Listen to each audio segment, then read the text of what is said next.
Oh, look, it's me! Hi!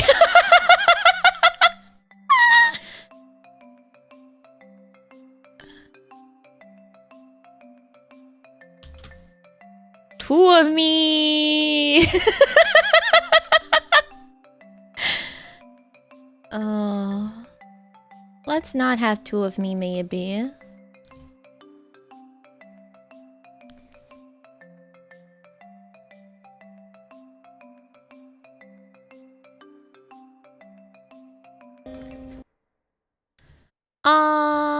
OBS? OBS? I think that's it. I think that's... Yeah, okay, cool. Cool. We're back!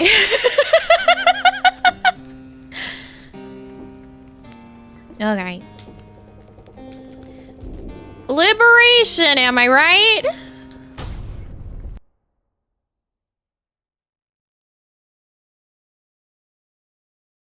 Liberation. Need more Nami? Alright, hold on. I got you. I got you. We can do this again.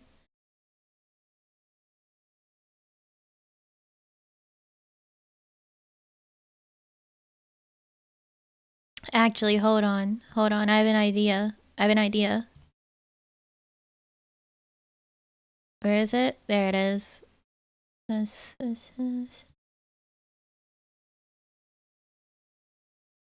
Alright. There you go.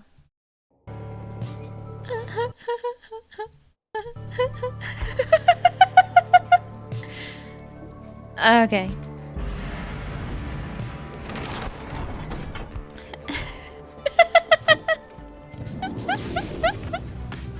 I don't know why that amuses me that much. Who are we going up against? Is it the Essence?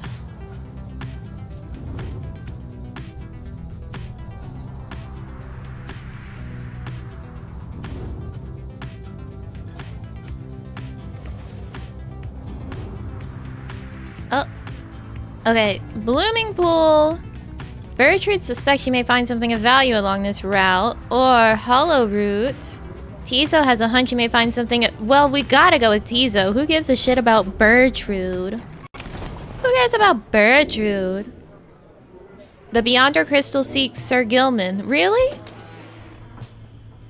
It's Gilman's turn to suffer?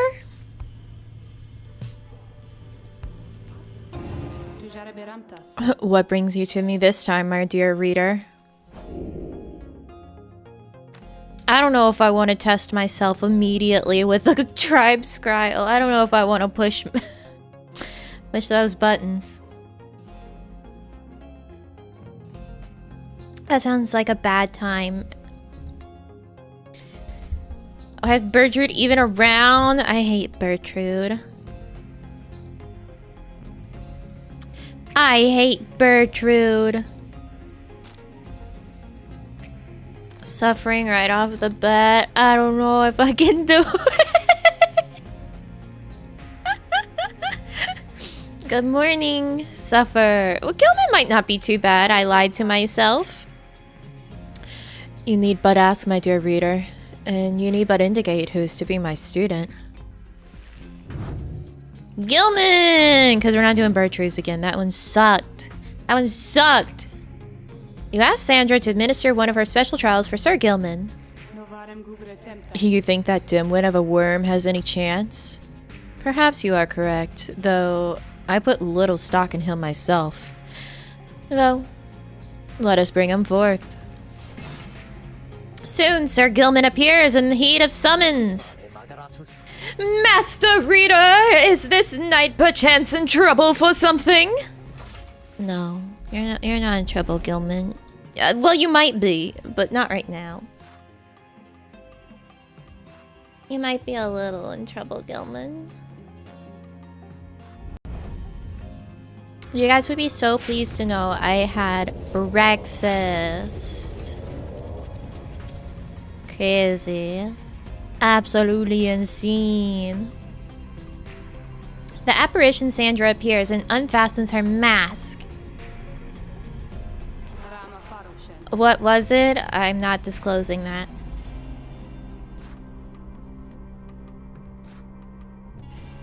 It was crunchy.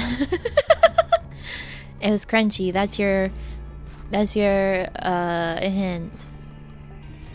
Listen well, Worm. You answer to me here.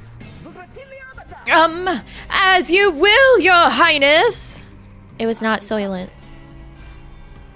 No, I told my sister that she could have all of the Soylent left over. I was like, please, take it. So she did take one this morning with her. Deep fried insects? Yeah, that was it. I put my sour cream and onion crickets into the air fryer. Well, that wouldn't be deep fried. The crickets, they're still here on my desk.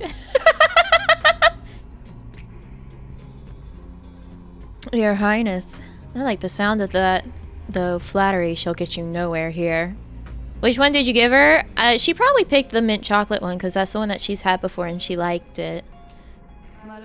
They're just in the fridge. I just said go crazy. That sounds gross. The sour cream and onion crickets? I'm not a big fan of sour cream and onion. I gotta be honest. So maybe it would be gross. Maybe it would be gross. So chicken tendies again? I'll never tell. Demonstrate your competence to me then, Worm. You shall have to do it mostly on your own, though under the guidance of your lovely reader. I trust you're prepared. Of course, your highness! This knight accepts this challenge! I just don't like sour cream. I don't like sour cream, so to have something that is flavored after it is not... great. What?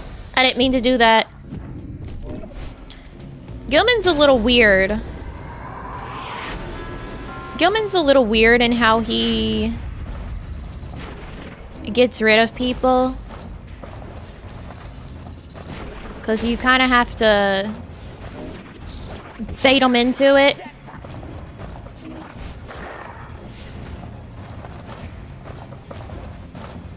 Why are you following me? Stop following me.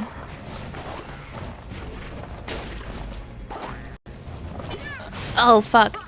Yeah, see? It's a little weird. Sir?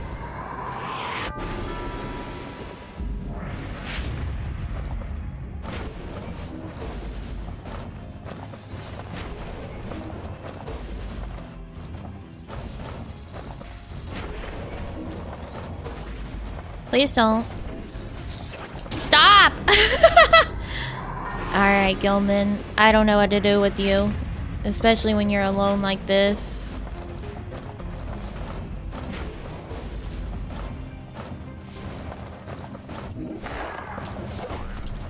Oh, shit. Yeah, I don't know what to do with Gilman. He's weird.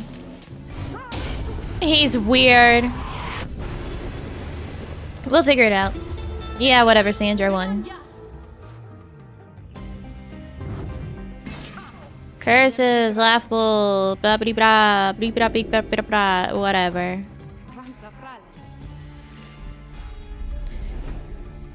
Okay. Give him some of your extra Soylent. Why would I want to nerf him like that?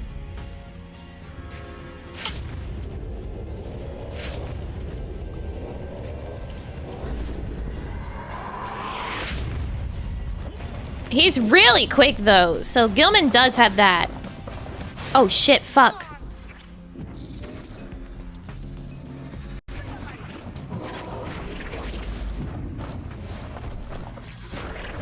He just really struggles to actually take people out.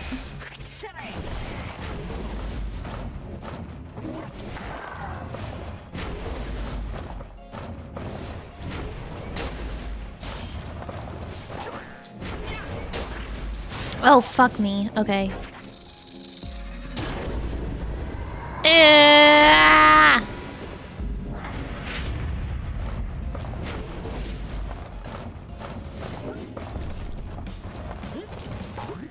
Oh, get in there, Gilman.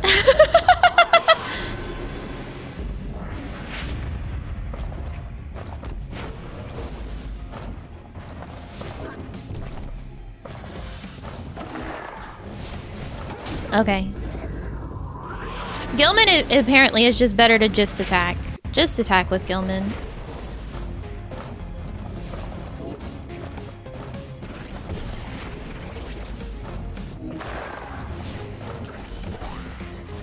Oh my god, he was so close! Stop! Yeah, Gilman, you just W. Just W. Fuck. Don't get stuck there. Get out. Get out, not Jody.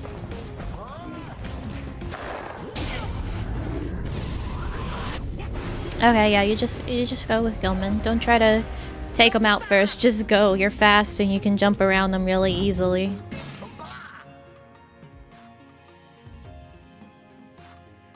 Surprise. Huzzah! This night prevails! I have no choice but to concur with that assessment, Worm. Your performance was sufficient and you passed my test. Thus, congratulations are in order. To you and to your lovely reader. Now, farewell. Huzzah! Huzzah to the Gilman!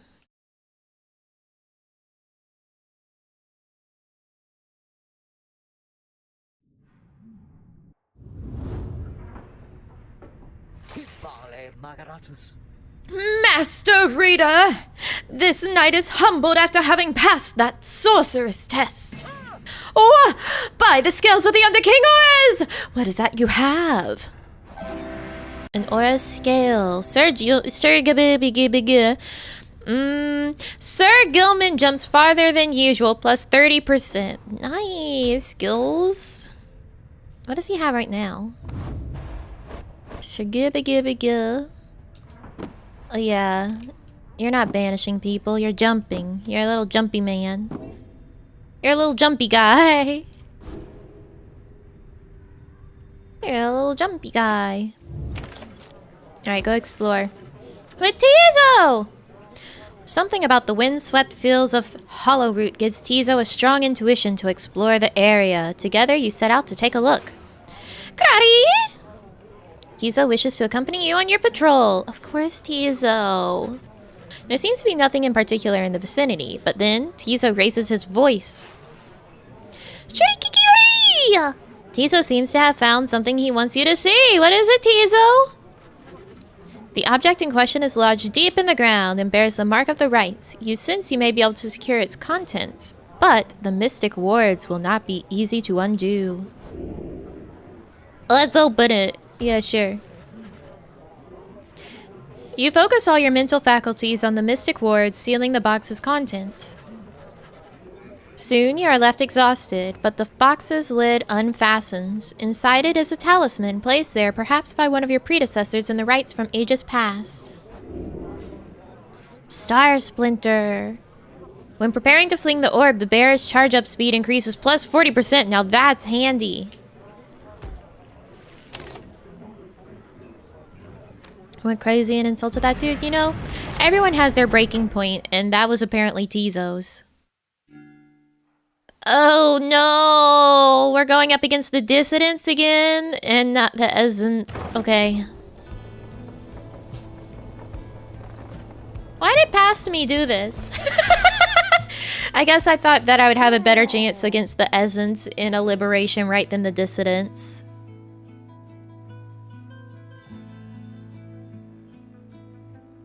It's our flying beard. He's here to see us. A messenger imp with news and rumors from the other side comes shuffling towards your wagon. Here in the lonesome lands of Downside Prairie. You let it in and offer it some light refreshment, as Rookie would have done. The imp's message turns out to be about him.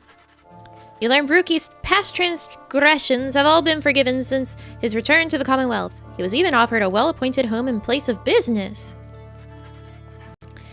must have represented just the kind of lavish lifestyle that Rookie always claimed to have had for himself and his extended family. Eventually, and somewhat reluctantly, however, he refused the gifts. Instead, he tracked down Volfred's agents and gave them ample information, thus emboldening their ranks.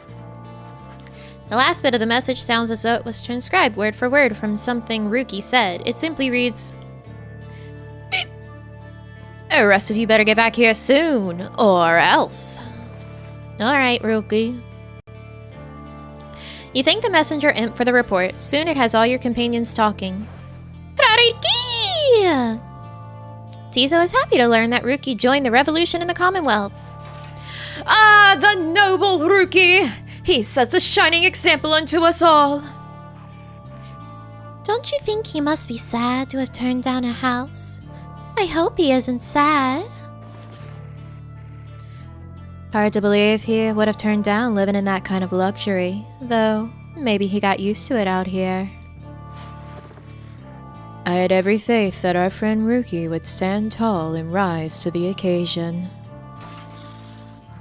We understand this Rookie holds no small degree of influence, at least among his kind. Bertrude, fuck off. Please! The news of Rookie's liberation fills you and your fellow exiles with newfound resolve. The messenger imp accepts some scraps to eat from you and rushes off. Oh, +1 hope. Let's go. Didn't read a hiccup in there? It's called ad-libbing. I'm adding to it. Oh, he survived. That's good for him. Oh, it's you guys. You know, I already forgot about how you left me and Dad back there in the middle of nowhere when we really needed help because we made it back eventually. And I gotta say, this is your lucky day because those thingers I picked up, which you said you didn't want, and which I said were gonna fly right off the shelves, well, turns out I got a couple left. He pauses for dramatic effect, then he reveals to you several artifacts. Black Hoof, Black Heart, and Black Claw. This one says cursed.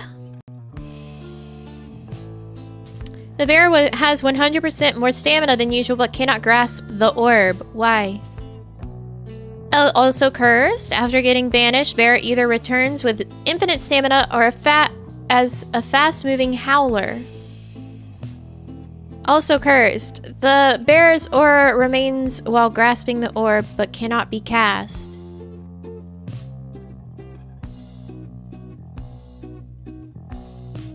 Cannot be used by worms, harps, or crones.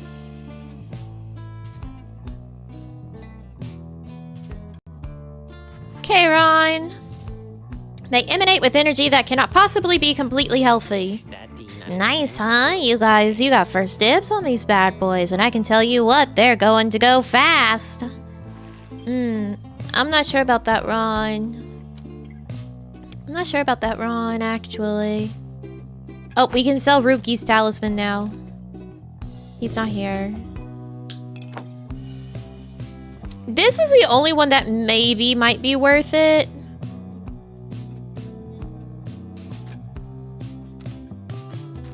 I don't really want to get any of them either way. They seem scary.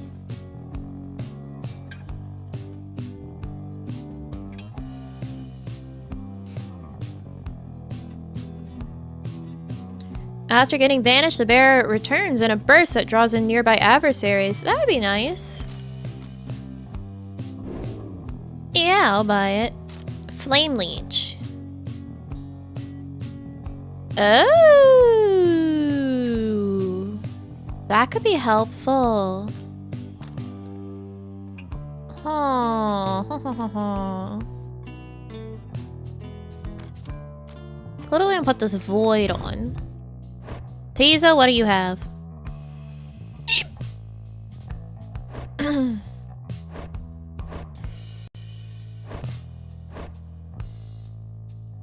You don't have one yet.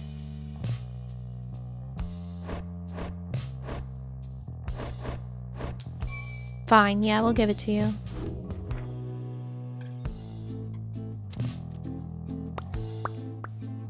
Welcome! Welcome, welcome, welcome.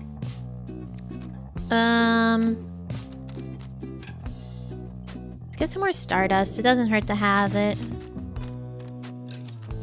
And buff some talismans. I know it's not great for my money, but I don't think this one can be... Yeah, that one can't be leveled up more. That one could, but we're not gonna... This one can. Jump more, jump more. What about you? Ooh, yeah. Starduster achievement.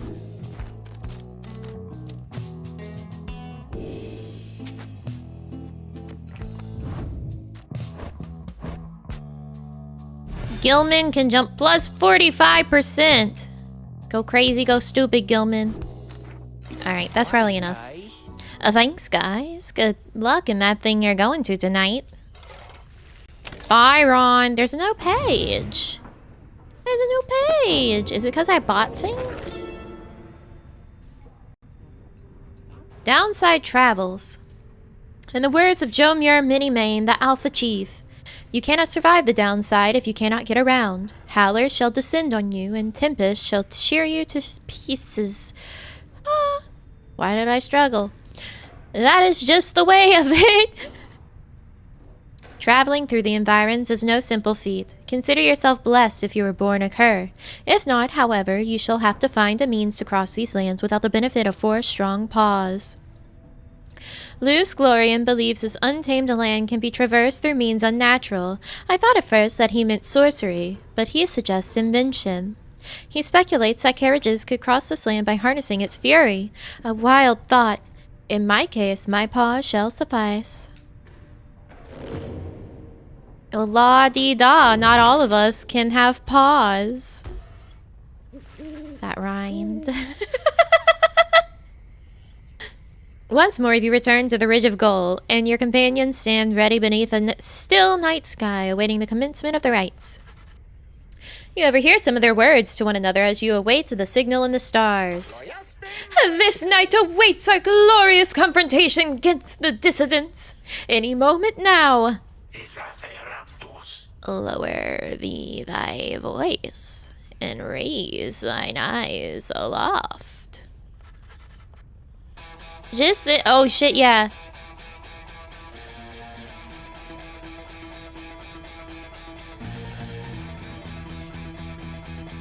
At least it's actually the dissidents, because their music came on. Just then you observe a glint of starlight that begins to shine above, and your companions soon fall silent.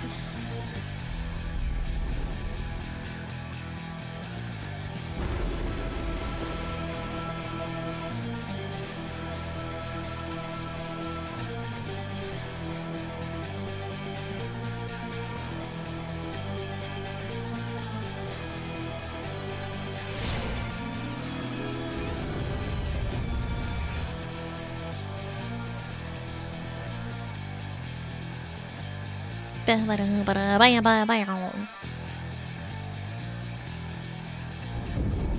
time is nigh, you exiles of the Night Winds. The 8 scribes summon you to the Ridge of Gold. The triumvirate you stand against shall be the dissidents. Ooh, a hot chocolate, yummy. Reduce their pyre to a smolder and step closer to freedom. I will do my best. Now prepare yourselves. So every time we face someone again, they get stronger. So we have to remember to actually look at these guys. Oh, smell that meats. Looks like we're gonna have to take this one a little serious this time. That's right, cause they ain't got Greentail clogging up their ranks no more. He's back home now with his dear old mom where he belongs. Not today, Barker. Right time, you Nightwings, dump the deadbeat. Gotta have some standards after all. Really windy in the UK? Yeah, I woke up and my British friend was telling me about the winds and how a lot of people are watching a live stream of planes trying to land at Heathrow.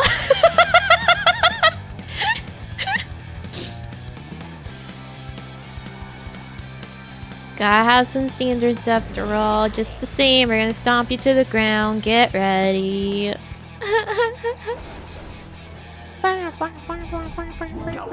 A bit of a game show at this point. I love that. Faye.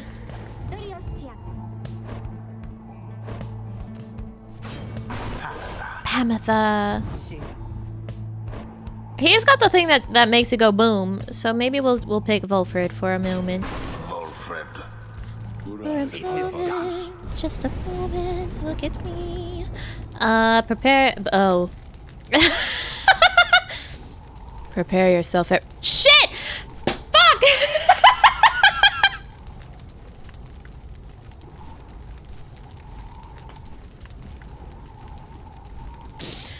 What's wrong with me?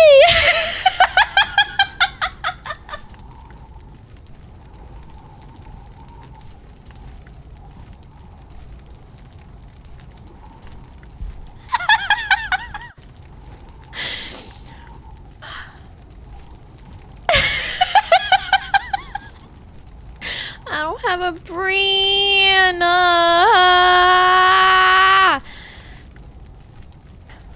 That's just like me to do.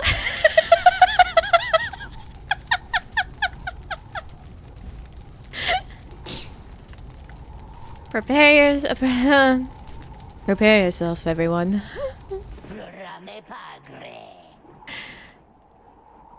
Oh my god. Been at gym for another go. Let's have it, mates. Tear him to shreds.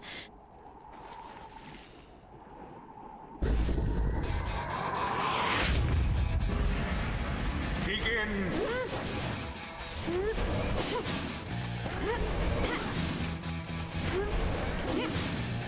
Gracious. Ah! Fuck!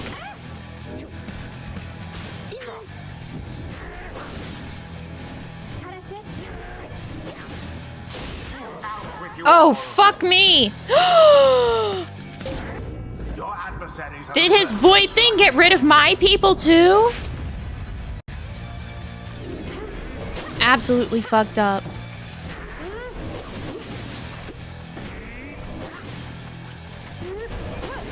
Get dunked. Go, go, go.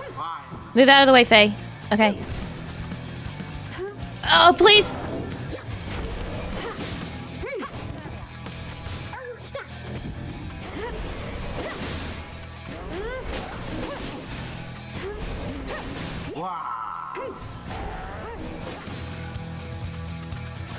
Okay.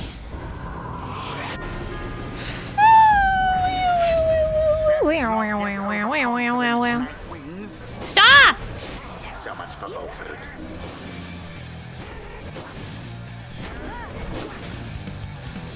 Okay, get in there.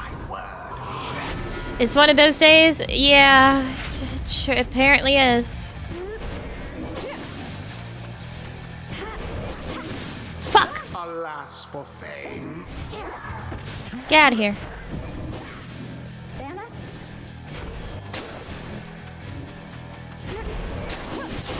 Fuck, they went fast. Stop! Sputters. Flying seems a bit cheap. You know, I do it what I must to win. I'm not used to Volfred. I don't like the fact that he, like, teleports. Instead of runs.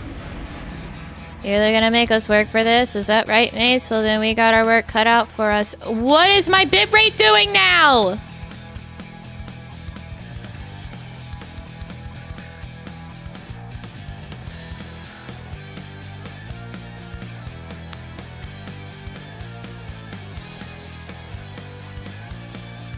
Could everything chill out? Just a little. My bitrate straight dropped to 0 for a second there. Like, I'm already fighting for my life. I'm already in the trenches.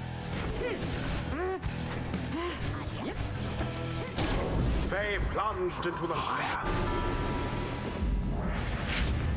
Now go on just once more. Oh, fuck! Stop! From burning flame to ash. You're a bitch.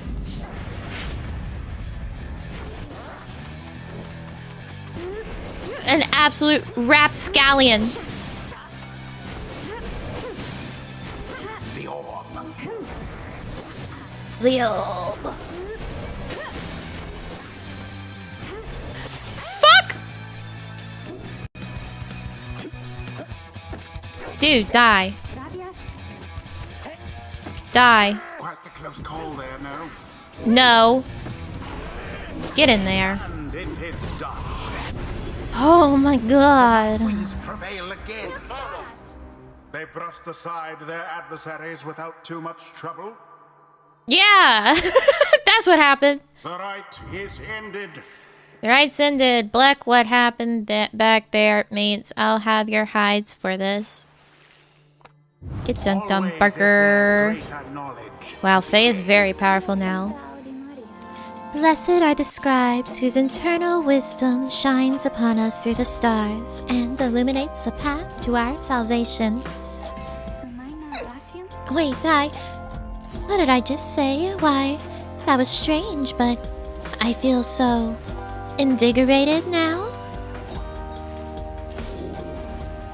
Choose a mastery for Faye!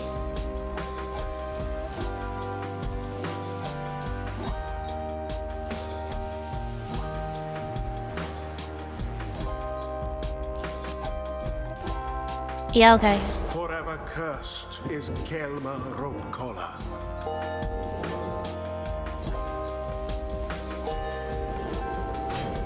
That Wilfred always was a little slow to pick things up.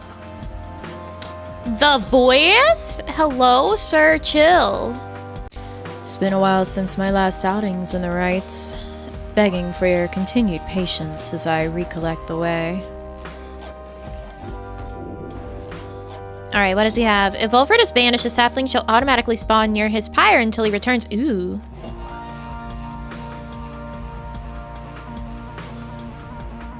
That's really nice. 'Tis the wisdom of old 100 Mines. It's 800 mines. Until the next rite. Until the next rite.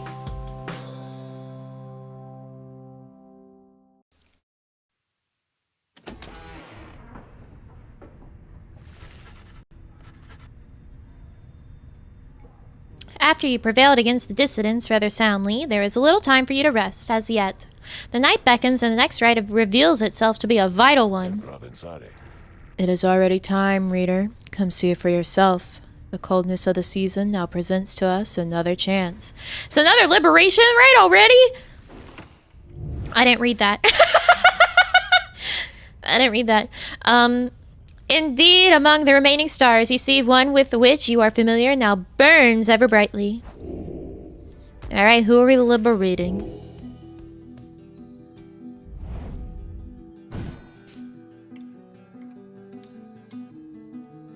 Who are we going up against? The Essence? Alright, yeah, we can do the Essence. The Essence. It wasn't dialogue, it was narration. It was narration.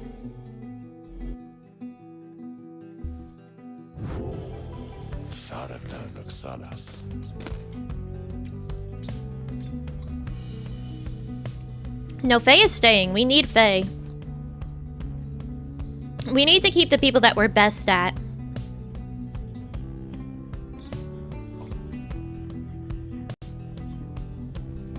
Because we're gonna need to have good people for the last rites. Already are the Nightwings summoned back to Mount Elodiel. Picture the rites as a wheel broken free from a black wagon. It is turning uncontrollably and soon shall reach a sudden stop. We should have several chances left for someone to go free. Either us or else our adversaries, but not both. What is at stake each time is further complicated now, I must admit, knowing we have so few opportunities remaining. Those whom we send back into the Commonwealth, should our plans somehow fail, they may look back upon their exile with fondness. So returning to the Commonwealth is not inherently a mercy, I don't think. Moreover, there are also those among us whom we count on to prevail in the rites. We need them on the Nightwings just as much as we need them in the Commonwealth. We cannot simply grow our numbers here given the circumstances. And so, who stays, who goes, these choices affect us all. No pressure there, my boy. Now, I don't know about you, but I shall go and take my leave for now. Let's set forth again at daybreak. Bertrude I don't trust sending up to the Commonwealth. I don't trust Bertrude. Tizo! What's wrong? He seems unhappy. You find Tizo there in the black wagon looking rather more despondent than usual. What's wrong, Tizo? When you attempt to reach out to him, he barely acknowledges you. Creole. Tizo indicates that he wishes to be left alone right now.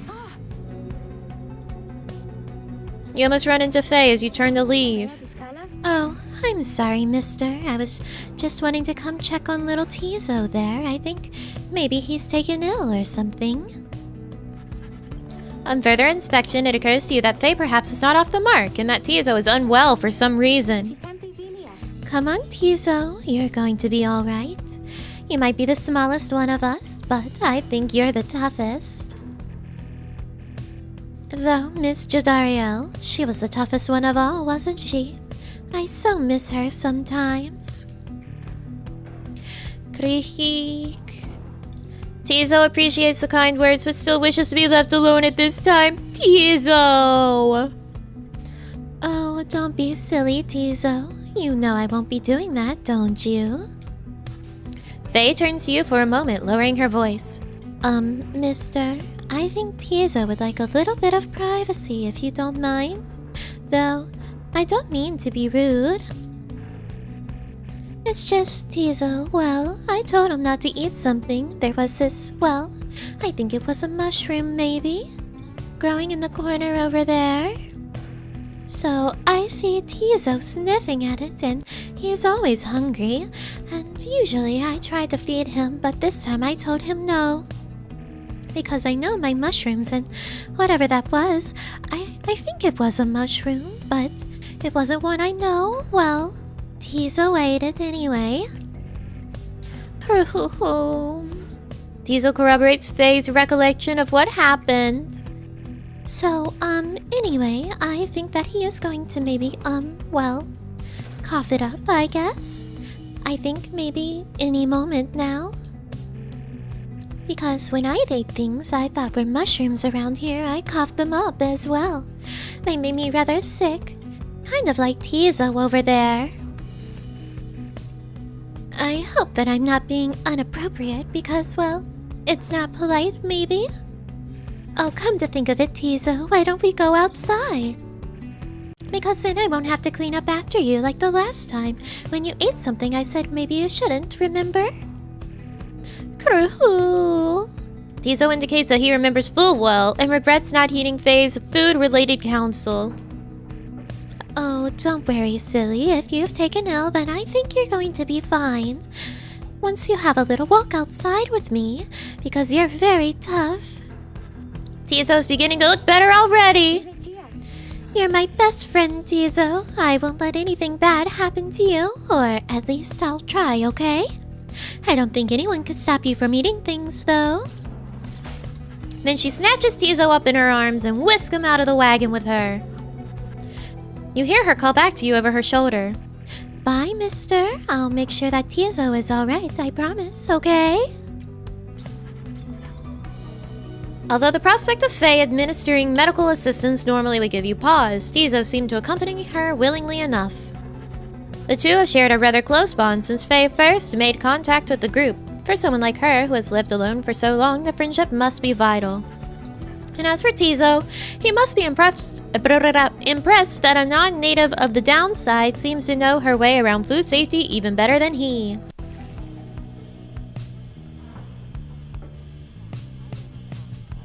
Faye seems kind of sus right now. She's not sus. Who's eating mushrooms? Tizo. Whomst of these?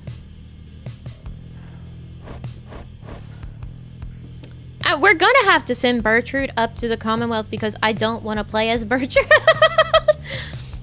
I do so hate using Bertrude.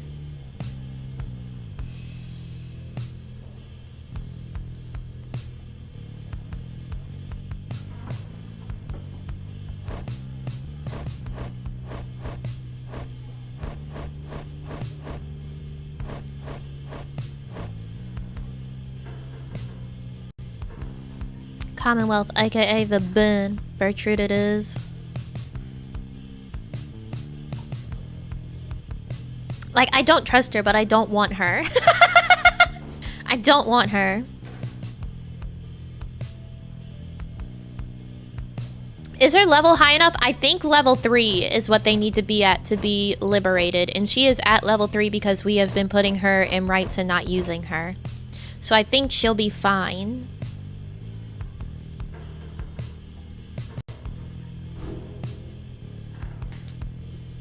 I don't know if Gilman actually can be liberated yet.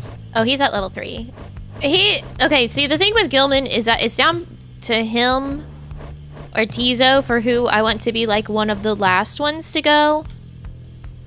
Because I obviously want to keep Pamitha. I want to keep Faye. Those two are my MVPs. You know, Hedwin was too, but now he's gone. So I want those two for sure. So it's down to who I want to be my third, which is going to be an issue. Gilman's really, really quick, and he can kind of just W it. But Tizo has flight, but he's quite slow. How many liberations do you think we have left? I think we're going to have four more. 4 or 5. Because I think it'll come down to basically 2 and then me? Me? I don't know. I'm not certain.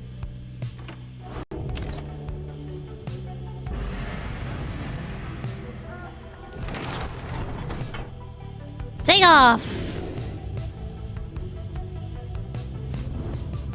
Alright, we gotta go fight the Essence.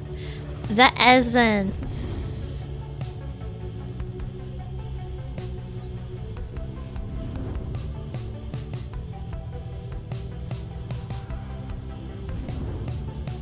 Oh, what's this? Your flight takes you near to where you breach past Storm Wall into the Deathless Tempest. With the climate and the downside intensifying, you wonder if the storm has spilled forth from its confines and started to ravage other regions of the land. Maybe. Edwin lives on in my heart. He's not dead.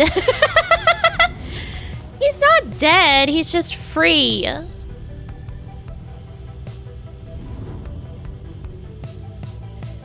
He's just free. He's liberated. Okay, so we got Emperor's Ascent or Emperor's Fall.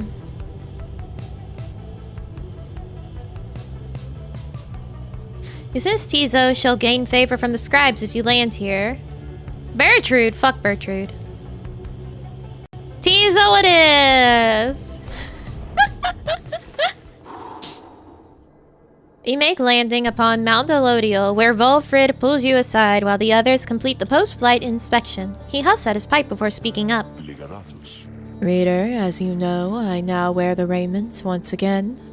This means that I, myself, may soon be worthy to regain my freedom in the eyes of the 8 scribes. Know, however, that it is not my wish to go just yet. It is true, I could be of some benefit to our plan back in the Commonwealth, but I feel my place is here for the time being.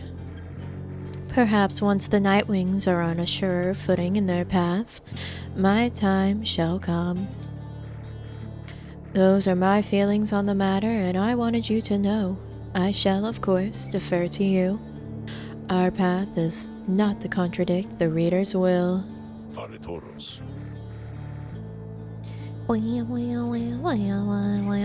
Anyway, I trust that all of us, yourself included, shall find our freedom. If not soon, then by when all of this is over. Volfred seems sketchy. The voice that conducts the rites called him a traitor. He's a betrayer. But also everything that we're doing is according to Volfred's plan for revolution in the Commonwealth, so I don't think that we can just not trust him.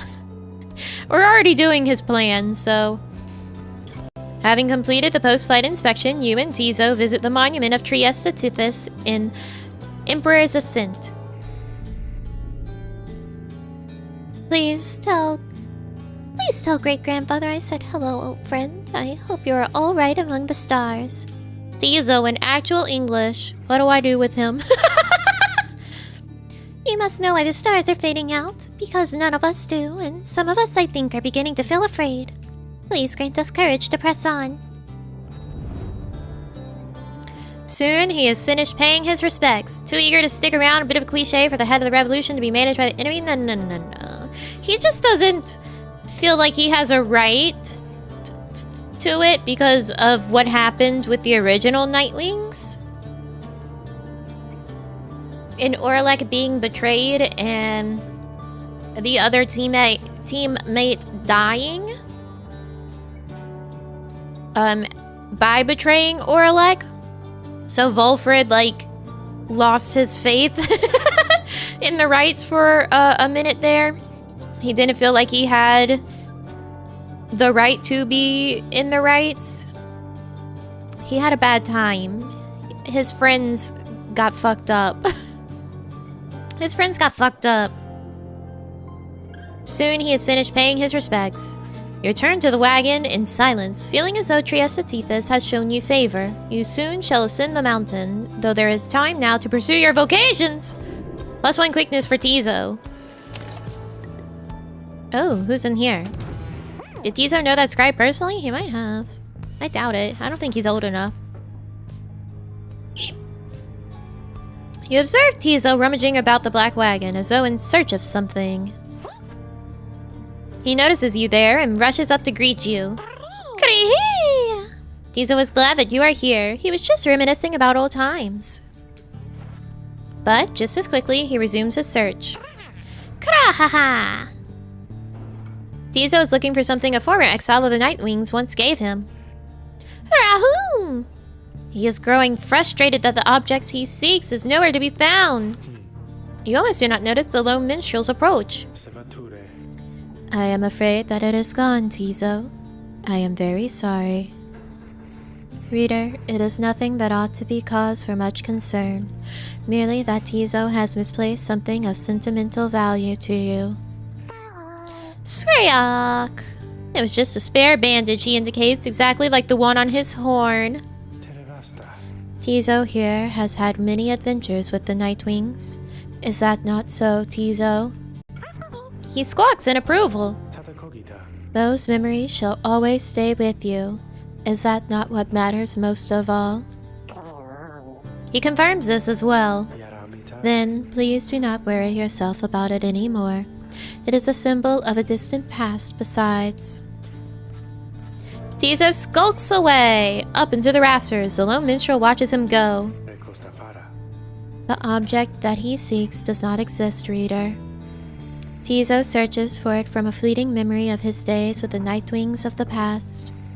He performed the regular duties of other drive imps at first, but soon distinguished himself. I was none too surprised. He was clearly special. He had grown close with the other members of the Nightwings when misfortune fell, and the triumvirate fell apart. Perhaps Volfred has revealed to you more of the details. As for Tizo, I feel he must make peace with the shadows of his past somehow. Perhaps then he shall cease searching. You need not worry for him, of course. He is resilient and shall always serve the Nightwings well. You might say that he was born for it. Begging your pardon, reader. We're like 4 streams into this game. I still have no idea who the lone minstrel is or what he does. His name is Tariq. And his name is Tariq. And he seems to have a greater, like, part in the rites than we know of, considering him and the lady at the gate know each other clearly. The lone minstrel excuses himself in his polite way, oh god, leaving you to consider what he said.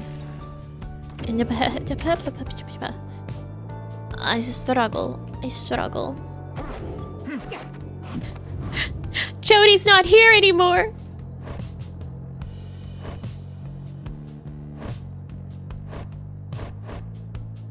Let's mentor Pamitha. We know that he is a minstrel and that he is alone. Pretty much. Why, certainly, reader darling. How good of you to ask. You and Pamitha spend some time reviewing some of the specific aspects of the rite, such as the properties of the aura. You sense she gained something from it. Whoa! I used to soar above the mountains with the high wing remnants, and we would see the commonwealth shining down on the horizon. It enraged us, the mere sight of it. I can fly free no longer, yet that anger, I don't feel it anymore.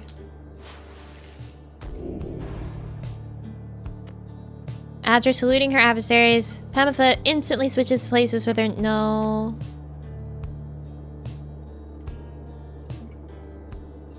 That's quite nice. I'll take it. Hadn't thought of it quite that way, reader darling. Nobody mentioned the fact that I said weeder, darling. Don't do it.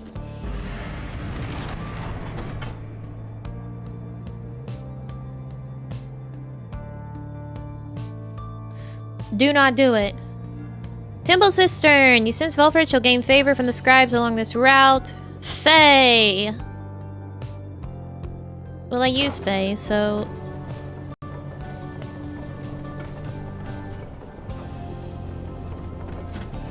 Now I'm tempted. Don't you do it. I'll time you out. En route to the mountaintop, you pass by a monument to Luce Glorian, and Faye happens to take notice. This is all part of your plan, O scribes. I know I need not ask, just as I know the path you have laid out takes many, many turns. Please help us navigate that path. My friends and I, we wish to find our way together with your blessings. Soon she has finished paying her respects. As you prepare to continue your ascent, you sense that Luce Glorian has shown her favor. Ooh, +2 presents. +2 presents.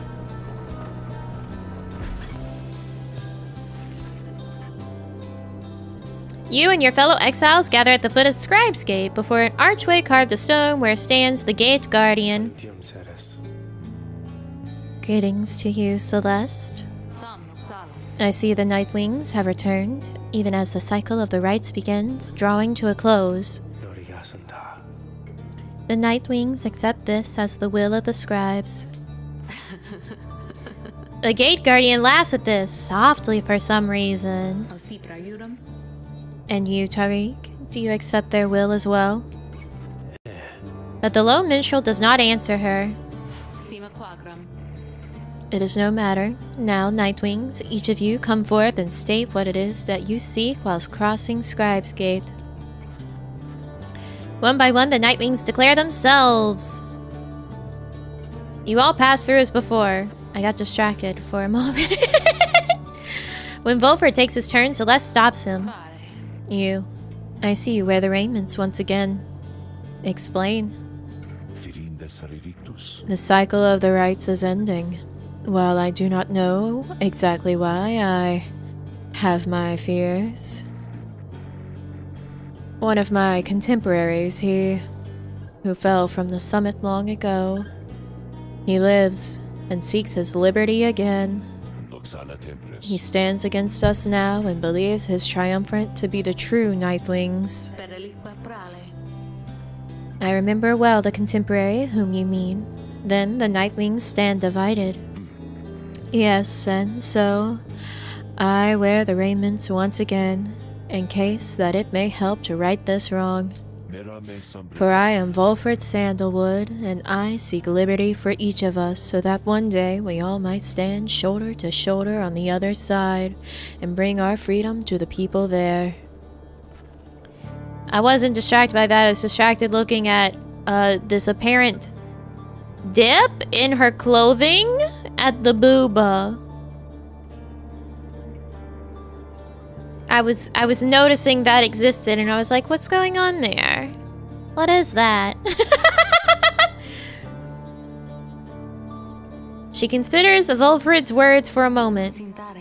I see, then move along.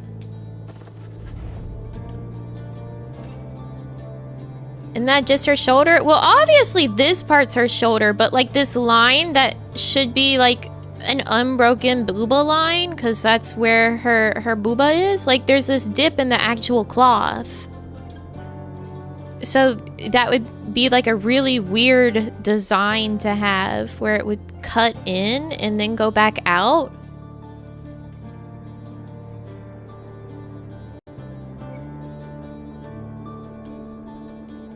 It was distracting to realize that something weird is happening with her clothes.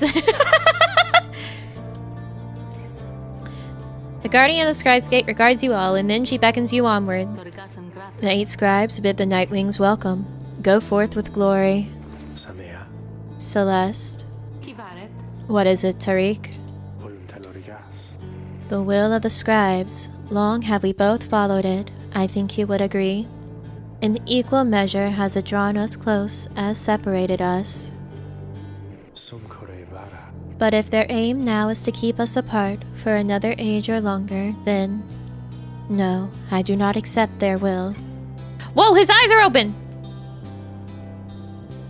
Also, like, they very clearly are together apart, because he's all moon and he has his lute, and she's all sun and has her lute.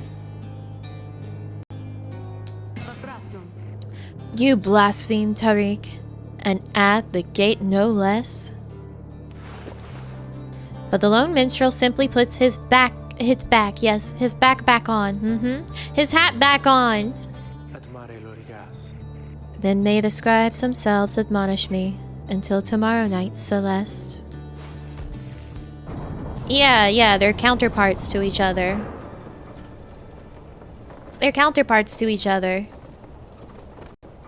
Like, he's the moon and she's the stars.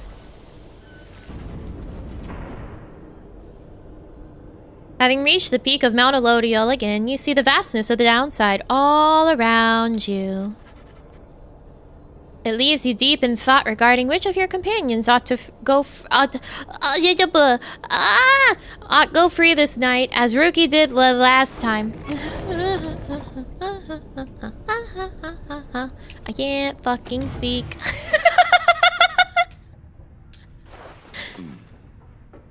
Volfred looks up as you approach and smiles. I never thought that I would say such things, my boy, but it is good to wear the raiments and the rites once more. The march of time does have a way of healing certain hurts. Besides, the Nightwings of today were a very different beast than the triumvirate which took me in almost a decade ago. Ours was a triumvirate of exactly 3. Well, 4 with Tizo, who proved to be an exception. Though historically the Nightwings never took on more exiles than it needed. I have mentioned my predecessor Brighton, and my former companions Arisa and Orlak. Perhaps naively, I had hoped my time with them would not be relevant directly to what we now attempt. But seeing as our stories are now intertwined, do let me know if there is more you wish to learn of them. Oh, tell me about Brighton. He got out. You inquire about Brighton, who you understand was liberated prior to when Volford first joined the Nightwings. I never met Brighton in person, but I know him rather well by now. Though, for that matter, my boy, so do you. We know Brighton? Are you Brighton? You're not Brighton. Who is Brighton? He studies your reaction for a moment then. Brighton was born wealthy, but not special otherwise. You would have no reason to have heard of him. He was exiled for negligent misconduct. I do not know exactly why and do not care for spreading rumors. I first heard of him through Arisa and Orlak, who found me in a suitable replacement following his liberation. They spoke little of him. Orlak gave the impression they did not see eye to eye, but he assured me I soon would hear from him myself. Indeed, as I became accustomed to the book which you know well by now, I soon began to hear the voice. Volford looks at you as if to see if you yet take his meaning. You see, my boy, after Brighton's liberation, he assumed a new identity within the commonwealth, and a new responsibility to the triumvirate which liberated him. That voice you hear from time to time whensoever the stars align, it's his. Brighton called Volford a traitor. He is no longer Brighton. He is now none other than Archjustice Androboles the Ninth himself, the Grand Judge and figurehead under whose watch the Commonwealth is governed in this day.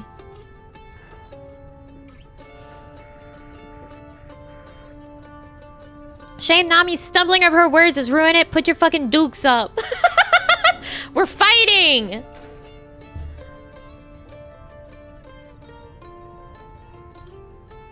Fist up. Liberated exiles retain certain burdens to their old triumvirates. They have much to thank them for, not just their freedom, but their exalted status in the Commonwealth.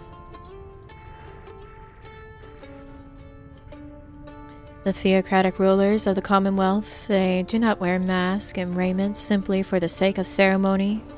They're not who they appear to be. Their public past are nothing but a fabrication. Like Brighton, they once were exiles too. Brighton, that voice, he has no love for either of us by now. He knows full well what we attempt to do, yet he is bound by the traditions of the rites. He shall always stand on ceremony and complain, but I think he knows deep down that he is powerless. How ironic that one of such high status in the Commonwealth should be so frightened of some long-forgotten exiles such as we. Anyway, that's Brighton for you. He must have seen in you the potential to be one of his staunch supporters for a time. If that's a path you'd want to pursue, I should apologize. Now then, whom else should we talk about? Tell us about Arisa. Why'd she do that?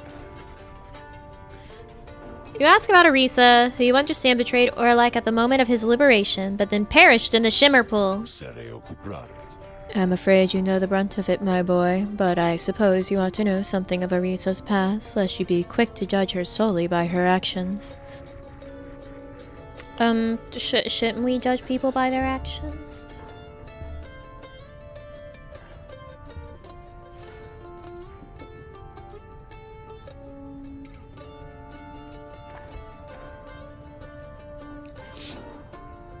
Mind you, I would never make excuses for the terrible choice she ultimately made.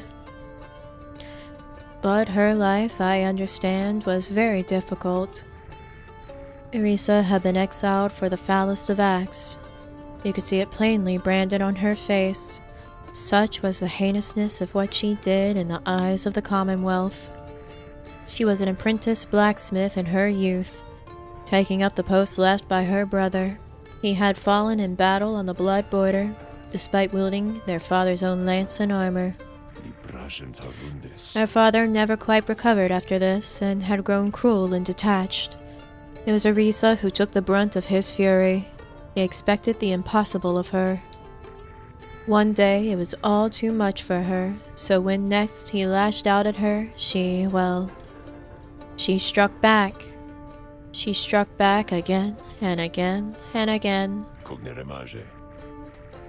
When they came for her, her father was gone, and she was not herself. So she killed her dad? She did a patricide and then also almost killed her teammate?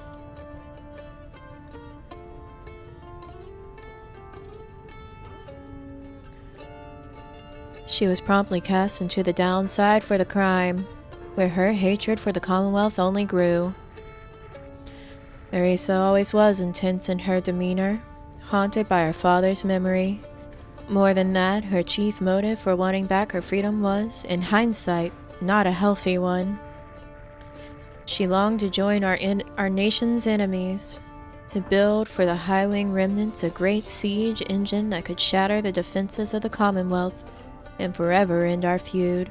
Yeah, Arisa sounds a little unhinged. Just a little, and like maybe we should judge her.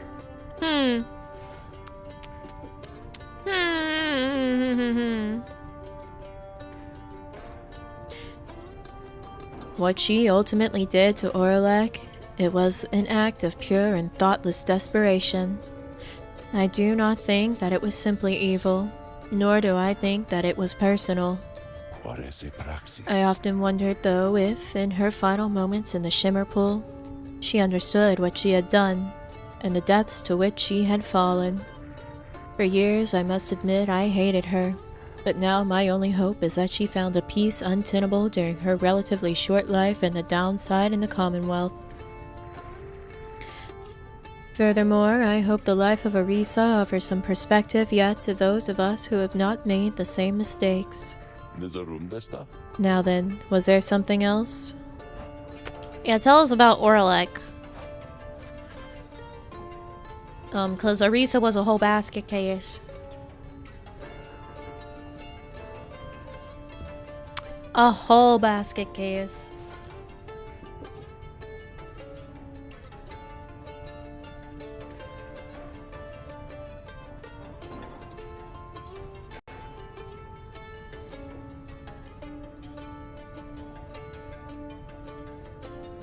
You ask about what Orlak was like when he and Volfred first became acquainted.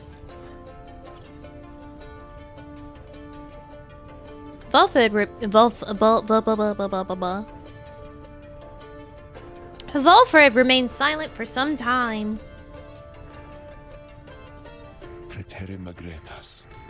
I was very, very sick, you know, when I first landed in the downside. The long trip down the river must have been a little much for me. It was Orlak who found me. He could not have known of my capacity to read before he revived me. He was a physician, intolerant of the sight of suffering of any kind. Not just any physician, mind you, a gifted, highly decorated one. He served on the front. He's a doctor.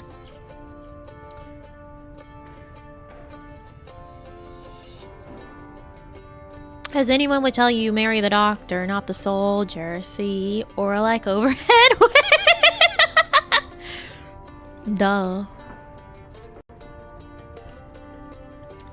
Back then, skirmishes erupted frequently, and those such as Orlak, they had to deal with many casualties on either side. In time, he said he grew repulsed by what he saw. This sowed in his heart a yearning for an end to all the bloodshed, so he tried to use his status to negotiate a treaty with the High-Wing remnants. It must have gone about how you'd expect. He was given direct orders to return to the front, but when he refused to soil his hands again, they cast him to the downside. Here he gained the notice of the Nightwings, and before long he grew to be one of the finest rites conductors anyone had ever seen. He was instrumental in the liberation of his companions, whose roles in the triumvirate were later filled by Arisa and me.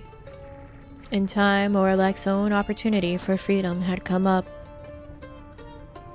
He longed for it so that, with his exalted status, he might stand a better chance of renegotiating peace. Orlak's a good dude! He's a good dude. He just got really, really fucked over. Now he's angry. However, on the evening of his liberation, well, you know the story from that point. Bulford breathes a heavy sigh. He and I were kindred spirits for a while. I could not bear to think that he was gone, and now I still cannot entirely believe that he is back. He is our adversary now, transformed, grown cold. Still, part of me is happy that he lives. Make no mistake, of course, I shall not be swayed against our plan. Not by Orlak or anyone, as I have said before. We share a higher calling now. As for Orlak, he wants his freedom, still, although I wonder if he still remembers why. Anyway, was there something else, my boy? No, I've already asked you about everyone. Nami, I'm new here. Welcome! Orlak's no good, very bad liberation attempt. Yeah. Yeah. You bid Volford a good afternoon and leave him with his memories. My pleasure, reader. Reflecting on the past from time to time helps demonstrate how far we've come, yet how much farther we have yet to go. Poor Orlak. What do you got, Falcon Ron? Hey guys, so like I don't know what's going on up there with all them stars all acting real weird and stuff, but let me tell you something here.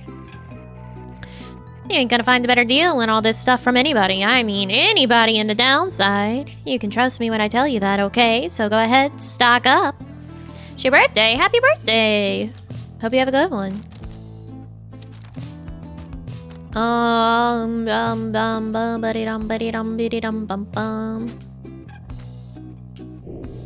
Yeah, that's fine. Who were we ranking up? Gilman.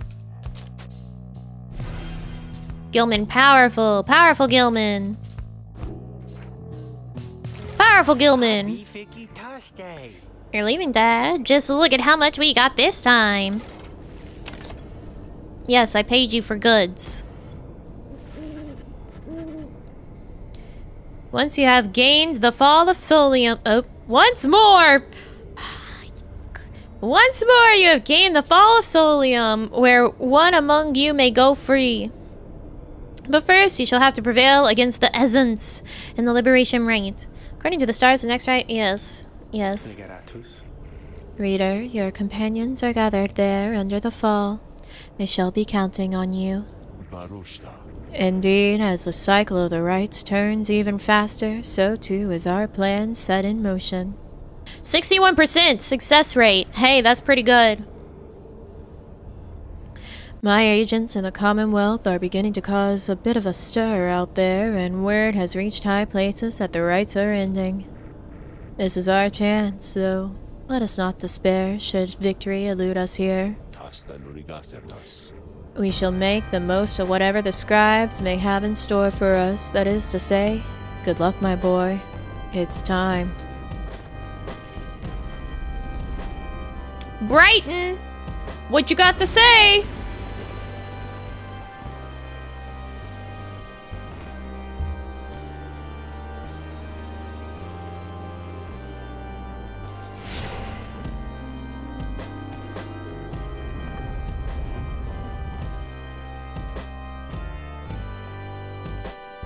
%, may as well be 0%. Yeah. The RNG. Once more, the Nightwings gain the summit of the sacred Mount Aladiel. To conduct. You're gonna tell me it's a Laudial, Brighton? I don't believe you, it's a Laudial. The stars themselves abandon you. Make good upon these final opportunities, reader. This glorious age-old tradition coming to an end upon your watch. I trust your adversaries, the essence, shall not throw away this chance. The Essence. Choose now who may go free, should they unfortunately fail. The pyres burn, and each of the triumphants is present and prepared. I concur. The pyres burn, and each of the triumphants is present and prepared. Then, anointed one of the essence, come forth now and declare yourself and pay any respects you have unto your adversaries, the Nightwings. Tamatha swoops down from somewhere and unfastens her mask. I am known as Tamatha Thane. I mean to return to my ancestral home and promptly resume my responsibilities as flight tactician of the High Wing Remnants. Our long stalemate against the Commonwealth shall soon be ended, should I and several of my sisters manage to rejoin our clan. Clan? Then our vengeance shall be swift and thorough. Your quarrel with the country that cast you into exile is beneath the notice of the scribes, Tamatha Thane. Here you shall be judged under the stars. My quarrel with the Commonwealth is all that gave me and my sisters strength enough to reach this point. The scribes ought well take heed of how my people suffer. We are not weaklings anymore like your Trieste Tethys. We shall not fall in line with flightless fools and their naked attempts to subsume our heritage, our culture. Speak not again thus of the saint, or you shall be expelled, Tamatha Thane. Tamatha scoffs and turns her attention toward your side. In Nightwings, as for you, the fury we shall imminently show is nothing in comparison to the hatred growing for your commonwealth in the mountains on the other side. She signals to her sisters to ready themselves. You seek your freedom, but there shall be nothing save for devastation should you manage to return. Okay. Nightwings, your decision on whose behalf you shall conduct the liberation rite. Motherfucker. Reader, I would ask you to choose wisely, but I am sure you know no other way.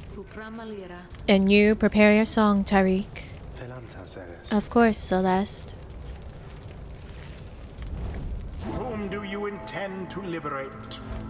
For whom do we liberate? Alright, they've got... but their pyre is going to gain plus 25.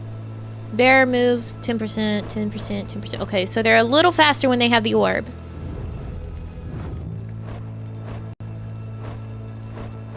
Oh, shoot! Why is Bertrand not worthy?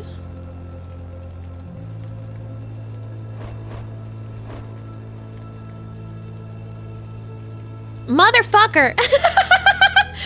We're gonna have to sing Gilman!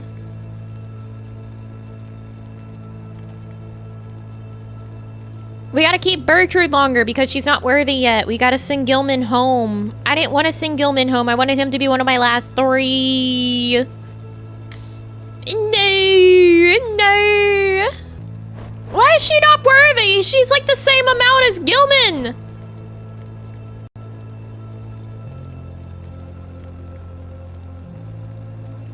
You need to finish their trial to liberate them? I don't think that's the case. It's about their enlightenment.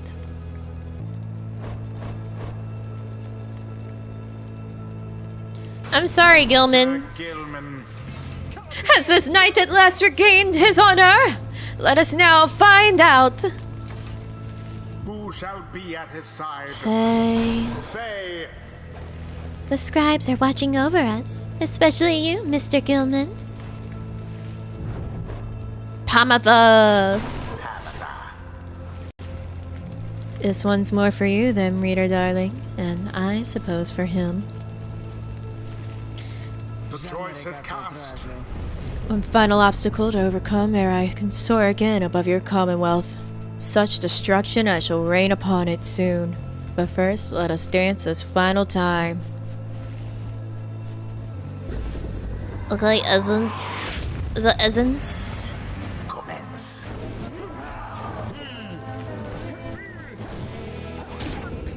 Get fucked.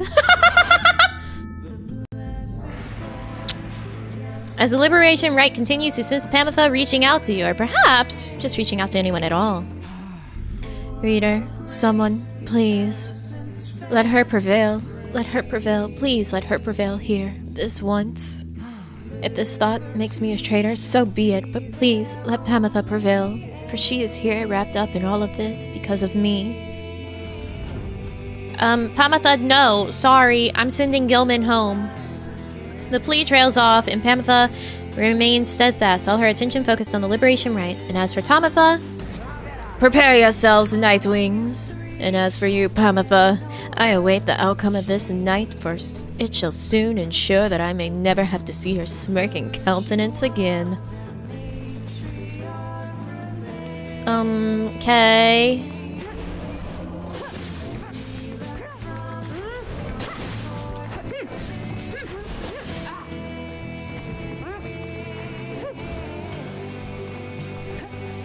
Fuck!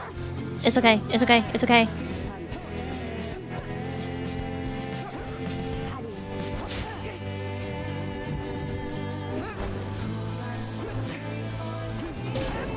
It's okay.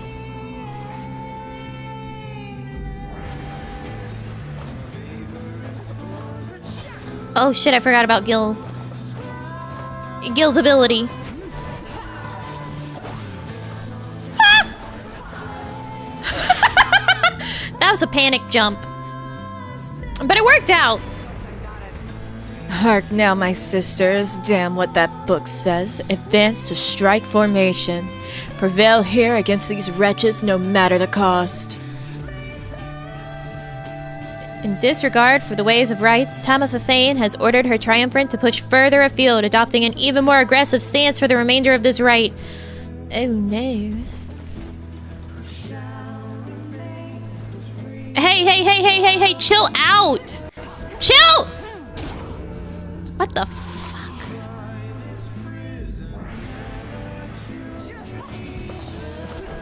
Stop!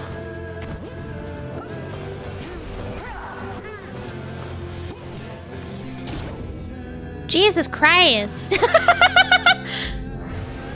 Chill the fuck out. Chill the fuck out. Chill the fuck out. Chill out!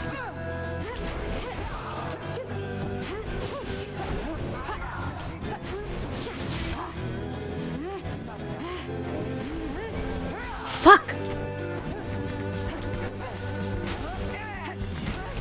Get out. Spectacularly done. Now, end the ceremony. Abso-fucking-lutely not. Oh shit, no! Fuck! Stop! Stop! Stop! Stop! Stop! Stop! All of the Nightwings vanished.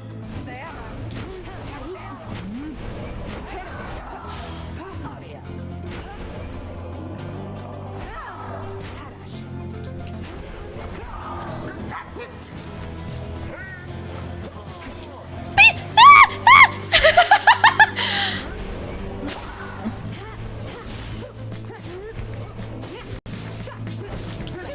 Get out of here. Oh,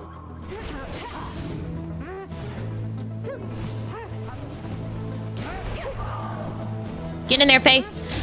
Oh my god. it is at last. The Nightwings proved their worth. As for their adversaries, they did not. Thus ends the liberation rite.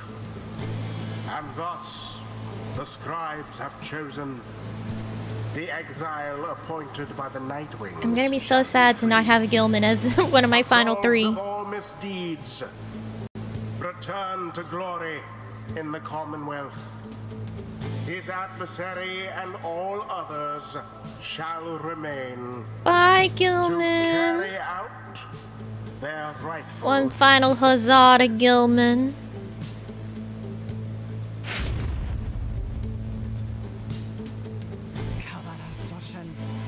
Damn you for this, Pamatha. All of this because of you. Game thinks you and Bertrude deserve each other. We do not. Sir Gilman stares at nothing in particular. You sense he is still taking in what has transpired and what it means for him. So then, this night, he is to be free? He is to be free? Nay, but that would mean... Why, that would mean his honor is restored! One cannot go back into our commonwealth by any other means. This knight's exile was self-wrought, his disgrace profound, that he has been atoned under the eye of the Underking, and those of all his noble comrades. He begins to grow very emotional, and then... This knight loves you all! Thank you for the yawn. He loves you all! That you would strive for him and let him join your noble quest. This knight does not feel as though he is deserving of this outcome yet. The result appears inarguable. Even now this knight is drawn into the shimmer pool. Our time grows brief. Therefore, know this, beloved friends. This knight shall ever strive on your behalf, there in the Commonwealth. Though his honor may have been restored, his true journey only now begins. Hi, Squirrely. And so, good friends of the Nightwings, this knight must now bid you farewell. However, the bonds we formed together shan't be broken by mere distance, nay. Strive on, good friends, strive on. You can still hear Gilman as he vanishes into the shimmer pool. If this lowly knight could have achieved such glory, surely can you all. For now, farewell, farewell. Sir Gilman earned back his freedom. Goodbye, Gilman. Godspeed, Sir Gilman. The 8 scribes are watching from afar. By their grace, may the cycle of the rites keep turning for as long as possible.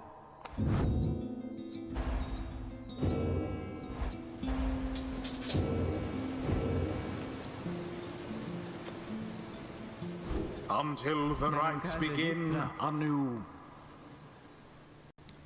Well, Pamatha, truly, did you get the best of me again? Know that your actions put our sisters on the other side in even greater peril. Not that you care, of course, yet I am certain that they shall someday prevail, with or without my aid. That's right, Squirrely.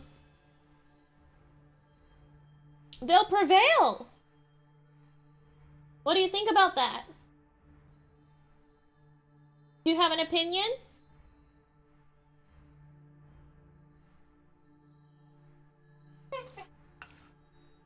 What are you eating, Nami? The last bits of my breakfast. What do you think, Squirrel? Will the High Wing remnants prevail?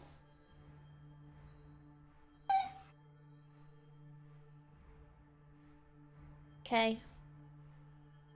To think that I was born to shed blood of someone such as you.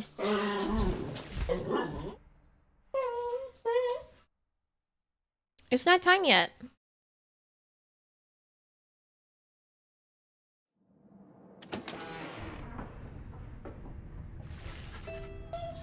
It's not time yet.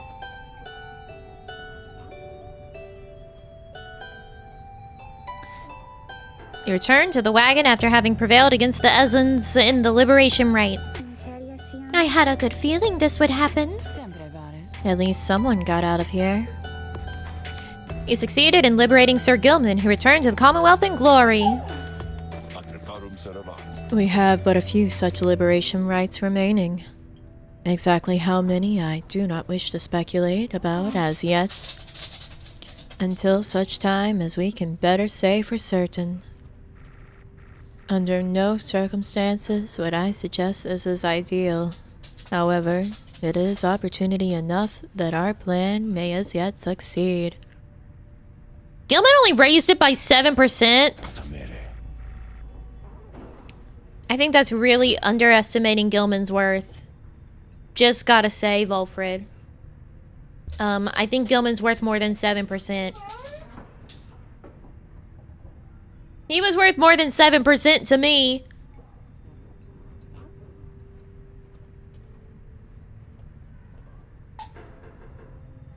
Go lay down. It's not time yet. You're too early. Go lay down.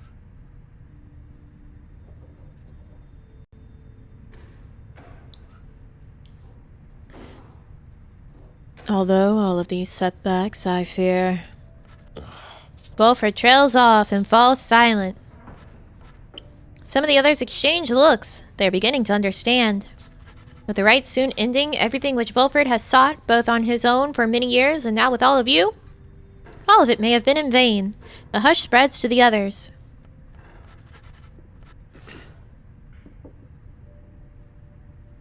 She's getting water now. My man Gilman was at least a 10%. Yeah. For me, he was a 33% because I wanted him to be one of my last 3. But not you. You then proceed to do something that none of them seem to expect. You raise your voice. Each of your fellow exiles turns to you, their expressions asking you a question with no easy answer. What are we going to do? As you meet Faye's gaze, the words for the occasion begin to crystallize in your mind. You are searching to find the right words, as all your fellow exiles are looking to you now.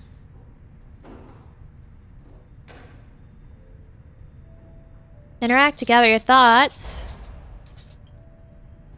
Or interact to consider a different angle on this. I'll consider what to say.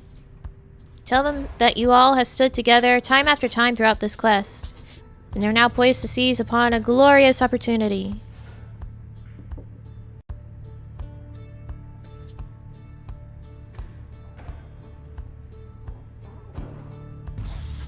Your path to freedom still is laid bare before you all. True freedom is not waiting for you in the Commonwealth.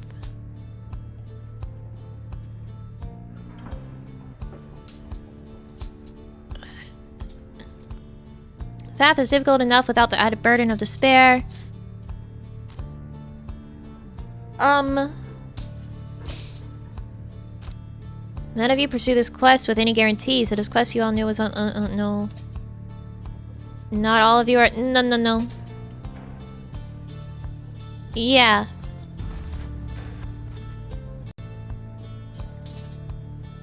Please lay down. Meanwhile, the stars themselves are shining for you. All of what transpired cannot be mere chance. You all now have a divine duty to uphold. Commonwealth is already in upheaval. There you have unfinished business unto God. You have to resist the forces that would crush you, but something far more vital is at stake. You see, the imminent conclusion of the rites is a sign. It's a sign the world is changing. A sign the scribes are watching. It's changing. Appearances.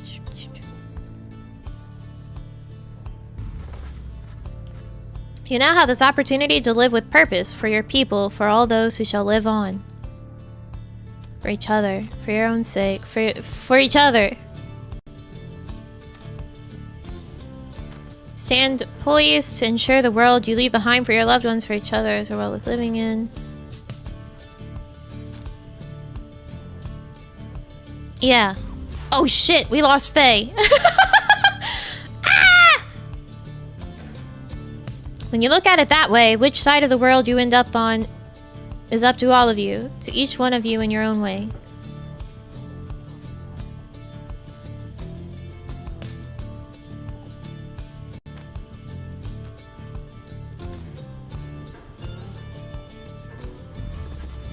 After a brief period of reflection, you share one last sentiment with the group. Let us stand together now and always. And you join the others in silence. Your distance cannot separate our spirits. These stars have not vanished, they have joined us. Let us bring the harmony and vision by the 8 scribes. Bring Faye back? No. Bye, Faye. I'm sorry I lost you. Thus, you remain together with your thoughts. No one speaks for a time, but then... Oh, there's Faye! Okay, maybe they just had to switch out Tizo and Faye. I think I got everyone then. I think everyone's on board with that speech, except for... Oh, shit, Pamitha. Pamitha!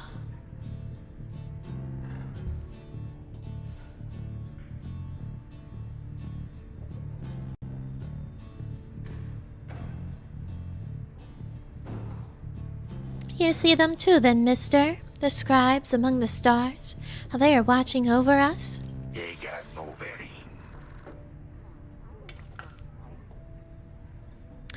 Thou wouldst dare to change this ancient world, reading one.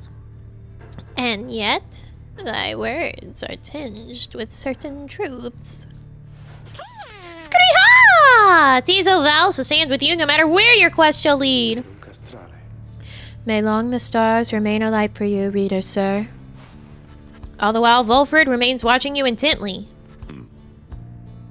Then his expression softens, and he smiles. You are right, of course, my boy. We are the Nightwings. It is precisely as you said. Let us bring about the harmony envisioned by the 8 scribes. How is there a crumb in my hair? I have too much hair. Lead us then, reader, to the end of our quest, and the dawn of a new age for all our kin. Everyone, for the Nightwings! Everyone responds in kind. They stand with you no matter what. They await the outcome of your vision of the stars, which burned with renewed fury.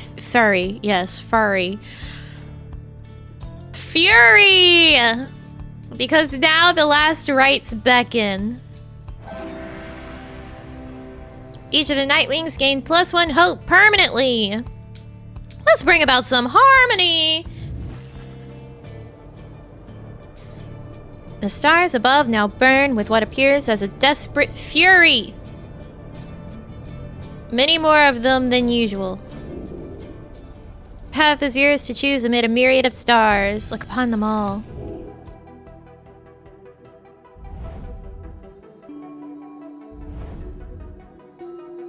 Not furry, it's fury.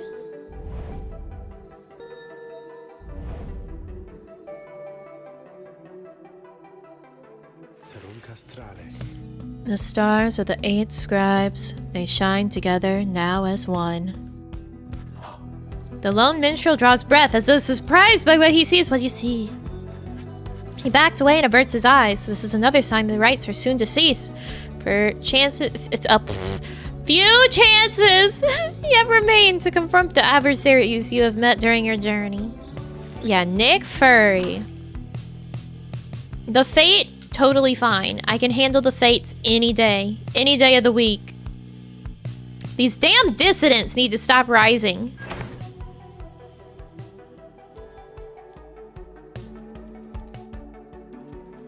The essence. Is it just these 3? Yeah. Yeah, we need to use Bertrude in these rites so that she can get the hell out of here.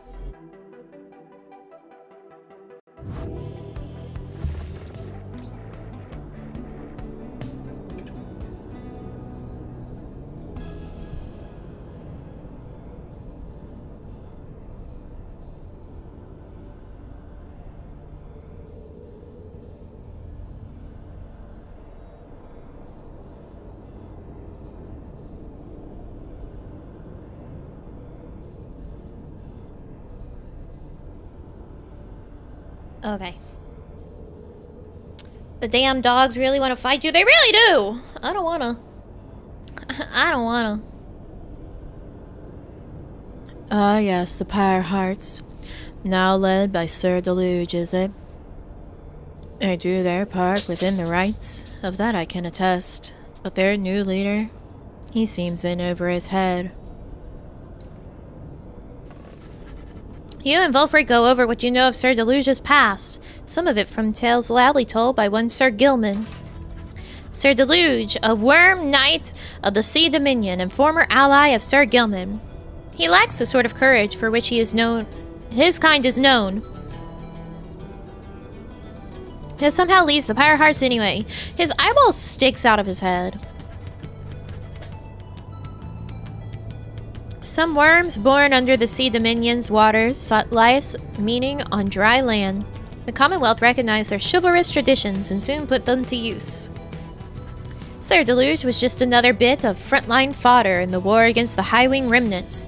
Yet time and again he distinguished himself for one simple reason. He would not die. His unusual instinct for self-preservation kept him safe in many battles, and over time he was repeatedly promoted for lack of any real competition. Then in the Battle of the Spiral Sanctum, when retreat certainly was not an option, Sir Deluge retreated anyway. This was a breaking point, and he at last was sentenced into exile. On the downside, he sought water, where he made contact with Sir Gilman and other members of his kind. They all saluted him as their superior. The other knights had little choice but to respect his rank. As the Pyre hearts, they conduct the rites in the name of the great hero, the Under King Orez, while adhering to their strict code. There's squirrel hair on everything. A coward of a knight, that one, yet his silent comrades are no strangers to the rites. Now let us take our leave, for it is late, and we need to be centered. What are you being grumpy about? Why are you being grumpy? Go lay down. Don't be grumpy. Go lay down.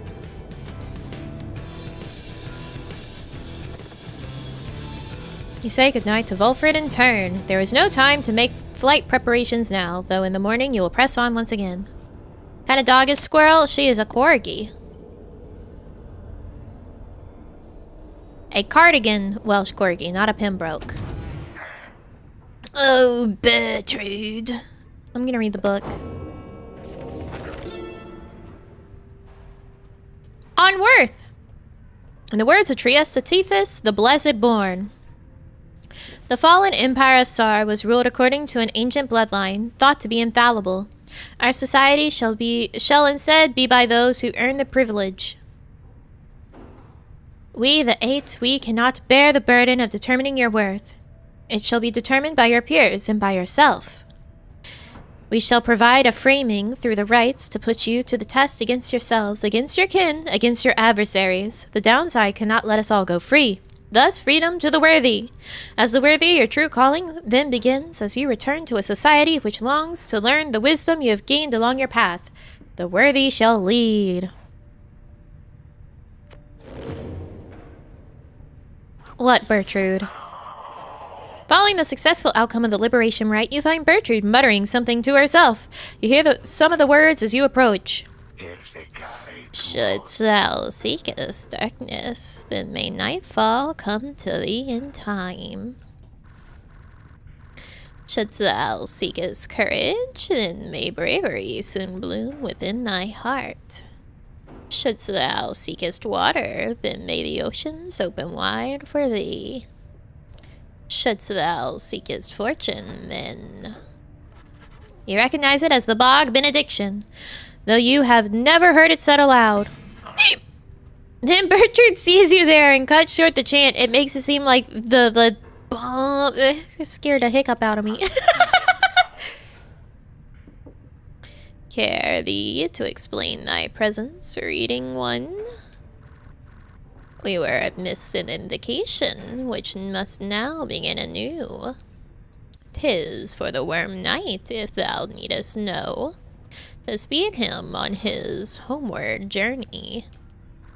Okay, well maybe Bertrude's a little okay then. As a reminder, Bertrude has the hots for Volfred. Nobody forget that. She likes Volfred. The Worm Knights are a distant kin. unlike their ilkars, have but passing interest in the sea. There, within the depths, we have long seen that which is to be seen. Nevertheless, a distant kin is kin. That foolish worm knight? Archer, please stop talking. Surely he could never have survived his years if not for divine aid. Thus, we provide him more. Then perhaps the worm knight, easily underestimated as he is, perhaps he shall turn out to be of some small benefit as part of Sandalwood's designs. She glares at you intently for a moment. Mistake thee not these actions for affection, nor for a longing for the loudness of this place to escalate ever again to such volumes, such as only his incessant shouting could achieve. Volfred does not feel the same way. He's like, sorry, we're just bros.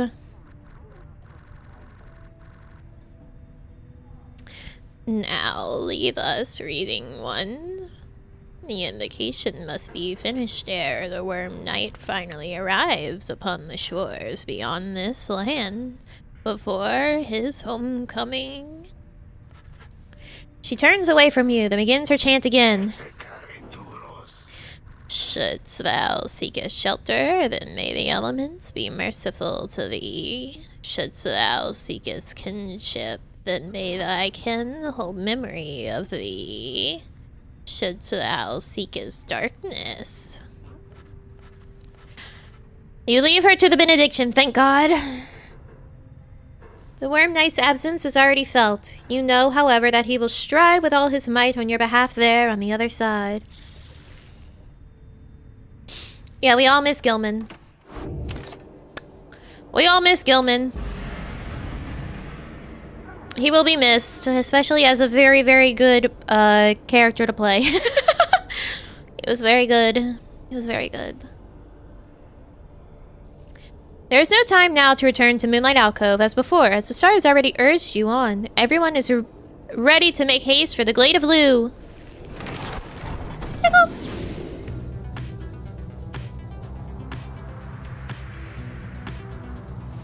Volfred approaches as you fly above his hidden lair at the Moonlight Alcove.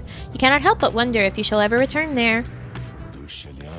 Our dear alcove, I have asked my agents to break down the place. It soon shall be gone, if it isn't already. We shall not be returning. The rites are going way too quick now. We've not the time to do so anyway, and with Orlak back among the living now, and no longer fond of me, I dare not think what he would do with it. Unfortunately, hiding places are of little value once they're found. Once all of this is over, those of us who do not manage to return, we shall have to find another place to live, to try to live at least. Yeah. I don't want to think about that. We're getting everyone out that we possibly can.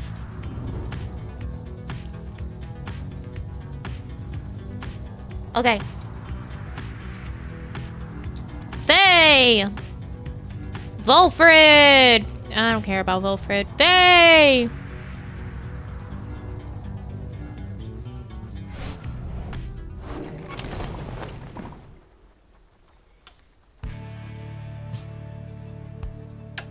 Plus, Faye's voice is a lot easier to do for prolonged periods.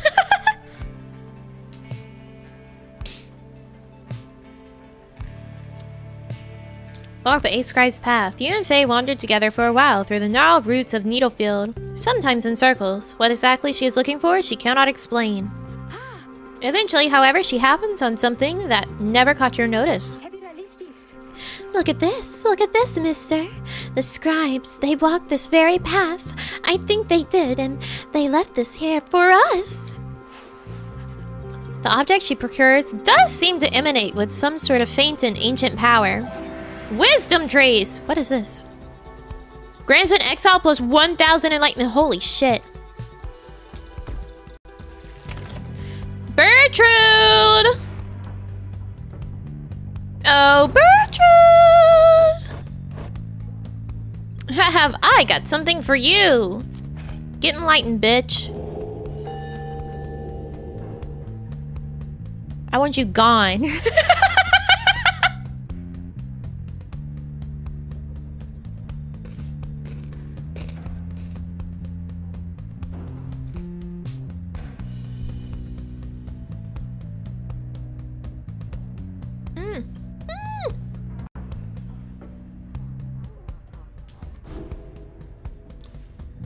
Okay, that was the last of my breakfast.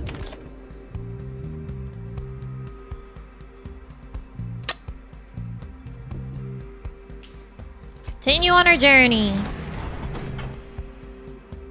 Tell us how you really feel. I think you know. Stop the wagon. Now. The black wagon has shuddered to a stop en route.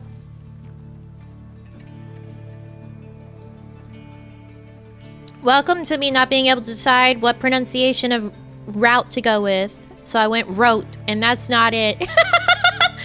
Route versus route combined, rote. En route to the Glade of Loo! There is some commotion as Volfred motions for everyone to be still. There ahead. It seems we have a visitor. He points into the distance. However, when you scan the horizon, everything is still. You see no sign of whomever Volfred referred to. Still, he indicates caution. I am certain that I saw someone directly in the road. Is it Volfred? Not Volfred. You're Volfred! Fuck! Is it Orlak? Is it Orlak? Is this gonna be a bad time? A tense moment passes, then another.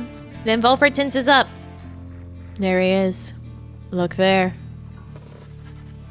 You look toward where he signals, then at last you see the cause of his concern. There's no mistaking who it is.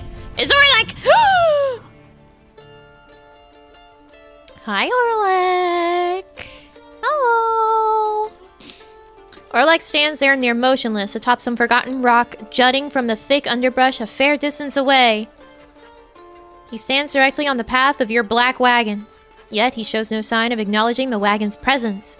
He appears only to be waiting for something, likely for you all.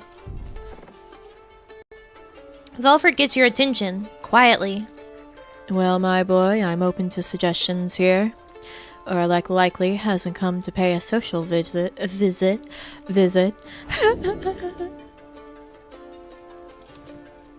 Yeah, let's talk to Orlak.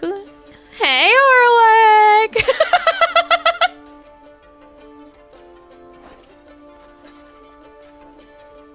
There has to be a way to reason with Orlak and bridge differences between him and his former triumvirate.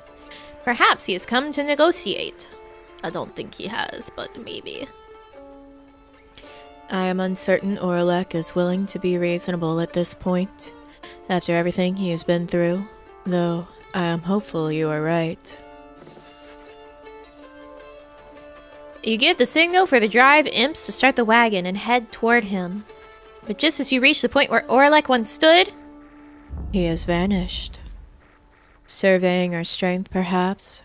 His motives are plain, but his intentions unclear. Indeed, Orlak is nowhere to be found now.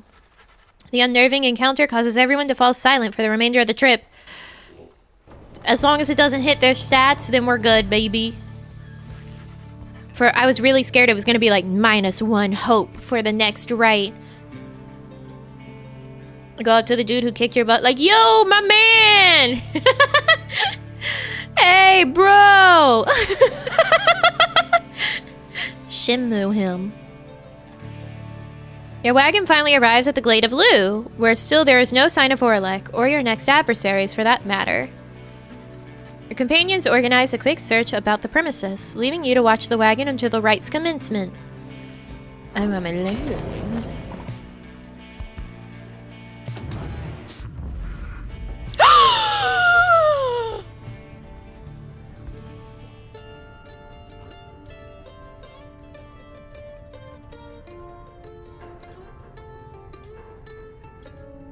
He's here! Something is wrong. Someone is here, alone with you. Oh my god, what are we gonna get up to? We're alone in the black wagon with Orlak? Oh my! Orlak seems to be examining various objects in the wagon. Whether he has noticed you, you cannot tell. What he is doing here and how he got in unnoticed, you cannot imagine. Wagon about to be shaking?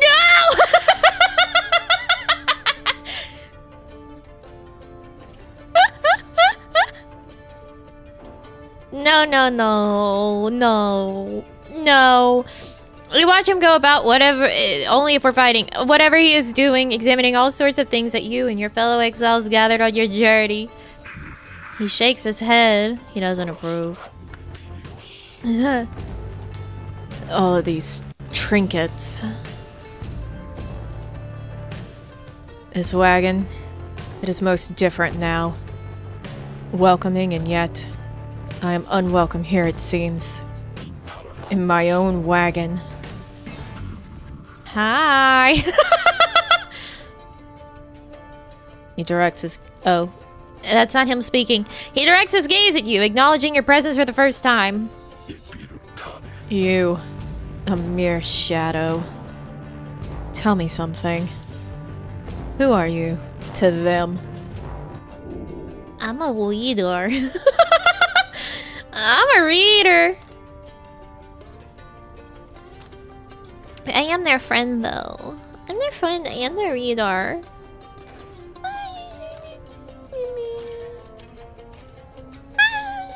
I'm their friend. I'm their friend. You tell Orlak that you have traveled all across the downside with this group and count them as your trusted friends. It is a different group now than in his day. A friend, is it? Beware then, for the Nightwings do not always treat their friends with all due charity. Relay to them a message for me, Shadow. Tell them, I shall have my night. He strides right past you toward the door. Then he turns to you once more. I shall have my night.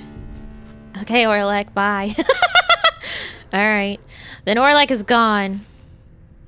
Alright, bye. Thanks for coming out. Several of your companions return as you exit the wagon. You explain what happened. However, none of them saw Orlak. I believe you, my boy. Orlak, he is unwell.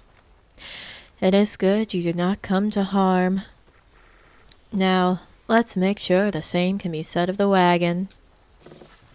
You and the others conduct an exhaustive search in and around the black wagon for any signs of objects missing or tampered with, as well as signs of damage or foul play.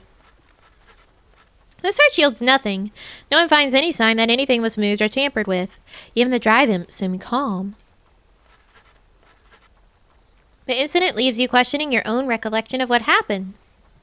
You try to clear your mind, for the rite is soon now to commence. Okay, bye, Orlak. Oh, hey, guys. You know, it seems so awful quiet now, I gotta say, without that slippery little character, what used to hang around with you, I mean. Talks like this a lot, you know what I mean. Hope he found that honor thing he's always going on about. We don't got that in stock just now. He's stupid. While the bear's triumvirate is banished, adversaries are slowed and cannot use abilities. Ooh. That's expensive. Goodbye, Gilman. Goodbye, Gilman.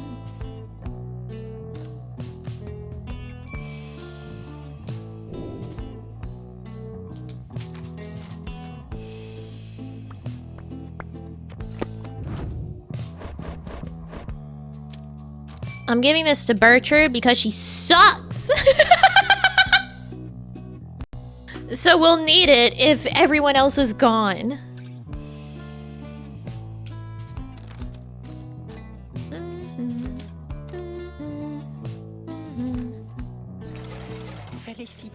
Must be our lucky day here, or I don't know what, Dad.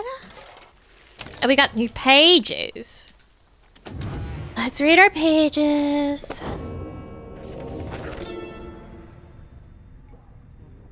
Downside climate, in the words of Jomur Minimane, the Alpha Chief. I know of no polite way to describe the climate here. It oppresses every living thing, except perhaps the native flora in a few specific areas. Once more, the recommended course is to keep moving. Moving keeps you warm when it is cold. Or when it is very hot, you use what strength you can to move to somewhere you can think and breathe. The weather in the downside seems intrinsic to the different regions, which my good friend Molten Maliv shall describe. Shelter can be difficult to find, and you cannot stay in it for very long. Perhaps, however, shelter can accompany you, rather than constrain you. Budding downside dining. Oh, think of all the terrible, terrible food that we've been eating with Headwind gone. How to sustain oneself with food and drink in such a place as this. The less said of it, the better. Do not complain, observe, and above all, keep moving. Sources of sustenance avail themselves to those with keener sense. In warmer climates, search the ground at break of day for subterraneans. In colder places, dig for them. Give them purpose. Drinking pools are rare, but moisture in abundance outside of the sand folds. Some is poisonous. Take only what you need. The downside limits any opportunity for excess, but it provides enough amenities to meet the needs of life. One who withstands it cannot help but feel a sense of gratitude. You're eating beans? Why are you eating beans? Who eats beans? What the fuck is a bean? As the sky above the glade of Lu darkens, your companions watch in silence and await the commencing of the rites. Bertrude speaks up after a time. I wish he wouldn't. Ye stars now burn for us. Now everything is ready and the stars begin to shine once more, precisely as foretold. This is just me today. Oh, I'm really on top of my game. Beans? Never heard of it. Never heard of a bean in my life. Never heard of a bean in my life.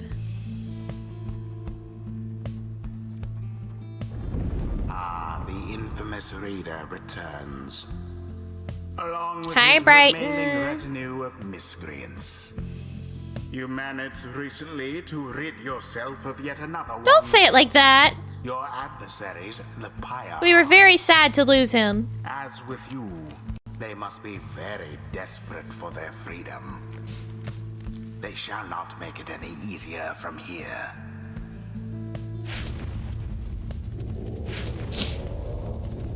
What the fuck is a bean? I don't remember Deluge's voice, which is good because I just remember it was terrible to my throat. Oh no, the Nightwings! He struggles with his mask for some time. But please have mercy on this knight, O Nightwings, for this knight knows well of the limitless power which you most certainly possess. Then he squirms into his mask.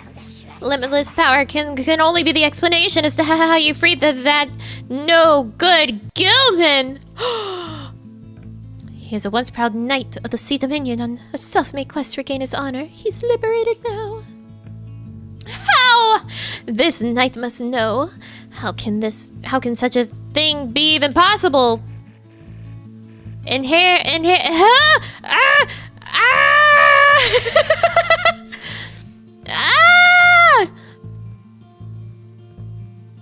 Inheriting the loudest, clumsiest, ugliest, most obnoxious, least competent worm ever to sully the ranks of the Pyre Hearts and seeing him to such a victory?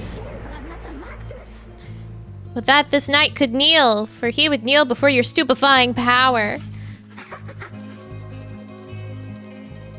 By the end of the speech, you sense Sir Deluge is not entirely sincere. Even now, you hear him snickering nervously with his triumvirate. It seems news of Sir Gilman's liberation has caused quite a stir within the ranks of the Pyre Hearts. Even still, they stand together, ready for the rite. Nami's brain has left the building. Thank you, Vesperam. Thank you. I don't know if it was ever even there. I don't know if it was a...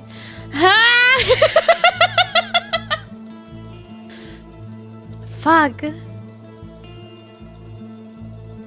They're ready for the rite. They're ready. Am I? I don't know. Shit, Who man. shall besmirch the Nightwing's name? Faye. Faye. Pamatha. Amatha. Fucking Bertrude. Fine. Wait, the ancient rites commencement. We are not afraid of you, especially not this night. Worm Knight's attack!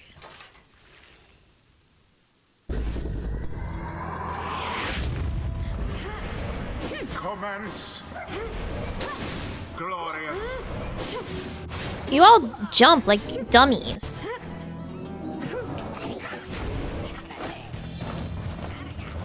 Fuck, I gave it to him. I wanted to toss it in so that she wouldn't get banished, but oopsies. Engulfed within the orb. Barely a mark against that flame. Banished.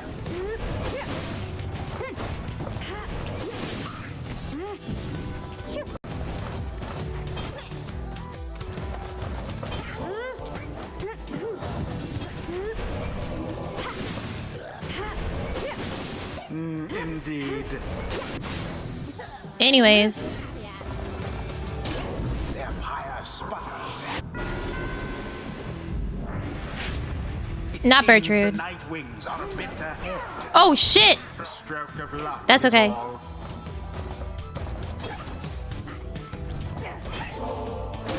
That pyre's flames glow.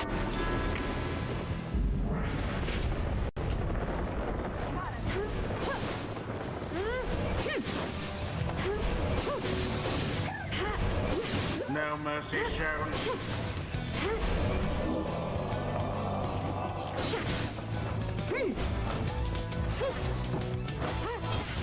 Oh, what the She was there! She was there! She was there! I swear to God! A blunder.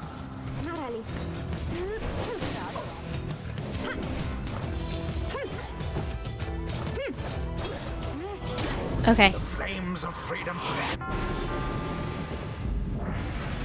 Another most inglorious defeat is imminent. This knight can feel it in his bone. Just the one bone? Fuck! What? Huh? That doesn't make any sense.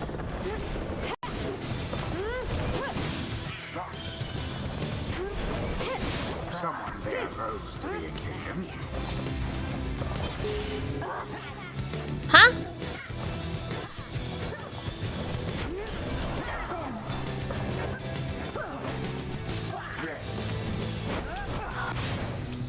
Was dangerous. Anyways.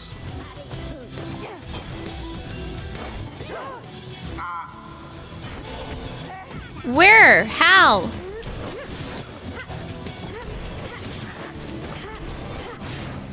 All banished. Good. Okay. And it is done. The Nightwings prevail yet again. They overwhelmed their adversaries utterly. Good. The rite is complete. Now then, if you're quite finished making sport of us, then we shall slither away in humiliating disgrace. Thanks. Bask now. Get dunked In on. the wisdom of the scribes.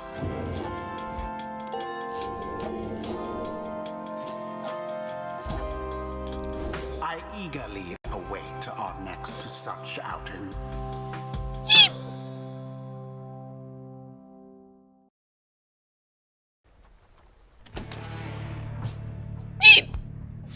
Oh my goodness. Oh, hi everyone. Pomathil doesn't seem very happy. Back at the Black Wagon, you find the Lone Minstrel examining your fellow exiles after they vanquish the Pyre Hearts rather decisively. It is plain to you that none of them look well. The Lone Minstrel notices you there and turns to you.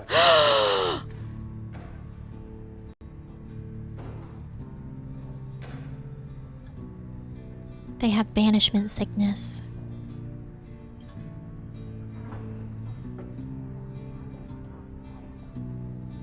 How could that be? No, that can't be it. No, no, no. Reader, the fast returning of the cycle of the rites has put a strain on everyone. We have multiple cases of banishment sickness this time. How could that be? Bertrude didn't even...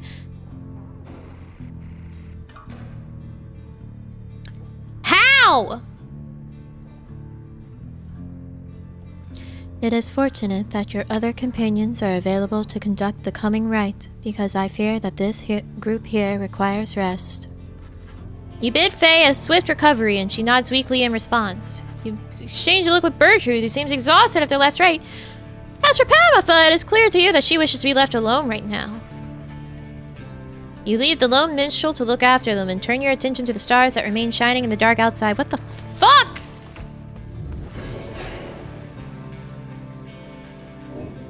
Oh, wait, Pamatha didn't get banishment sickness? She just wants to be alone right now? Huh? Hey, welcome. The stars yet shine for you, revealing various paths forward. Shit, dog.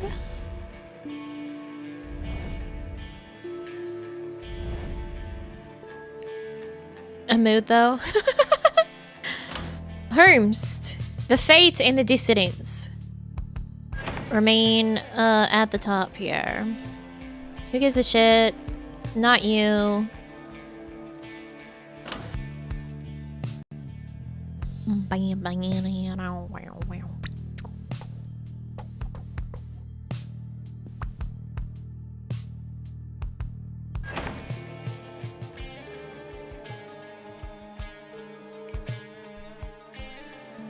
I don't know, you're pretty easy.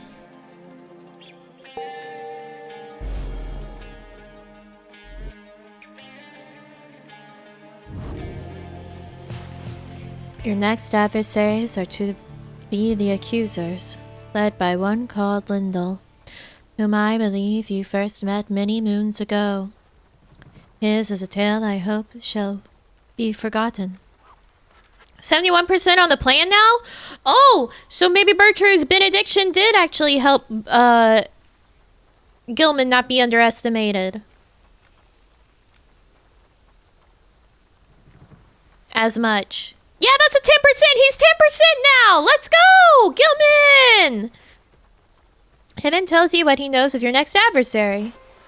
Lindell the Liar. The first adversary you confronted in the rites not long after you took your first steps on the path to freedom. A former constable of the Commonwealth, he gained a reputation for a strict and brutal manner. By any means, he always caught the crook.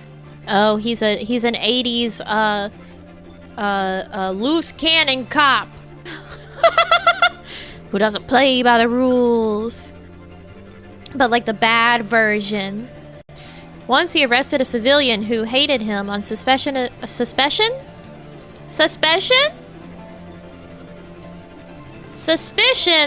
of theft of Commonwealth artifacts that had gone missing. Lindell discovered the artifacts himself in the civilian's home. The suspect soon was exiled. Still, he denied the charges, even as they cast him downriver.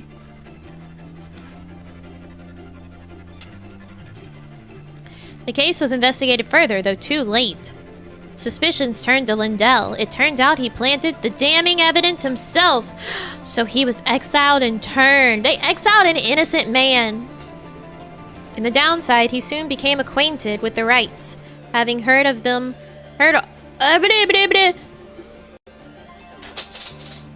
Having heard all of this from several people in high places. There was a hair on my glasses. It was distracting me. That's my excuse. He asserted himself as the de facto leader of the accusers. They bent to his aggressive nature and prevailed many times under his watch. Yet each time his chance at liberty arose, the Nightwings either defeated him or simply did not show. At any rate, Lindell shall be looking forward to our arrival, I expect. We may resume our journey come daybreak, but in the meantime, I would advise taking what rest ye can.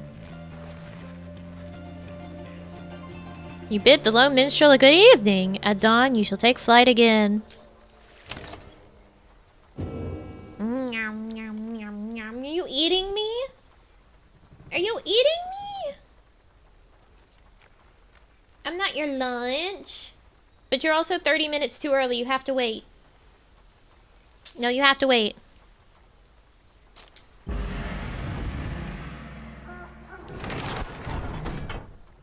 Take off! I'm not reading the Pyre Hearts page right now. I just can't. Oh, wrong way, wrong way, wrong way, wrong way!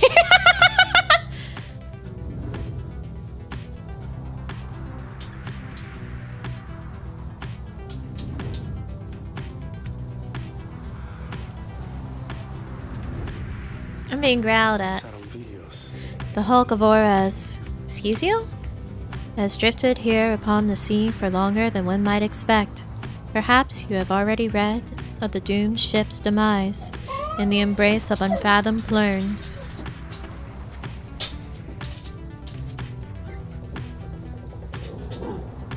No!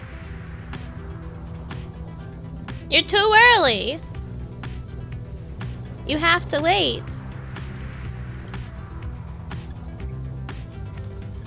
Some say it was the sea itself which preserves the ship's remains. Hidden properties within the water, sea creatures binding together ruined planks of wood. Those such as yourselves and the accusers know another truth, I gather. The stars would not align over the wreckage if it did not have greater significance than first appears. May you have good fortune there during the coming rite. Alright, so the Underking Pass, Fathomless Twinch, or say Bartrude.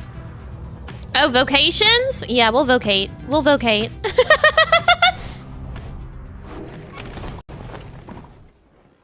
Let's pass the time. Let's vocate a little. Foreboding feelings stuck with you since your arrival in the sprawling waters of Underking Pass. Some of it spreads to others in the group.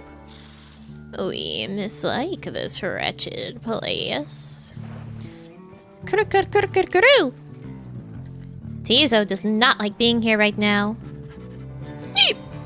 You decide to focus on pursuing your vocations until the Black Wagon is ready to move on.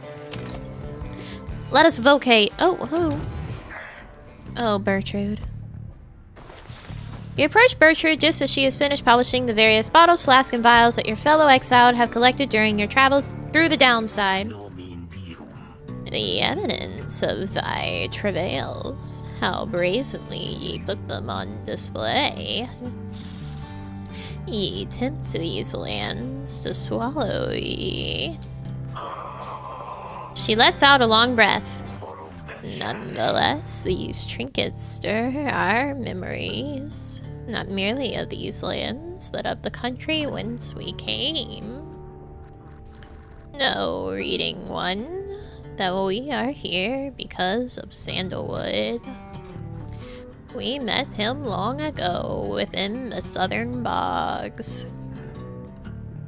He offered many courtesies, and in exchange we found agreeable. We sought then certain reagents necessary to our studies of the heavens and the earth. He knew where to procure them.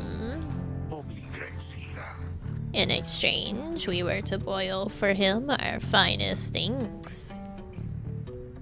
A certain recipe, notorious yet secret. Its stain could never be removed. Oh, but the commonwealth misliked it. Bertrude, I need you to shut the fuck up. Hi, welcome! 'Twas then we first began collecting samples of the region, so the downside for Sandalwood was ever true to his word. Long have we studied this accursed place, Black Basin, the chaos of the deathless tempest, the richness of the bogs of flagging hands. Land so far away, and yet they called to us. The issue with Bertrude's voice is that I don't breathe during it. I don't breathe while I'm speaking in that voice. So every time I'm like, afterwards. If Molten Maleed was able to traverse the downside in its entirety an age ago, then surely 'twas not beyond reckoning that we could do the same. Furthermore... But she hesitates. It matters not, reading one. Thou hast indulged our tales long enough for now. She slithers away without further explanation, thank God.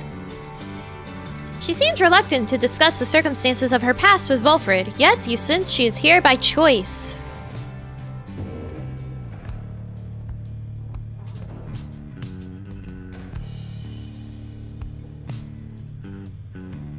Okay. We're not reading the page.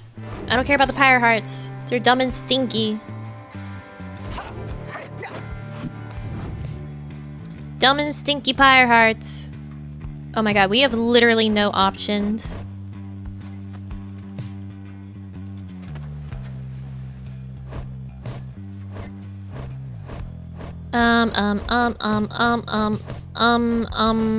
Tizo!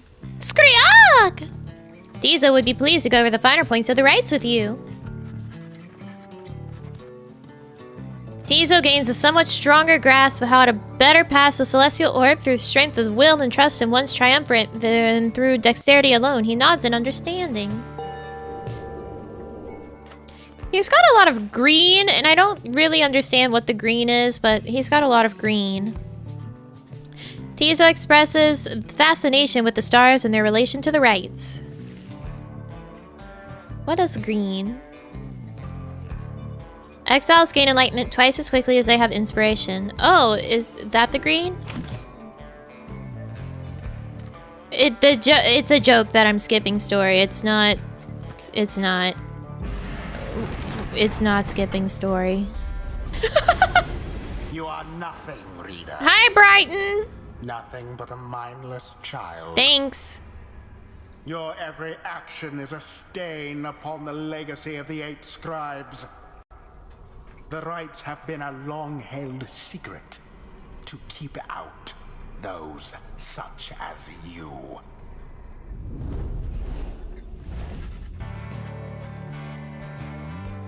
What the fuck is a story? Yeah, you can't trust anything these jokers say in chat.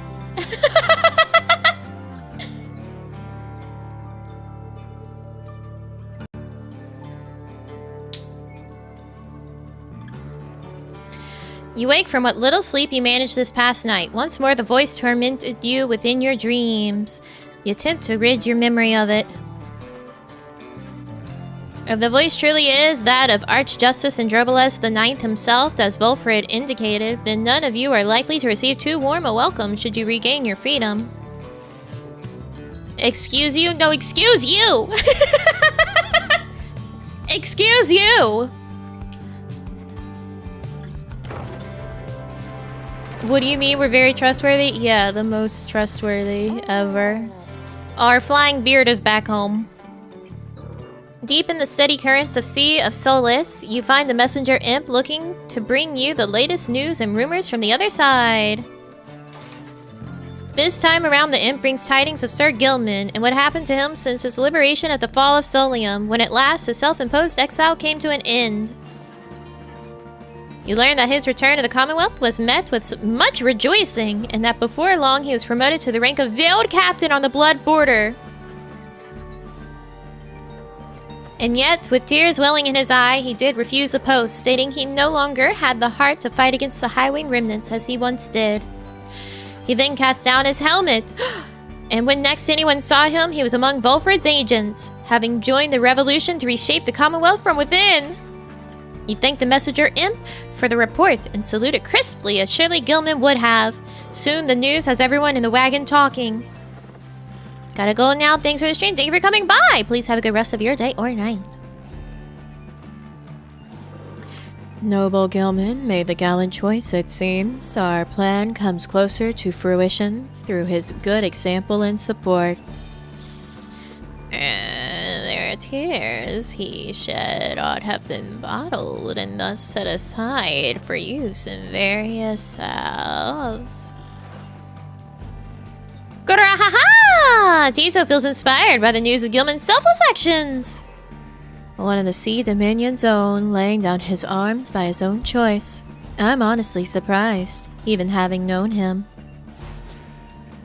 Do you think that one day I can be as brave as him? Because I don't always think I can.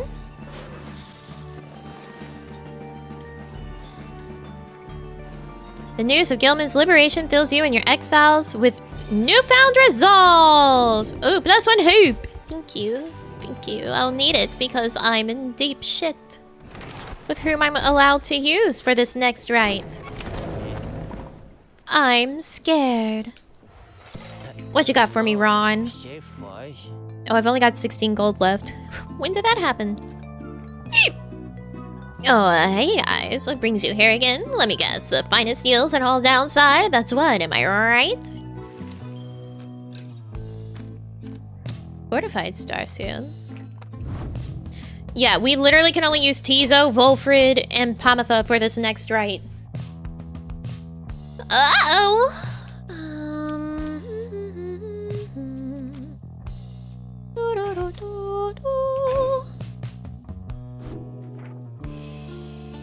Yeah, I hope that's gonna be good enough. Just the way it goes sometimes, eh, Dad? Alright. Next rite, let's go. We've got just enough time before squirrel time that it should probably be good. Here among the murky waters of the Hulk of Orez, you await the signal of the stars. There's no sign yet of your expected adversaries, the accusers. Then the little imp Tizo flutters up to you. Tizo cautions you that he has some history with your next adversary, Lindell. Screak! Tizo seems to be indicating that Lindell has a personal vendetta against him. Isn't that who Tizo was like, yeah, you suck, your mom, get dunked on.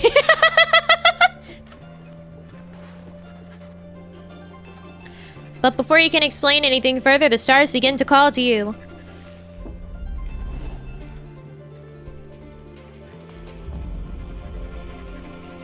This is a lot of Titan stars. We're not using a single one of them. Things are hard enough as is.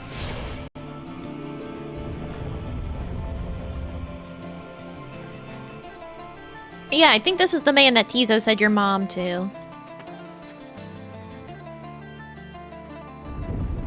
Rita, I am still very cross with you, you know. Well, that's just too damn bad, Brighton. To think I saw in you a worthy heir. Not just to the legacy of the Nightwings, but to the future of the Commonwealth. That traitor Volfred. Only a fool would be seduced by his audacious promises and his dangerous ideas.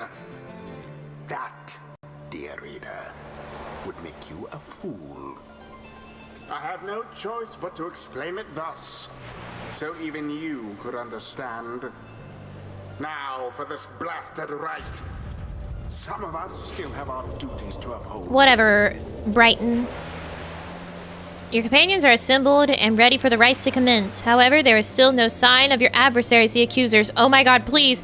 Oh my god, please. Oh my god, please. No, no, no. Oh my god, please. No, no, no. Please don't. No, no, no, no, no, no, no, no, no, no. If Orlak shows up instead, I'm gonna be so fucked. I'm gonna be so fucked.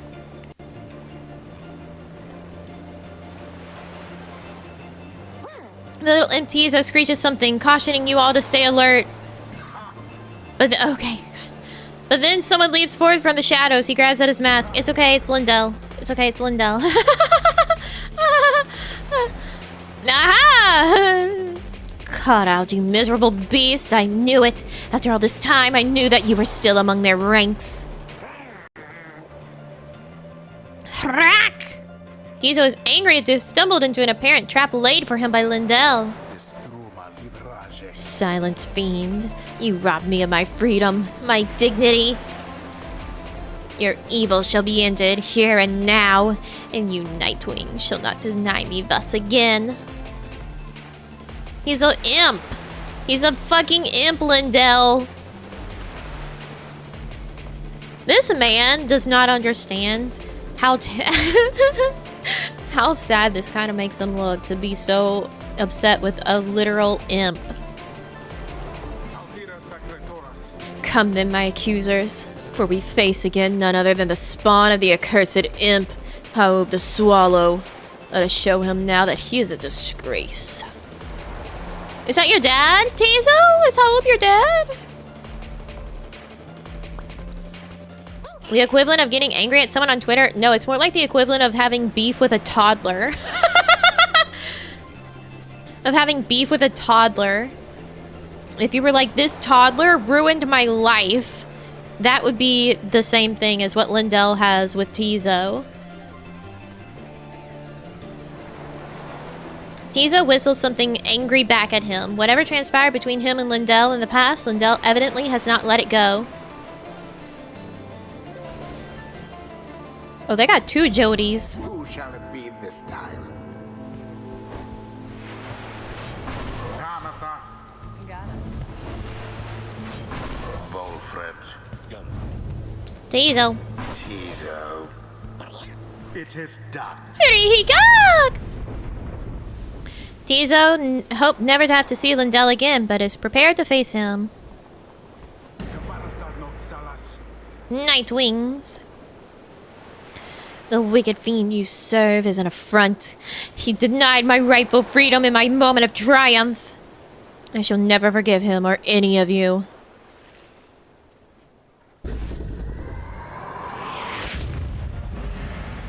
Commence. Oh shit, fuck. Tizo, I can't do this alone, buddy. You're gonna have to help me. I'm too stupid. I'm too stupid. I don't know how to do it with these guys. Uh-oh. Uh-oh, shit. Uh-oh, shit. Uh-oh, shit. Oh, thank God you're stupid.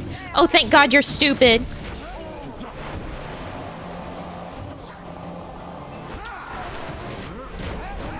Oh my God, how did that not reach?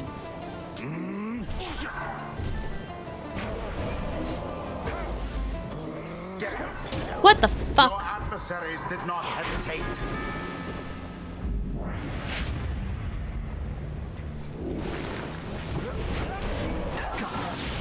Why did I stop? Why did she just stop in place? What the shit was that? Mendel snuffed out some of your flame. Pamitha just stopped in place. What was that? She acted like there was a wall in front of her. A deftly thwarted drive. Empire shan't survive much more of that.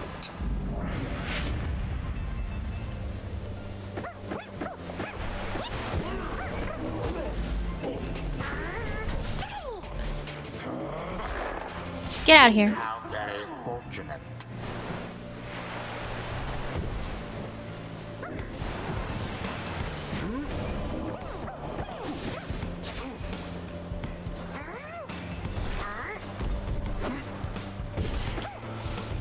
Fuck!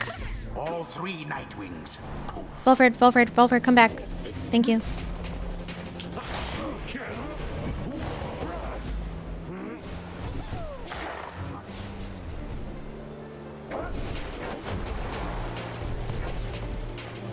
Oh, fuck me. Now there's a proper doubting. They had the orb! Please don't lose. That makes me very upset. By the scribes. It'd be very bad if we lost.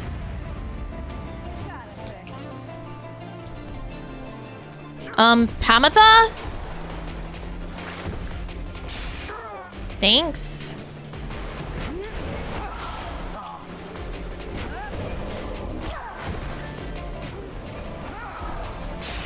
Banishment. Blessed be.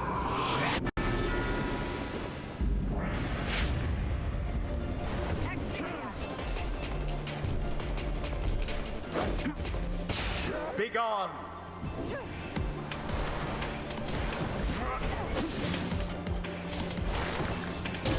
How utterly brazen. Pamatha, I need you to come back. I need you to come back. I need you to come back. I need you to come back. Fuck. Lendl banished. Fuck me.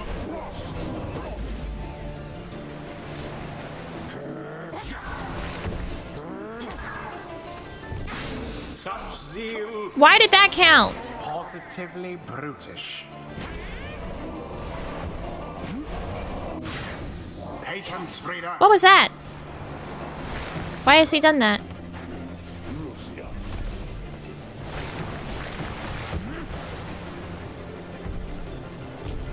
Out to the flame.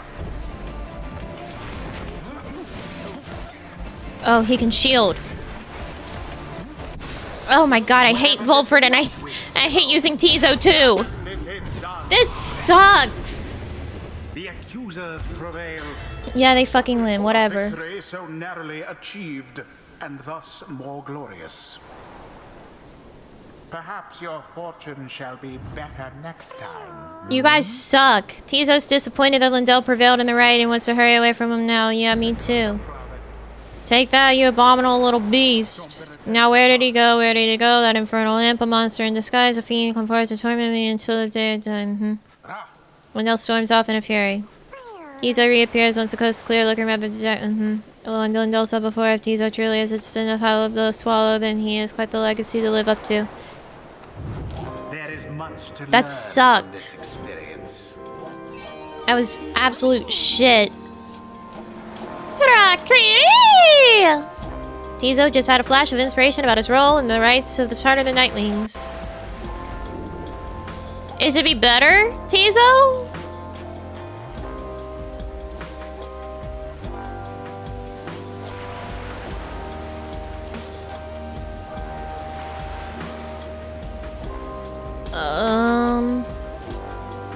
Yeah, be faster. Tizo was very slow. Until the next rite. If there even is to be another one. Shut up, Brighton. I didn't skip dialogue. I didn't skip dialogue. It proves a little time for rest at the Black Wagon after your fellow exiles suffered defeat by the accusers just barely. Those afflicted with banishment sickness seem to be doing better at least and express gratitude to Pamatha, Volfred, and Tizo for their efforts. Just then, the lone minstrel appears before you. No words escape his lips. You can guess full well what he has come to indicate to you, and follow him back out into the darkness. The stars above seem to be few and fading, yet one still shines defiant. Oh no, it's another liberation rite. We are getting Bertrude the hell out of here, and then as soon as possible, Tizo and Volfred. I can't stand using them. It's against the fates. Okay.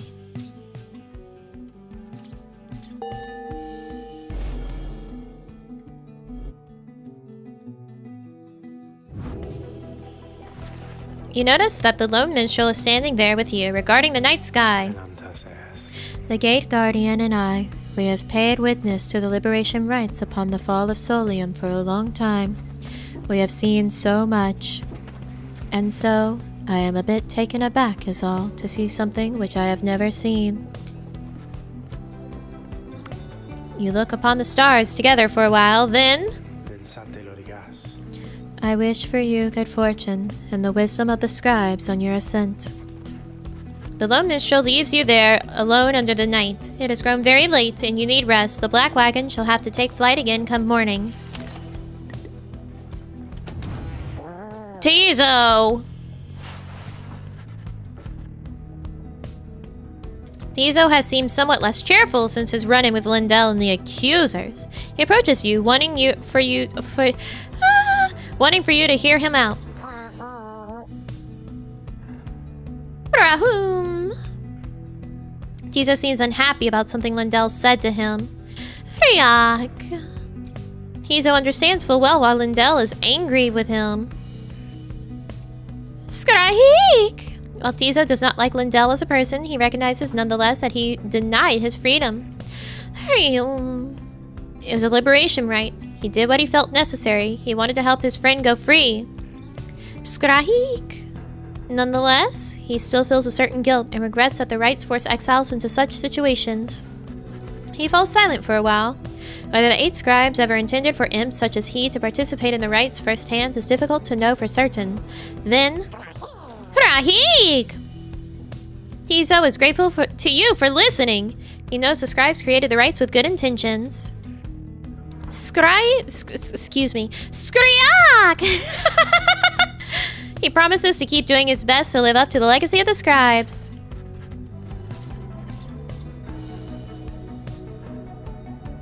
He bounds up into the rafters with some of the other Derivims, regardless of whether he truly is a descendant of Ha'ub the Swallow. Surely the scribes would have been proud of him. Aw, Tizo! Let us fly. Fly, fool, fly.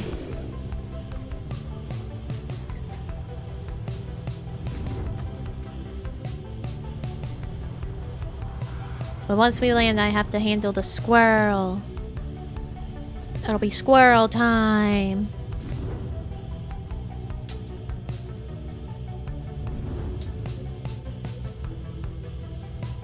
A little pause. She heard me. Eh? The inverted fall of Solium roars into the sky. Somewhere beyond it lies the commonwealth, beyond your vision and beyond your grasp. Alas, that we can't simply fly up back onto our homeland. This wagon has its limitations, I'm afraid. But we shall return yet. Let us continue now along the path. I know, Squirrel! I know! Once more we sail above the fall of Solium. The temple to the 8 scribes awaits us at the summit. None have seen the temple, save for those worthy to conduct the rites there, and myself and my counterpart Celeste. You may then wonder whence it came. The cycle of the rites has turned since the beginning of this age. Over its course, whilst waiting for the cycle's turns, some exiles thus paid tribute to the 8 scribes. I think the scribes may not have wanted such extravagance, or the carved effigies to them along the way. I know, baby! Yet it is for triumphants to decide how best to honor the rites. They chose to honor them as you see there. How you remember this, of course, whether you even wish to do so.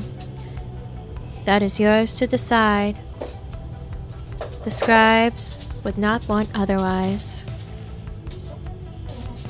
A room. A room.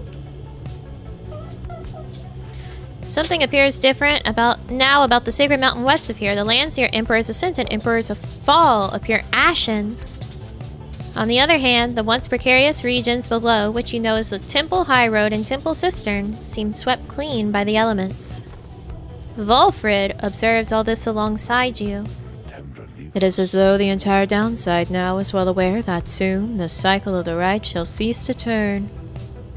The weather lately has been very much unusual, to say the least. In this case, however, it appears to have afforded us a bit of a shortcut.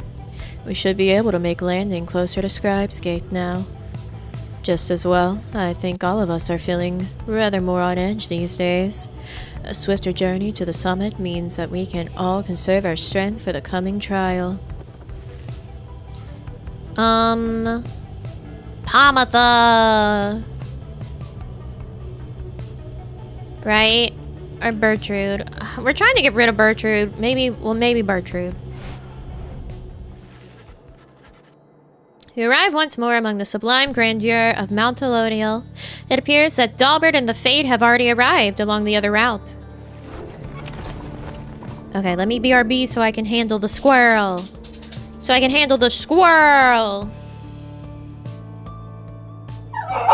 Yeah, you need your idol meeting, huh? You do? Okay, alright, I'll be right back.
We are back.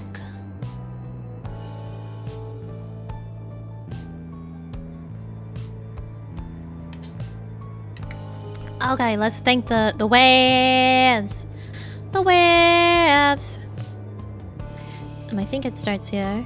Yes, it does. Ark, thank you for the wave. Thank you, thank you. Biamon, thank you for the wave. Thank you, thank you. Shang, thank you for the wave. Thank you, thank you. Mako, thank you for the wave. Thank you, thank you. And TNT, thank you for the wave. Thank you, thank you. Productive idle meeting, Squirrel. It was. She had her lunch and some water. I got more water while I was up because I was out. I was out.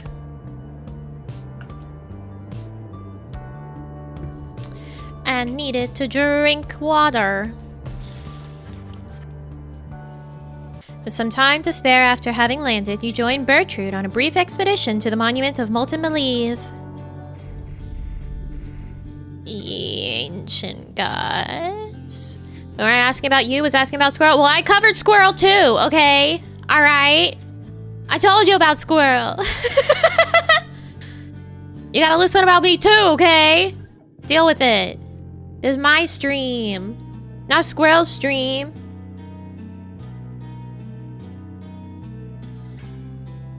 She's in prison now of her own accord. Ye ancient gods, I warn ye now. Dare ye not toy with Sandalwood. He puts much stock into thy teachings. Dare ye not undermine his plan. 72%! For it is there, not simply for our benefit, but to honor ye, assuming ye deserve it. You return to the wagon when she has finished paying her respects. You have occasion once more to pursue your vocations. Oh my, ooh, +3 glory. Me oh my, I'm never gonna score with you anyway, so it doesn't matter.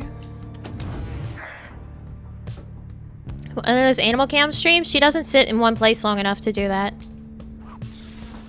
You notice Bertrude studying the Beyonder crystal. She sets it down as you approach. The mouthy wraith rebuketh our attempt to summon her.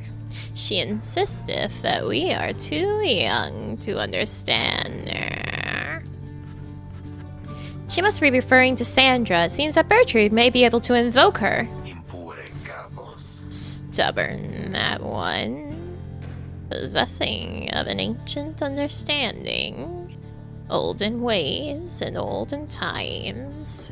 Saying what she sees, that sounds like a really great way to just dox myself.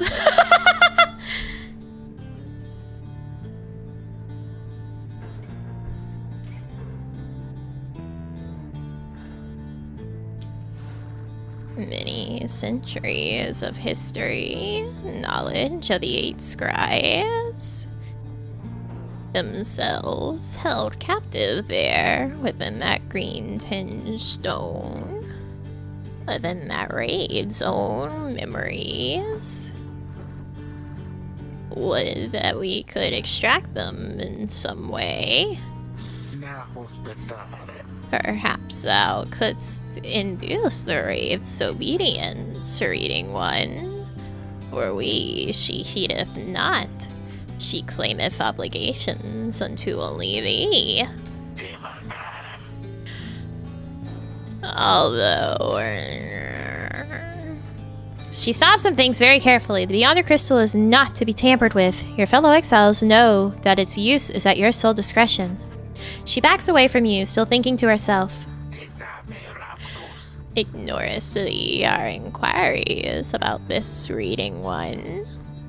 Our reasoning has taken us elsewhere. Her refusal to cooperate is like to be an ancient warning of some sort.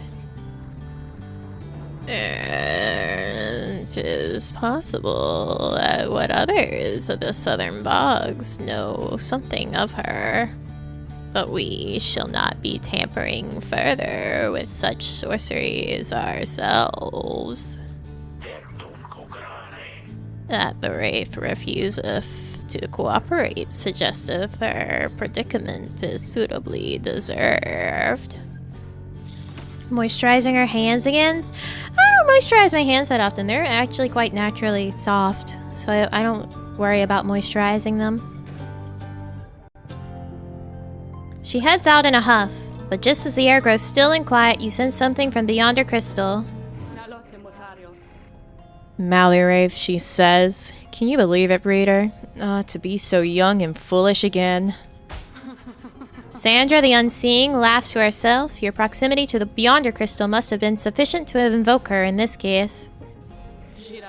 That crone of yours is far too curious, I think. But it appears that even she has learned her lesson in this case. Thank the stars I'm beholden to no more than one among you nightwings at a time. And thank the stars that happens to be you rather than her. And if that crone attempts to lay her fingers on my Beyonder crystal again, I shall just have to torment her dreams till she's my age. Do feel free to mention that if it comes up. Now, farewell. You know where to find me, lovely reader. She vanishes. It seems that Sandra proved resistant to Bertrude's tampering. If so much history is trapped within the Beyonder crystal, there it shall remain for the foreseeable future. Applying sunscreen? I don't leave my house, so I don't put on sunscreen. I said if you leave your house, you need to put on sunscreen, but I don't leave my house.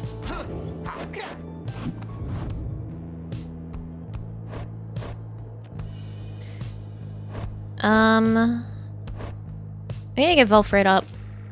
Certainly, I would appreciate your point of view. You and Volfred go over his understanding of his aura and its connection to his presence, both physical and spiritual. This discussion proves informative.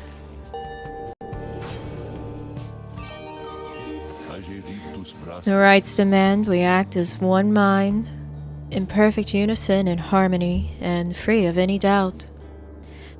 I've grown more accustomed to being a part of the Nightwings of today. Leave your house without sunscreen? Put sunscreen on!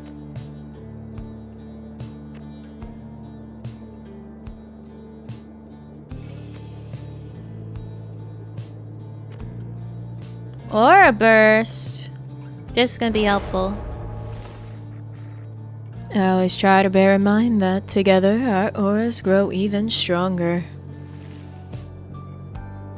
This is not medical advice. I am not a medical professional.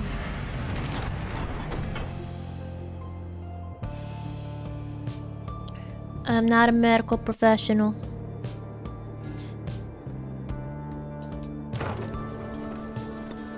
How much or what SPF? You should be putting it on pretty thickly. And the highest SPF that you can get your hands on that's for your face. Again, you stand before Scribe's gate, where the gate guardian regards you all above an archway carved from stone. The exiles of the Nightwings. You must know by now that once the stars no longer shine, the rite shall cease. For now, step forth. Except for you, Tariq. You stay right there. Greetings, Celeste. The Nightwings are prepared. And as for me, you shall not blaspheme under the gate again. Do we understand each other, Tariq? I, Celeste, I apologize for my behavior before. I shall adhere more strictly to my duties. Be sure of it. Now each of you come forth. Please state your names and what it is that you seek whilst crossing Scribe's gate. One by one, your companions cross the gate until it is your time to do so, and you follow them in turn. The gate guardian regards you all, then waves you through toward the summit. The 8 scribes bid the Nightwings welcome. Go forth with glory. Am I free to accompany them, Celeste? Or shall I remain here? She looks at him a while. You are free to accompany them, Tariq. As you will, Celeste. Until we meet upon the summit, then. You become as white as snow using sunscreen? It wouldn't hurt. Slather that shit on. What's good for you? To not have sun damage. Oh, it's you guys. Well, come on in, I guess. You got here right on time because I was just thinking maybe I would close a little early here, you know? Business has been real good and everything. It's been a little slow in spots, a little slow is all. And so I was thinking maybe I should do a sale. What'd you say to that? Yeah, I like sales. Suggest to Falcon Ron that a sale might be a good idea to liven things up a bit. Oh, well, I guess maybe that's a good way to look at things. And so then I am gonna think about it, stew on it a while, but no promises, okay? So, you buying something here or what? Ooh, what's this? Mayo does not work as a substitute for sunscreen. There is no SPF there. The bearer can banish adversaries by flinging the orb into them? Oh, shit. That's good. I don't have 230. Oh, shit. I don't have 230. I want that. I don't have 230 coins, though.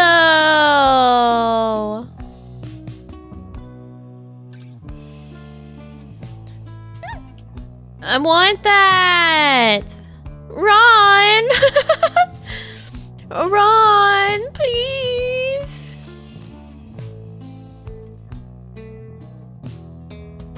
I thought we had 100. What happened? We're broke! Wish you guys would have bought something, maybe.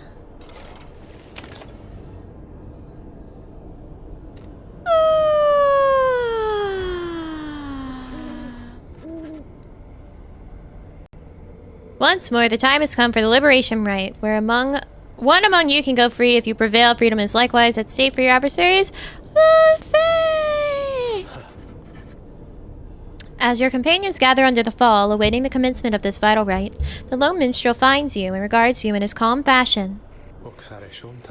Night is falling. These moments prior to each commencement, I must admit they give me pause.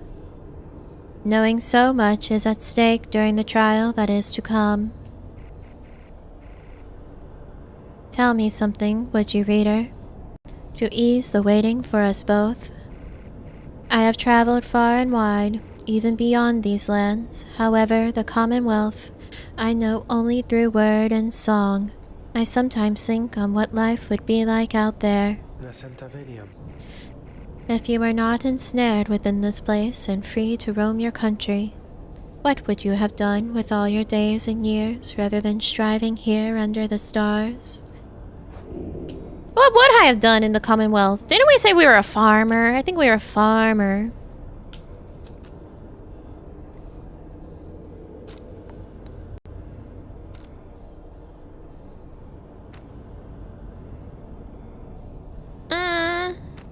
I'm simple. I probably would have just tended the land as a little farmer. Yeah, I think we were a farmer.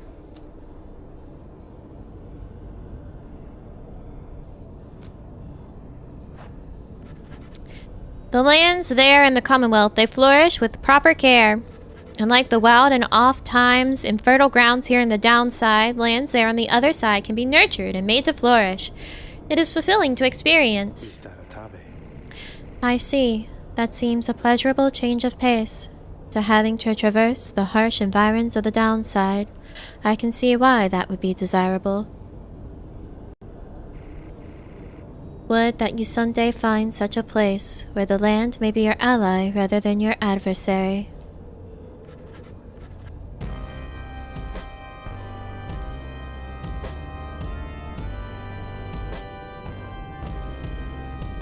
Hold on, I need lip balm.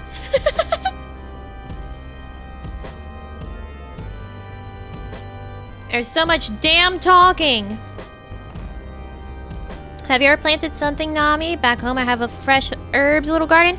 I have done green onions. And then I failed to ever like properly pot them. I would love to actually have a little garden. But it's difficult with space and time and money and weather. But if you ever want to grow something really easily, green onions want to grow. Green onions will fight to grow. They want to grow. You just put them in some water. Like, you take the roots of green onions that you're using for cooking. They'll just grow. They want to grow. They want it so badly. What flavor is the lip balm today? This is a banana. Banana. It is the banana balm sheen. Although, like, it smells more like banana at first, and then it kind of settles into almost bubblegum. So I don't mind it. Wire wolf. Just then the lone minstrel looks forth, and you see that it is time. The stars above, though faint, begin to burn. Banana. Banana meta this week. Banana's good. I like banana. You know those really, really cheap, awful banana pops? Like the ice pops that's like the double stick banana pops? I love those. I love those. Hate the bubblegum smell. It's like really, really faint bubblegum. Stars that yet remain aflame, align once more over Usually the artificial sacred bubblegum hall of smells Soylent. bad. Or like Was artificial here that bubblegum the 8 scents. Scribes ordained the glorious tradition in which you Stop! now participate. The glorious tradition which you and that instigator Wolfred seek to undermine.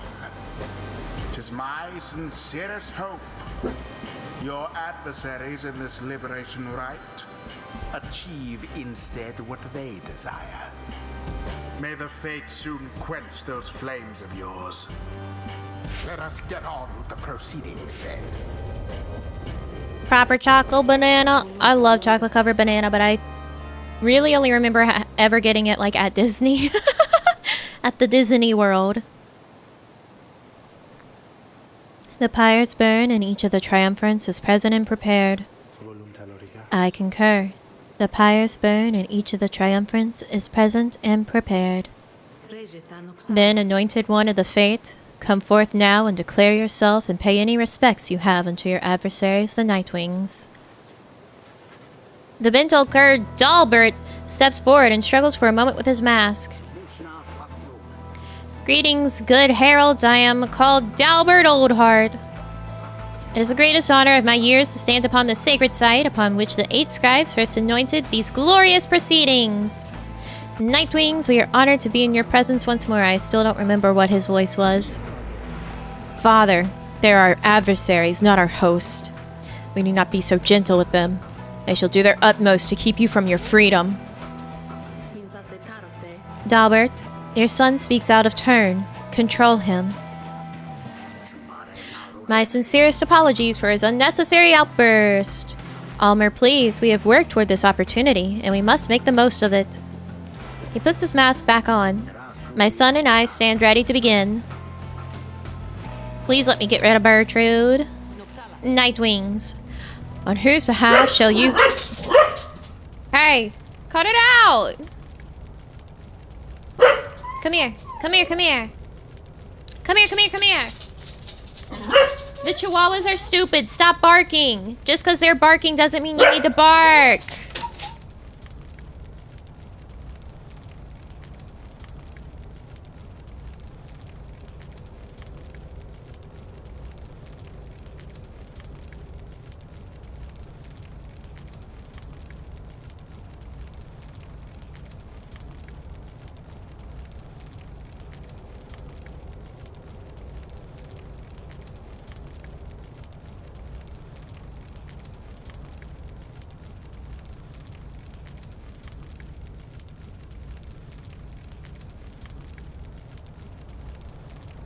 I'm telling her to stop. But yes, the chihuahuas are being dumb. Choose quickly. May you heed your heart in making your choice, reader. I trust you are prepared to play the hymns with me, Tariq. Always, Celeste. Whom do you endeavor to return? Guess what? We can kick Bertrude out. Go the hell away.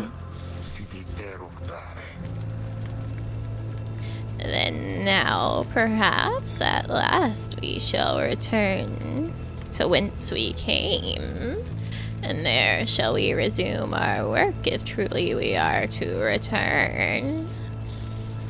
Who shall stand with her? Hey, what are they about right now? Bonus damage, bonus damage, bonus damage. Okay. They've all got bonus damage. Pamatha! Amatha. The sooner we get out of this stuffy place, the better, if one were to ask me. Faye. Hey, Oh, this is so important, isn't it, that we prevail here? Is it? predictably dissident. We give thanks to have this opportunity to face you, O Nightwings. Now let us strive to our fullest capability, with honor and with grace. Save your strength for the right, Father, and for the voyage home. Let this be our final battle against them. The girl duo? This is technically the girl trio. Bertrude is girl. Commence. What the F?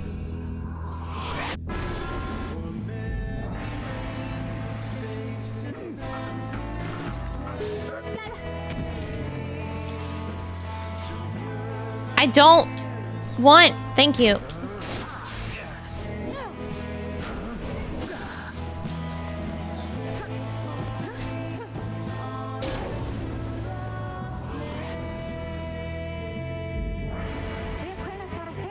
You can do this, Almer. I believe in you, and so do the scribes. Wait, what? What is this? What are you talking about? This is the liberation rite. What are you doing? Faye pulls at her mask. I think you are my friend, Almer, and so I am hoping for the best for you and for your father. He believes in you, and so do I. But we have to do our very best as well. And I know we cannot all prevail, only the Fates or the Nightwings, but not both. Not both. Almer looks on in stunned silence. The outburst seems to have disarmed everyone. We all have to do our very best, and then the scribes, they're going to watch over us and make everything okay. You'll see, Almer. You'll see. She puts her mask back on as the liberation rite continues. Whether her words flustered your adversaries or emboldened them, you cannot tell. Great.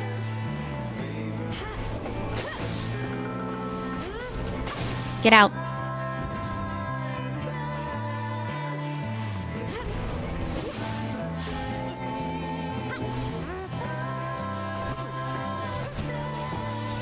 Okay, get in there.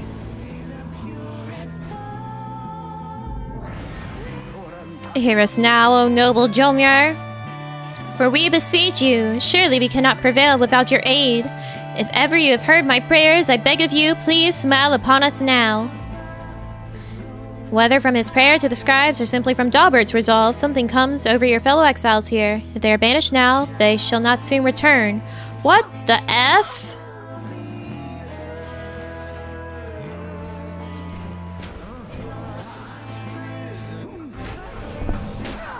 Get the hell out then. Shit.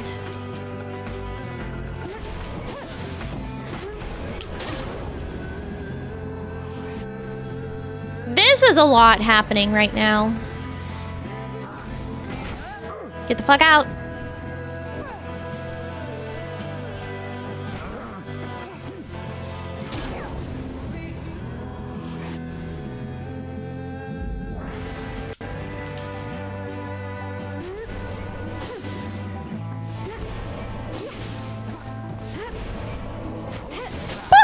No, no, no, no.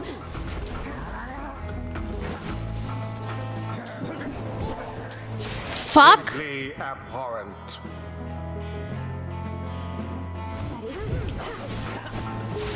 Why did I do that? Why did I do that? Why did I walk into him? Still can do some work. But also, why does it work that way? I didn't have the orb, so why did he kill me? Velvet sun went poof. And there it is. Okay. The Nightwings proved their worth. Bye, Bertrude. An outcome which left little room for doubt. Bye, Bertrude. Thus Leave. ends the liberation rite. And thus the scribes have chosen the exile appointed by the Night Wings shall be free, Bye, Bertrude. absolved of all misdeeds, return to glory in the commonwealth. Yeah, glory. The adversary and all others shall remain to carry out their rightful sentences. Alas, my son, once more it seems that I have failed you. Father, wait. What good is freedom to us anyway if we would be apart? I want to know more about their story in particular.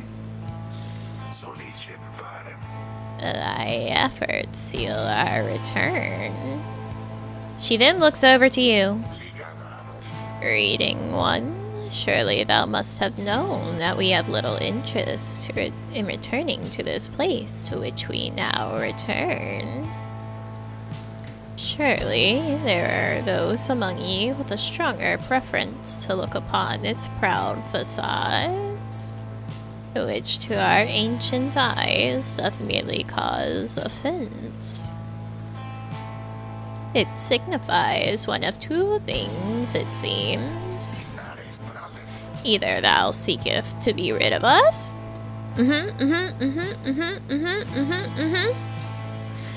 or more likely thou believest we shall serve the plan of Sandalwood at greater length in our newfound capacity.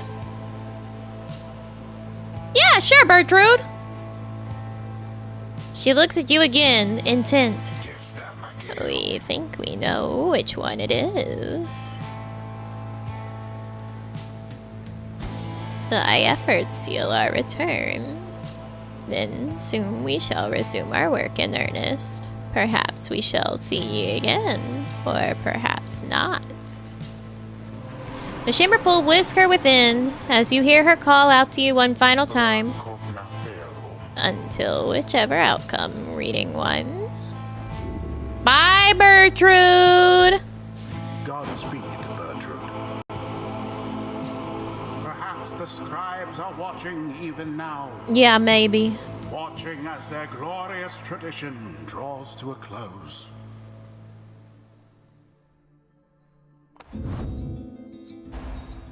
See ya, Bertrude. Yo, Bertie. Now take your execrable companions someplace else. Father, wait! Calm yourself, my son. The liberation rite has ended. But no! How can you be so calm even now after what happened? I keep punching my mic today. I'm so sorry. I don't mean to beat you up. Did you strive this night with all your heart, Almer? Yes, but it was not enough. It was not enough.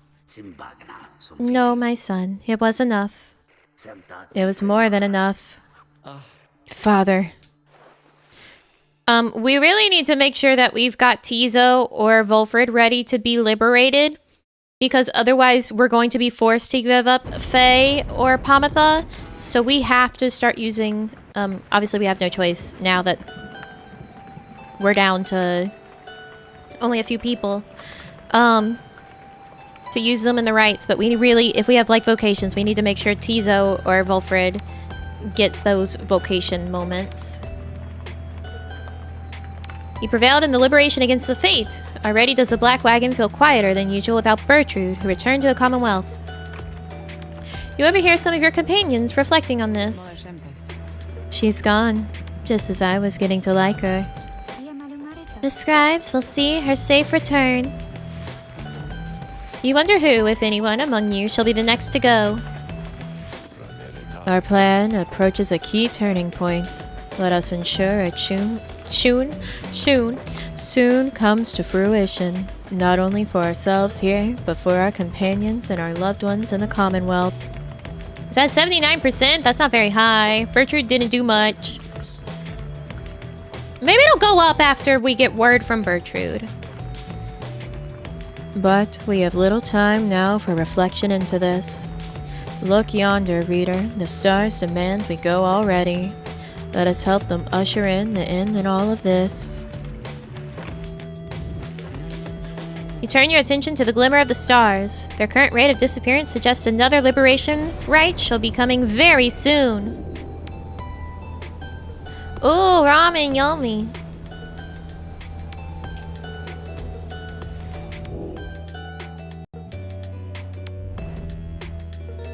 Triesta! Kelmer! Aloo!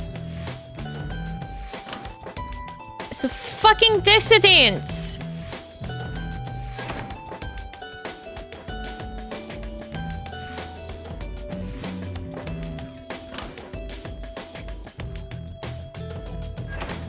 The fucking dissidents! Ah.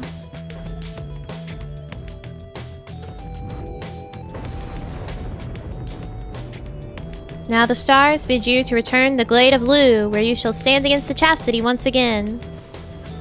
Your adversary, H. Manly Tinderstaff, likely knows the cycle of the rites is drawing to a close.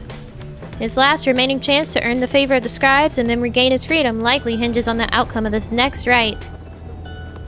The cycle of the rites is soon to end, the exiles of the downside striving to be free. Your adversaries, your companions, even you yourself are running out of time.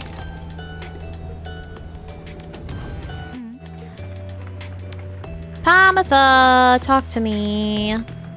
Since Bertrude's liberation, Pamatha has been rather more subdued than usual, and you find her there perched quietly and still. How strange that I should care about some ugly crone, no? Reader darling, or perhaps I'm simply jealous of her, right? Something in her voice suggests you ought to listen rather than respond. Such horrid words I use. If only she could hear the venom that I spew, why, she would bottle it for sure, and put a pox on me besides. You see, it's just, I'm accustomed to dealing with creatures so much more duplicitous than she. No offense intended, present company excluded, and so on. I'd fought against her kind once in a while there upon your blood border. The commonwealth would trot them out, perhaps when you were feeling bold or desperate too. I took them all for monsters, nothing more. We of the high-wing remnants, we knew that we were righteous, soaring high above those oversized maggots, hurling ancient curses at us, sometimes fire. But Bertrude and I, why, we got on just fine. She seemed to see right through me, and she didn't seem to care. She just took me for who I am. Imagine that, right? Perhaps when one gets to be her age, one finally achieves some sense of perspective then. Some genuine enlightenment. She smirks to herself! Anyway, I hope that she appreciates the change of scenery.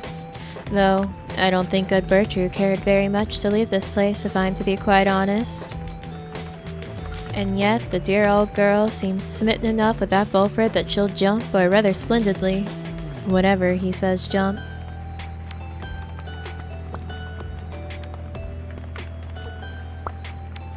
Would that my heart still yearned for anything when I'm her age. I suppose I'm just a little shaken that she's gone, but thinking of the terror that she'll likely cause back in the commonwealth of yours. She laughs to herself, perhaps to you. Thanks for getting her out, darling. And so then, what say we get some rest, We'll surely need it now that we don't have Trudy to rely on. Racy reader. She swoops off, laughing over her shoulder. The friendship between Pamatha and Bertrude passed unnoticed by most of all of your companions. Perhaps this was why Pamatha valued it to the extent she evidently did. For now, you have every confidence that Bertrude will prove essential to achieving Volfred's plan there on the other side. Oh, she liked Bertrude. This is garbage. This is better. Okay. Onwards! At dawn, your companions are prepared to depart. Everyone is silent. Your travels are to take you back to the Glade of Lu, but soon after the stars shall draw you here again. Wow! Beep!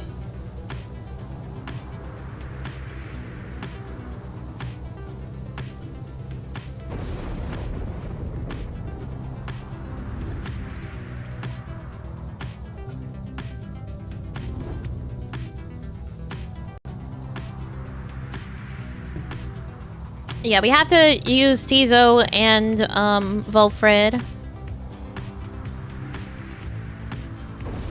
Something of value, we really need money. Because I want that orb, the star catcher talisman.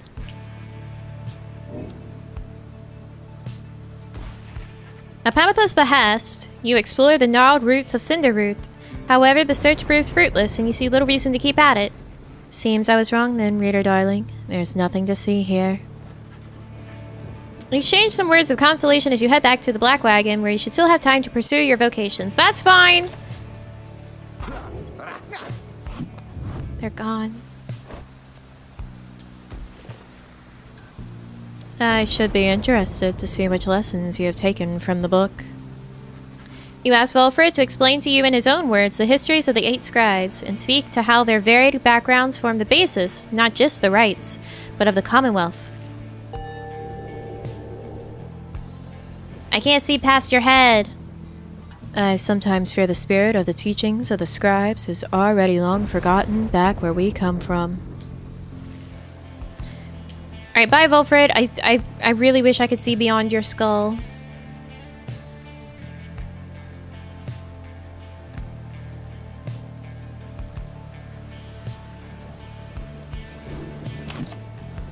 We'll never know.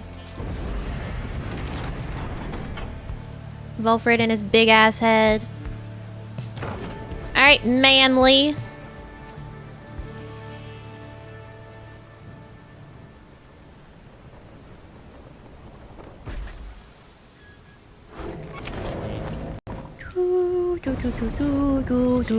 Know something, guys? I heard a crazy story that old Bertrude, she's finally got on out of here. Back to the other side. Can you believe it? You give her my regards, okay? Because I got a lot of customers because of her, and I do mean a lot. Anyways, what can I do for you? Sale? Put things on sale? Put things on sale, please?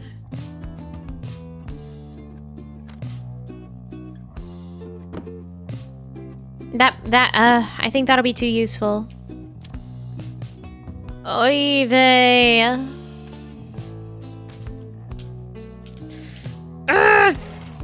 Okay. Cheapskates. I'm broke, Ron! Everything is prepared and the night is just beginning to take hold above the thick underbrush of Glade of Lu when Volfred gets your attention. Reader, I suppose you might remember our first meeting with that manly Tinderstaff. You would be mortified, of course, if you forgot. I would say that he is an embarrassment to my kind, but unfortunately I've known many others like him. We are a discontented people, I suppose. Anyway, when last we saw him, you might recall that I avoided him. They're not good acquaintances or anything, but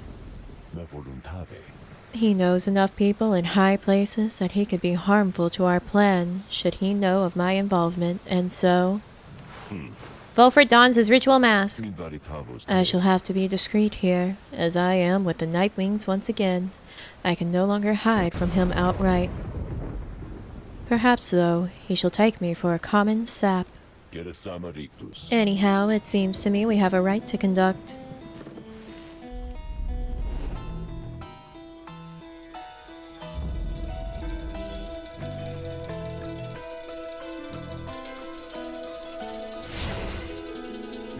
I was ready to just vibe on that screen. I forgot I had to click that.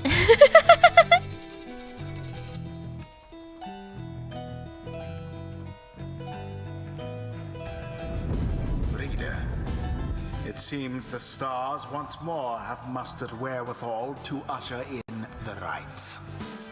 The sky grows dimmer by the day. An age is ending. Surely you must know by now that you shall never all be free. Yet still you struggle to fulfill some senseless plan. But I digress, of course. Some of us still honor the tradition. Some of us hold dear the teachings of the scribes. My, what have we here? Why, the Nightwings come to grace us with their presence once again. Do you really believe that you can snatch another victory away from us? You sense Wilfred reaching out to you.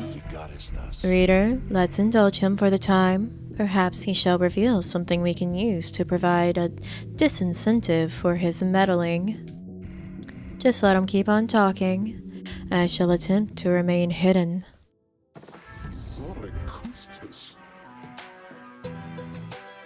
Here's our stream, gotta hit the hay. Oh, rest well, thank you for coming by. And my, the colors of those raiments, I mean, they are rather gaudy in this light, I have to say. Though I mean no offense at this, of course. So, do you suppose the rite is going to commence soon? As much as I enjoy our chats like this, I do have to get going soon. Oh, sleepy time, good night.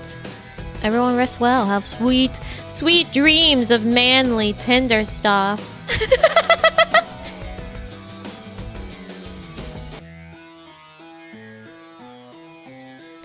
If you must know why, I'm expecting an important message. From the other side, no less, come dawn. I hear something is brewing out there, some sort of unrest, Don't get jealous, I'm not. I'm telling you, dream of manly. What's wrong with dreaming of manly? Look at him, he's a fine sap.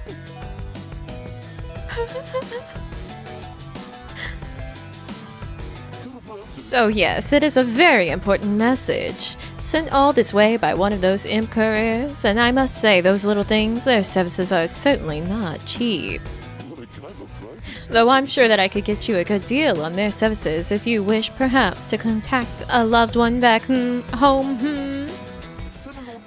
All I ask, of course, is that you stand aside and let the chastity prevail as well we ought. For I've a date with Destiny not long from now upon the fall of Solium. I can't speak. He continues talking for some time until at last the rite is set to start. You good, Wilfred? Our manly? I don't know who now. Oh, my, look at this wonderful assembly of exiles come from all different corners. Such a colorful retinue you Nightwings have. You know, I heard the most preposterous rumor about you, that you are harboring an especially notorious criminal, one who has designs upon the commonwealth itself. He looks right at Wilfred. But I could not imagine such outlandish tales could possibly be true, Anyhow, I so would like to meet everyone here. Hello, good Nightwings. I am H. Manly Tenderstuff, and truly, it is a pleasure to make your acquaintance. Manly has intruded on your privacy as you set to choosing your triumvirate. You could not be less welcome. He seems to be searching for someone in your ranks.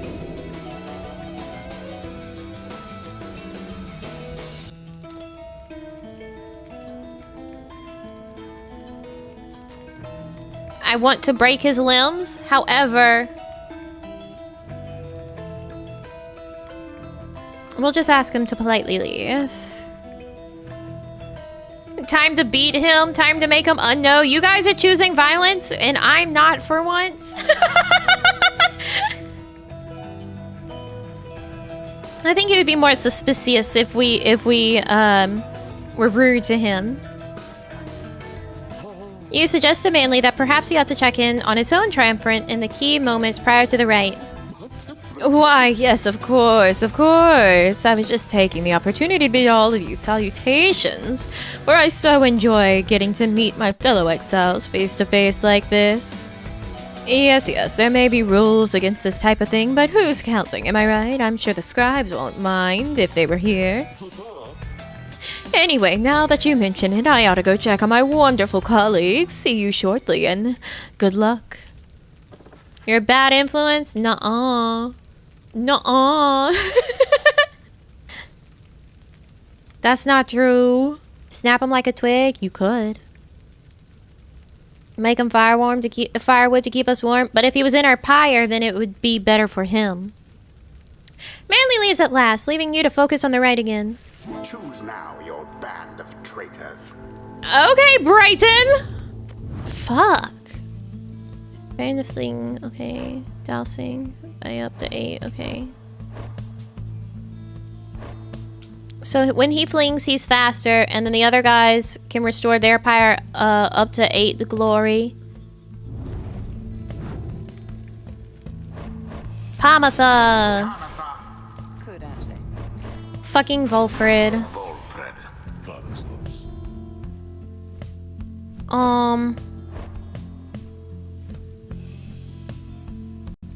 We need Faye.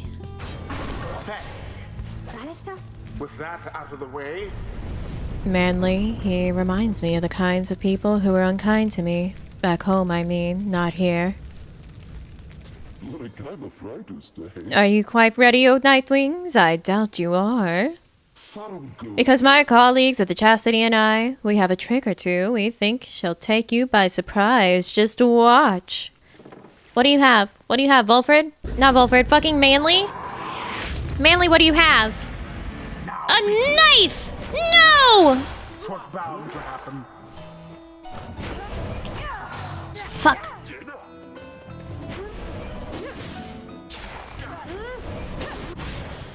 Go, Faye, go. Fuck me.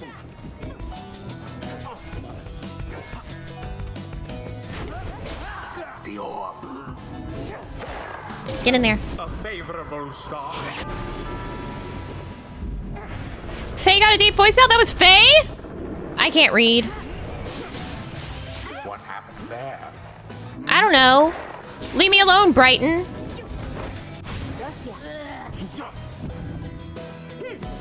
I just assumed it was Volfred because they have very similar, mask. The orb engulfed in fire.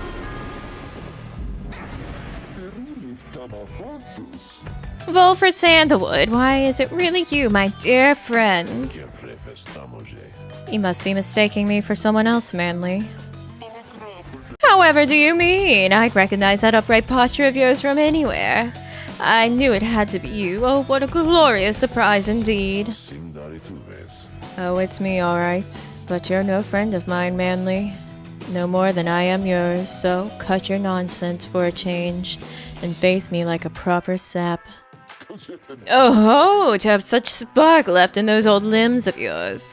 Well, if you want me to be rude, then fine. Let's have it your way, sir. Yes, the banishment sickness.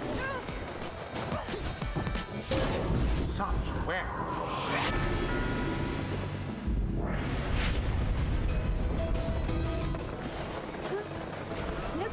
Oh shit, I shouldn't have saluted. See it coming.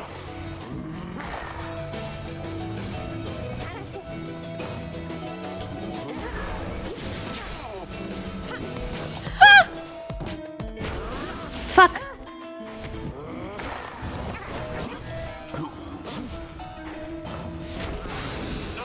What? How did that count? Ah! 'Tis what the scribes ordain. I hate.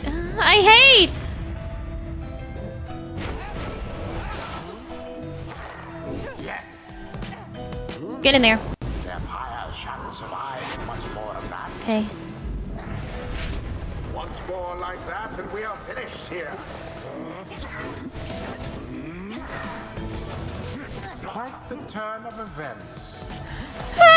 Volfred, you suck.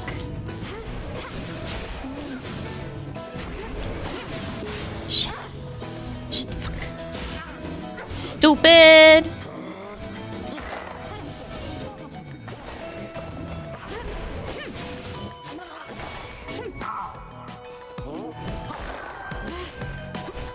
Get in there, Faye. And it is done. The Nightwings prevail again. Thank God. They vastly outperformed their adversaries. You bet your butt we did. Thus end this night's proceedings. My word, how could this happen to me? You deceitful, ignorant, utterly uncouth bag of fools! Have you any idea what you've done? Volfred watches the outburst in silence. Keep mouthing off like that, Manly, and you shall reveal all we need to know. You harbor such a fear within your heart there, don't you? Coming from the aristocracy and now in exile, how they must speak of you. What would they think of you if you don't get out? Or even if you do? Volfred remains deep in thought, studying his adversary. There, I see now. Then Volfred recedes into the shadows. What? My head? Who? Oh, I believe there must be some mistake. I have to go. Ta-ta! Fine evening to you now. It's been a pleasure, genuinely so. Manly stumbles away in a stupor. And there he goes. I've lifted certain burdens from him for the time. A bit of mercy for his sake, for my people's sake. As well, it should ensure he has no lasting memory of our encounter here, or running into me. Now, let's be off before he catches up with us again. The rites do tend to teach something of trust. Did he do it? I can't see. I can't see shit beyond his head. You hear the turning of the stars.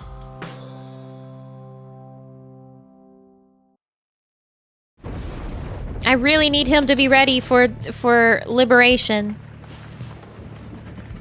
Inside the wagon, after defeating the Chastity, Volfred is discussing aspects of the outcome with the others when the lone minstrel seeks you out. Pardon the interruption, reader. Though I need to ask a moment of your time, while the night is clear enough for you to see. Please come have a look outside. Perhaps the news of your next destination may further stir the hearts of your companions. It's a liberation rite immediately, isn't it? It must be. It has to be. Among what stars yet remain shining in the night, one of them now burns as bright as you ever have seen. Yep, it's another liberation rite. We get one right, we get one chance, and then it's back to liberation. Fuck. And it's the dissidents. Oh, God in heaven. Oh, fucking God, why?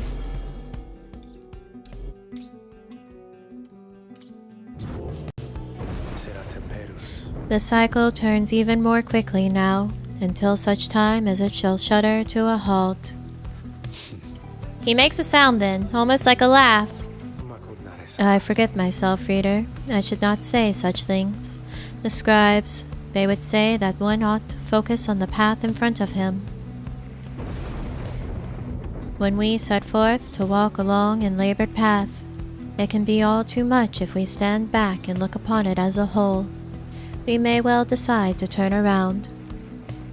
But if we begin to walk whilst casting down our gaze, and whilst resisting well the urge to look too far ahead, we may make steady, careful progress. That 100 XP on Volfred, I'm afraid that it might not let me actually liberate Volfred, and then I'm going to actually have to give up one of the good ones. Because I should have been giving things to Tizo instead of Volfred. Soon enough we may arrive where we endeavored. The lone minstrel bids you a good evening. You had best retire for the night. For when first daylight comes, it shall be time again to take to the skies. That's going to hurt? Yeah.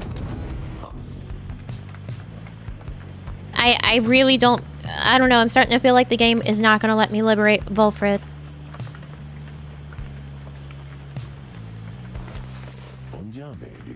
Hello, my boy. Tizo and I were just reminiscing on old times. Hurrak! Tizo is happy to have Volfred back among the Nightwings once again. Thank you, Tizo. I'm happy to be back among the Nightwings as well. Though you understand why we were forced to be apart for so long, don't you? Skrahoo! Tizo indicates he understands full well. I trust that Tariq provided some good company and song during that intervening time. Skreek! Tizo confirms he did enjoy traveling alongside the lone minstrel for some time. And there he is, right on cue. Something I can do for you, Volfred, sir? Volfred laughs warmly at this. No, Tariq, we are well enough for now. Tizo and I, we were just remembering the time when we first met, the three of us. Tizo was rather apprehensive then, as I recall. He was merely being circumspect, I'm sure. Tizo has the sharpest instincts of us all. But the bite he gave to you, sir, it left a permanent impression, did it not? It did indeed. I consider it a mark of friendship. May it stay with me for all my days. It's a good reminder that, despite the challenges we faced together in the past, my time among the Nightwings has been extraordinary. Likewise, can I say the same, sir? Hurrah! Tizo shares the same sentiment as well. Volfred turns to you. I should apologize, my boy. Here we are talking of a history you do not share. Believe me when I say we're skipping over many of the bad parts. What I mean is, it isn't my intention to exclude you as we wax nostalgic. The Nightwings that you know, we're a strange assortment, are we not? Those of us who share some kinship from the past, I suppose we can't help but seek some warmth in it.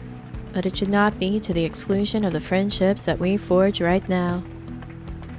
So please, why don't you join us for a bit? Together you, Volfred, Tizo, and the lone minstrel talk a while about the times gone by. The three of them are pleased to be back in one another's company again, having grown close through shared experience in the past. Just the same, they have welcomed you into the group. In spite of the hardships you have faced, some of these idle moments that you share together may one day form memories you think back on with fondness. Soon the conversation winds down, though it lifted all your spirits for the while.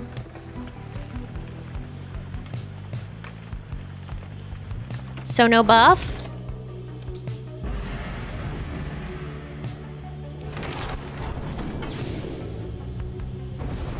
So no buff.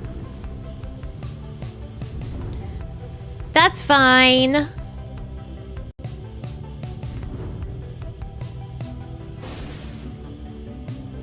Who the F?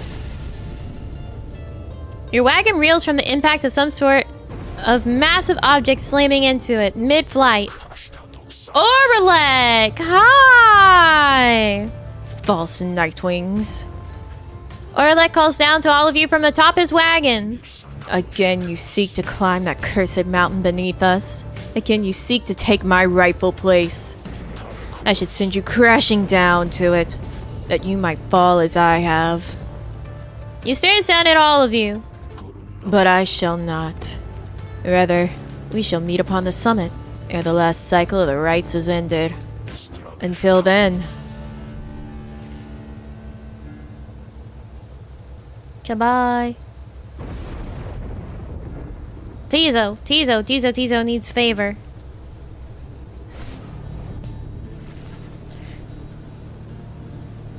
You make landing on the sacred Mount Elodiel after your encounter with Orlak.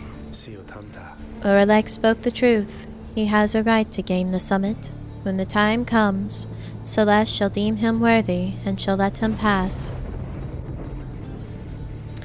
While he has transgressed against the rites, he has also already been anointed and prevailed. Nothing is written in the book on this, and liberty ought to already be his. For the time, it seems that he has not yet traveled to the summit. Perhaps he is still making preparations with his fellow exiles. When exactly Orlak intends to make good on his promise, he did not make clear. For now, you are to confront Barker and the dissidents. Fucking dissidents. Upon the summit. But first, you may prepare. Those damn dissidents. Later that afternoon, you accompanied Tizo through the ancient formations of Temple High Road to the monument of Luz Glorian. Hello again, my old friend. I know that you and all the scribes are watching over me. And all of us, and I am grateful to you. Your ancient rites are ending soon. I promise you, my friends, and I will make the most of our last 2 chances here. Oh, 2 chances!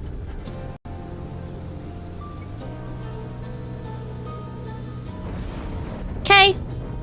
You return to the wagon after he has finished paying his respects. The summit awaits, but first there is time to continue practicing your vocation. Thank you, God. Thank you, God. Tizo, what's wrong? Tizo seems to be in the midst of conversation with the lone minstrel as you approach the 2 of them. The little imp appears perturbed about something. And above all, he was very, very loyal. Fiercely so, in fact. All throughout the land knew better than to underestimate him, in spite of his little stature. In that respect, Tizo, and in many others, I might add, your great-grandfather was very much like you. Kiriha? Hey, how old was his great-grandfather? Tizo seems to be asking the lone minstrel to confirm he is not playing some sort of prank. I am being serious. Have you known me to be the jesting sort?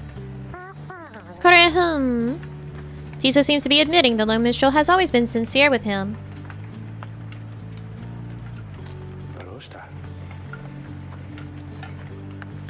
Just so. Then please do not denigrate yourself, for you are not only his heir, but you are my remaining link to him, and thus to all the 8. And more importantly, you are my friend. Kiriha? Tizo is grateful to the lone minstrel for his kind words and considers him a friend as well. The Nightwings need you now, more so than ever. Then the lone minstrel turns to you. Is that not so, reader? Yeah, we need you, Tizo. You concur with the lone minstrel's assessment of Tizo as a most remarkable and irreplaceable member of the group. He is an extraordinary imp indeed. At this, Tizo rushes up to you and gives you an imp hug! Great hug! Tizo is grateful to you for your kindness and your support of him! Tizo bounds off happily as the lone minstrel looks on. And there he goes. Thank you indeed, reader. Irreplaceable, unlike Bertrude! I want a Tizo too. I want a Tizo plush. There needs to be a Tizo plush. Tizo sometimes loses sight of all that makes him special, a quality uncharacteristic of his kind, but not so uncommon among yours. Once there was a time when he was the sole imp able to conduct the rites. Since then, however, other triumphants have found imps with the capacity for it. They make for useful allies, no? More than willing to conduct the rites whilst having no desire to leave this place. Although little Tizo does have dreams of visiting the Commonwealth. In any case, I am certain he shall continue to serve the Nightwings faithfully. The lone minstrel bows his head on his way out, bidding you a good rest of the afternoon. Tizo gained +1 hope for the next rite. Tizo.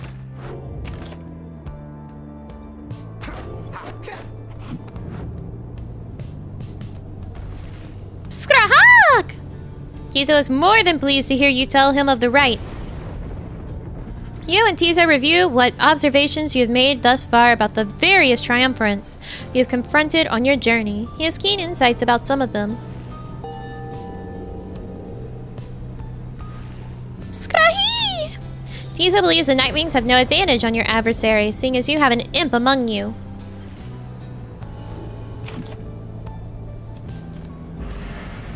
If it squeaks, yeah, Squeaky's Tizo plush would be cute. There are Tizo plushies out there? Really?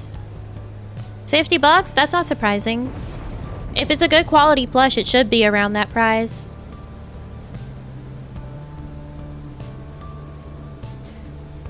Only the worthy may pass through the gate.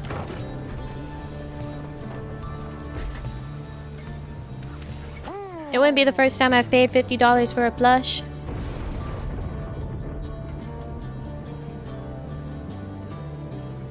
A messenger imp traveled all the way to your location in the sublime grandeur of Mount Elodial to bring you the latest news and rumors from the other side. It's really not that really not that pricey, because it's not like a super mass-produced, like super well-known franchise plush. What was the first time then? It might be my Anxiety Fox plush. I have an Anxiety Fox and Calming Kitten plush. Those are pretty expensive. And then I also have a Bat plush. And I don't recall how much it was, but probably up there around $50.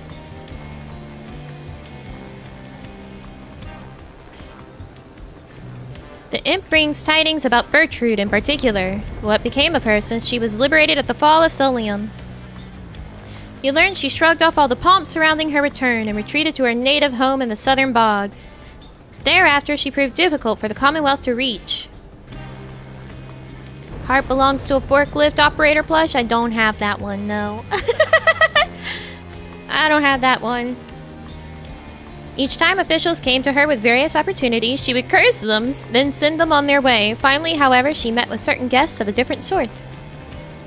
She is now working with Volford's sons and daughters of the Revolution, putting messages to parchment and creating pigments that they use to spread their word and cause. She leaves a message for you personally. We shall be watching ye. Coming from her, you take it for a compliment. You thank the imp for bringing you these details, as your companions gather to discuss. Now there's someone I wouldn't want to be my enemy. It was enough to have her as a friend. She must know everything. I could have learned so much from her, I think. I hope we'll see her again soon. Scroon! Diesel expresses hope to one day visit Bertrude at her home in the southern bogs. My debt to you is finally repaid, O Bertrude, my old friend. Yet through your great wisdom, we might still achieve much more.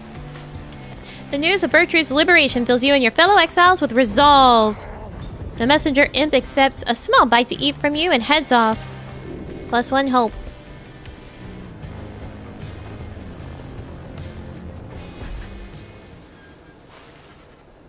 You returned once more to Scribe's Gate, where the gate guardian awaits under a dim sky. The exiles on the Nightwings and you, Tariq. This is to be one of our final meetings. Greetings, Celeste. The Nightwings are prepared, and afterwards, I would have words with you, in private, if you please. It seems to me rather late for words now, Tariq. But I shall hear them once your charges cross the gate. Now, all of you, come forth. Please state your names and what it is that you seek whilst crossing Scribe's Gate. Once more, your companions cross the gate, one after another, and once more, you follow them in turn. Celeste regards you all, then waves you through toward the summit. The 8 scribes bid the... Oh, shoot! The 8 scribes bid the Nightwings welcome. Go forth with glory. And Tariq? I, Celeste? You may rejoin the others in a while. For now, I would hear those words of yours. Certainly, Celeste. Everyone, I shall see you shortly.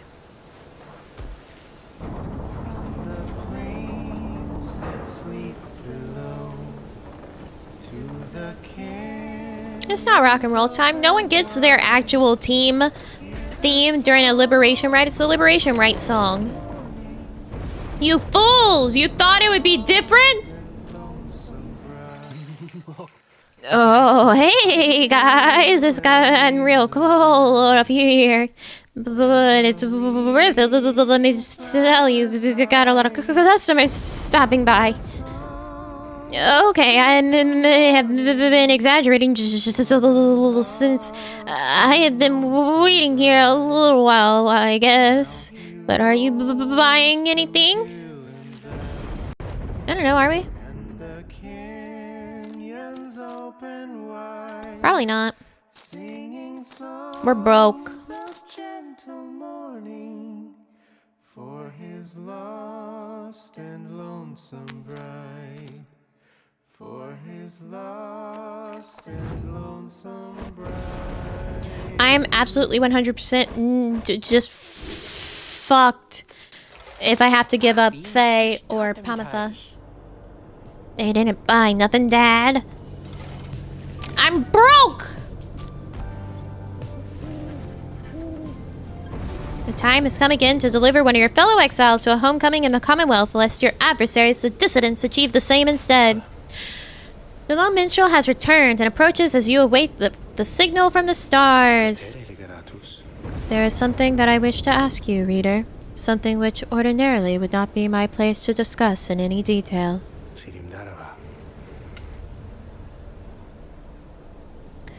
You have observed the stars. If you would not mind my asking you in such a direct manner, how many liberations, rites are you supposing yet remain?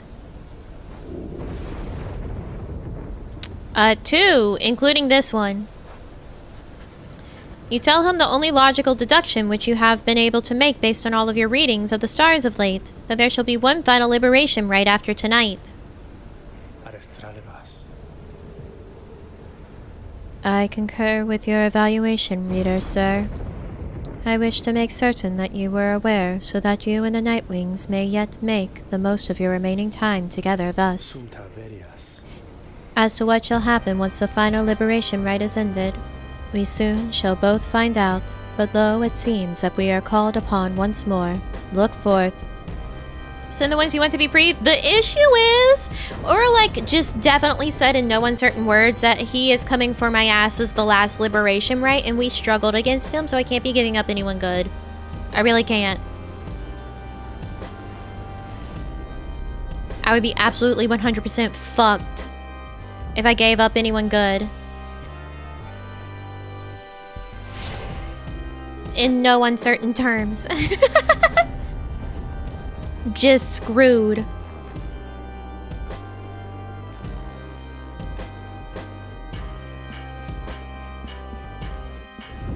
Reader, I would ask that you think back for just a moment. All right, I'm thinking. Please. When you first looked upon the Book of Rites, think back upon the words that it revealed. Oblige the voice that tells you more. Oblige the voice that tells you more. Did it say that? Would that the scribes were here among us still. I would not sing your praises to them, rest assured. God, Brighton, you're so Trust miffed. that you shall savor this occasion. You shan't have to oblige me for much longer. The pyres burn and each of the triumphants is present and prepared. I concur. The pyres burn and each of the triumphants is present and prepared. Then, anointed one of the dissidents, come forth now and declare yourself and pay any respects you have unto your adversaries, the Nightwings. Barker burst out from some hidden corner, laughing as he paws at his mask. A real treasure to be here, mates. Truly, Barker Ashpaws. Call me Barker, though, alright. By the by, it was a real pisser getting here, you know. Begging your pardon, Barker Ashpaws, you thusly speak upon the summit of the sacred mountain. Oh my, so terribly sorry to offend you there, lassie. I forgot we got the stars above up there to make me watch my language. Though let's get one thing straight, lassie. I don't give a bother for your sacred mountain, so you take it and you shove it. Me and my pack were here just for the laughs, you got that? The other side ain't any better than this one. We ain't interested in your freedom. But just the same, we're gonna take it. Take it from those wee little bibs. They're so antsy for it. Hear that, you Nightwings? You better put up a good fight here, or I ain't gonna be happy, understand? Okay, Barker. Then he shoves his mask back on. Alright, come on. Then let's hurry up and get this damn thing started.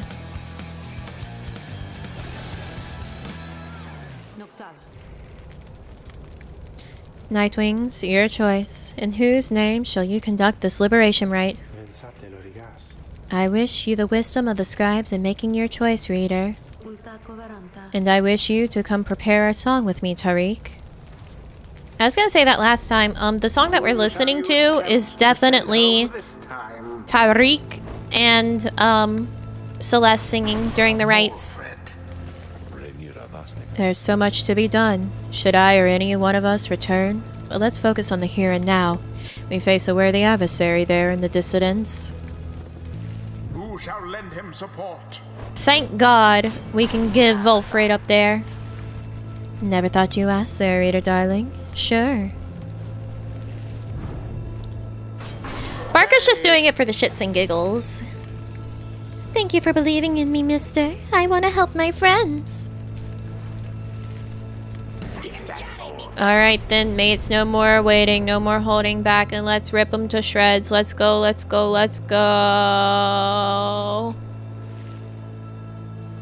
Okay, Barker. Oh, shit. What the fuck?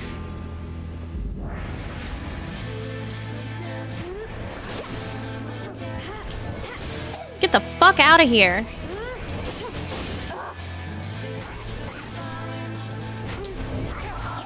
Get it, Pamatha, get it.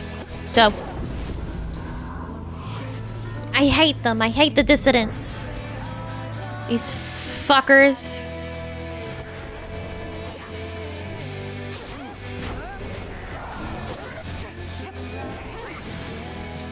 Shit! You scurvy dog! Get shit on.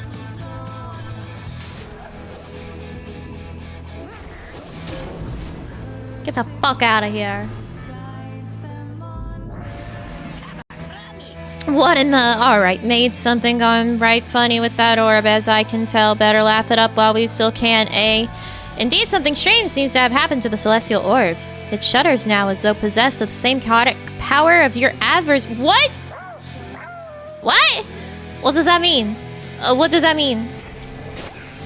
You absolute piece of shit. You dog. You fucking little bitch. You little bitch! Thank you.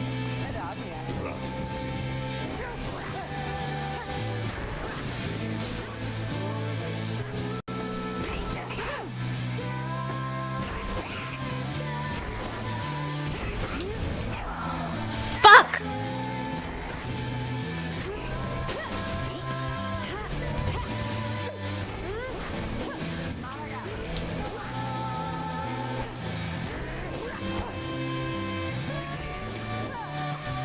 Get in there.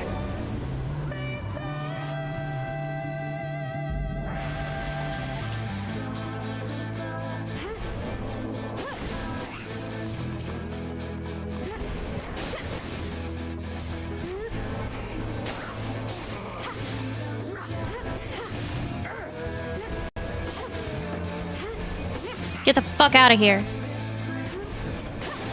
Bitch. Bitch, you bitch, you bitch. Multiple bitches, in fact. Get in there. And there it is.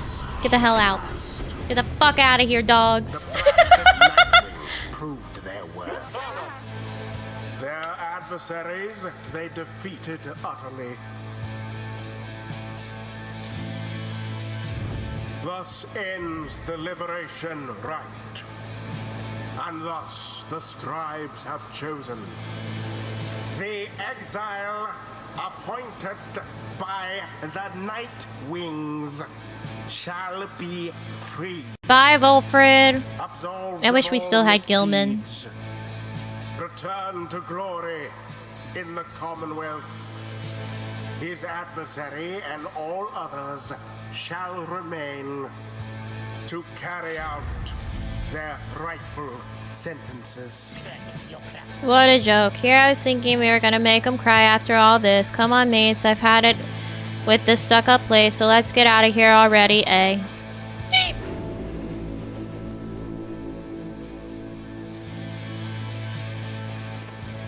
I am indebted to you all. Words fail me, but I shall try and force a few, as now I have it long. The plan of which we're all a part, 81%, let's go. it cannot by its nature be dependent upon any given individual, and that includes myself.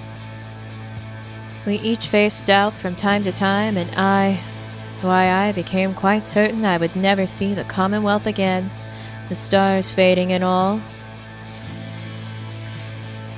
That outcome would have been acceptable to me, provided that our plan prevailed. My agents in the Commonwealth and those of you who managed to return, united, you, for certain, can achieve much more than I, or any one of us. Nevertheless, if I'm to be the next one to return, then I've my work cut out for me, I think. He falls silent for a moment, then... Nightwings, this has been the greatest honor of my time. I now take leave of you to do my very utmost to ensure the sacrifices you have made for me, our nation, all of us, that those sacrifices shall not be in vain. Then he reaches out to you alone. Reader, until we stand again together. He spoke! In my left ear. With that, Volfred Sandalwood vanishes into the shimmer pool. He calls out from within as his return...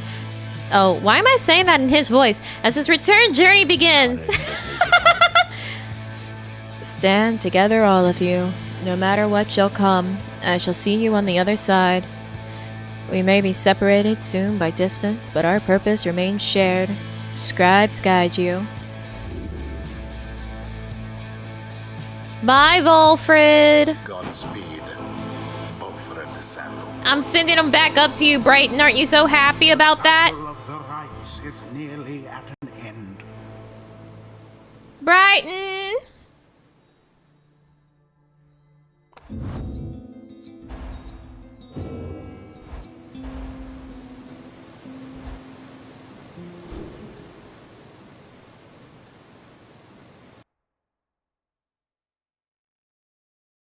Brighton, I've sent your friend back to you.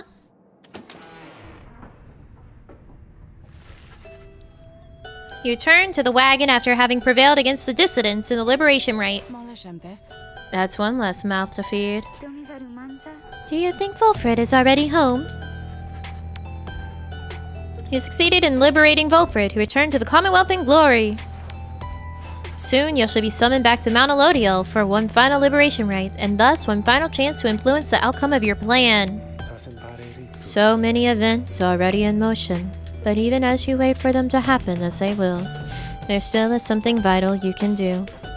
Now, reader, if you please, I fear the stars have little patience left. You turn back towards the darkness to look upon the last few stars, too stubborn to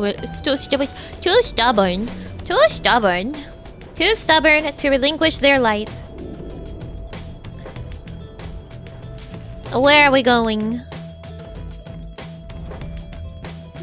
I'm surprised that we even have another rite in between the last liberation rite.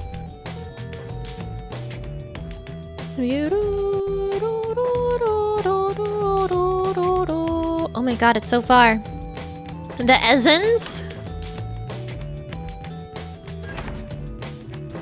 The Pyre Hearts. Or these guys. Honestly, I was gonna say the Withdrawn are really easy, so I wouldn't mind facing them in the Liberation Rite, but I'm fucking stupid. We're facing Orlak in the Liberation Rite. So it doesn't matter. It's just whoever we want to deal with. I don't know, Pyre Hearts. We'll dunk on Deluge some more. Once more, you are to face the Pyre Hearts, then. Although I wonder... He hesitates before saying anything further. You cannot sense his thoughts. I apologize. I was lost in thought there for a moment. Let us make way for the Ridge of Gold, when everyone is feeling more refreshed as much as possible. Weeder, darling! It is kind of weird to not have Volfred with us. No, I don't want that one. I want the on legacy. Oh, on history. That's new. On history. And the words of Trieste Tethys, the Blessed Born. This book cannot accompany you if you should earn your freedom. It is to remain here for your successors, for it is bound together inextricably with us. There is no sorcery, however, to prohibit you from spreading forth its teachings. We charge you to go forth and share what you have learned along your path. Reveal not the rites themselves, nor the existence of this book. Transcend its bounded limitations, for it cannot be transcribed. Any such attempt shall fail. Beware of those who would dare to read it on the other side. Under their guise of seeking wisdom may yet lurk a much darker desire to undo that which we strive to do.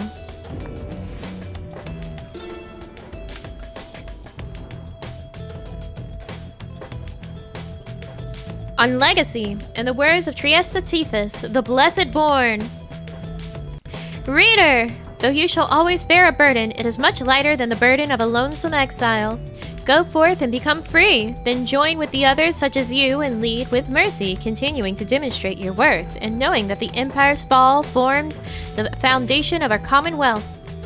You shall cease to be a reader and become a voice both to the free and to your successors here, who shall take up this book when you no longer need it. The cycle of the rite shall see to it that you and others like you shall be liberated ere the coming of another age. May the stars shine ever brightly on us all. What's wrong, Tizo? Since Volfred disappeared into the Shimmer Pool after the Liberation Rite, Tizo has been in a rather sullen mood. I know, bud. You can imagine why. Apart from the Lone Minstrel, he has known Volfred longer than anyone among you. Just then, the Lone Minstrel joins the both of you. It had to be this way, Tizo. I trust you understand. Here home. Tizo indicates he understands, so it does not make him less sad right now. I understand in turn. The little imp runs over to him then. They hold each other tight for a moment. Ah, Tizo! Volfred is now in a position to fulfill his plan. 92%, let's go! First hand. It is an opportunity which he did not expect to have, yet I am certain he shall take. Though I do understand the sense of sorrow at the thought of never seeing him again. Tizo coos plaintively at this. Take heart, Tizo. We may all see each other yet. And if the stars decide we cannot do so in this life, then we shall do it in the next. Is that not so? Tizo manages a smile. That is better. Then he turns to you. Thank you kindly, reader. It is not my role, or in my nature to play favorites in all this, and yet I must say, it gladdens me that Sandalwood is soon to make his mark again upon your land. Skreek! Tizo likewise wishes Volfred well in his return, and long thereafter. That sounds more like the Tizo whom we know. Now let us see if we might find something to eat at this late hour, Tizo heartily concurs with the Lone Minstrel's suggested course of action. Begging your leave, reader. Sometimes a late night walk out in the cold is good for Tizo's spirits. Until the morning, we are grateful to you for all that you have done for Volfred. They head out into the dark. Volfred, the one-time leader of the Nightwings, you wonder just what sort of impact someone such as he may have back in the Commonwealth. You know full well his loss among the Nightwings is going to be felt, even as the plan of which you are a part comes that much closer to fruition.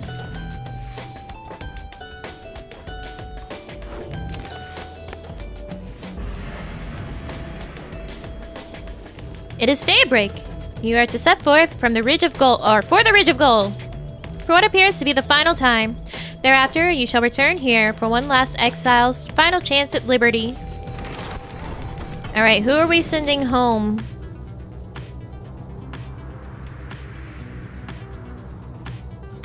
I think it should be Faye. For the final liberation rite.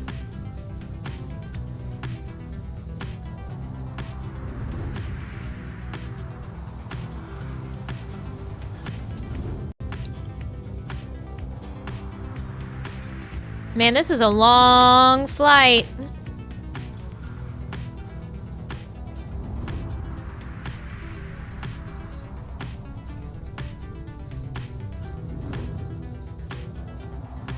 Tamitha? We can't send Tamitha back. We don't have Tamitha. We have Pamitha. Her vocations? No, that's okay. I'll take vocations.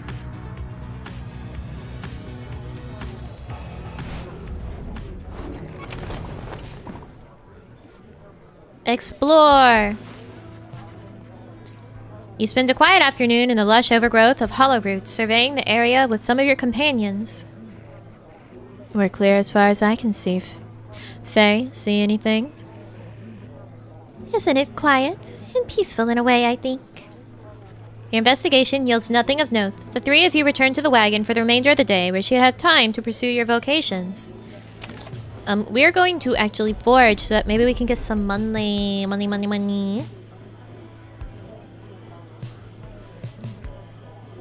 Let's get an artifact. Bear flings the orb farther than usual, plus 20%. Could be worse. What do we have on Tizo, actually, for his...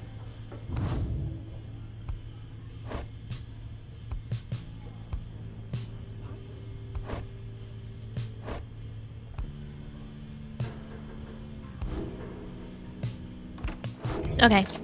He can keep that one. A ridge of gold!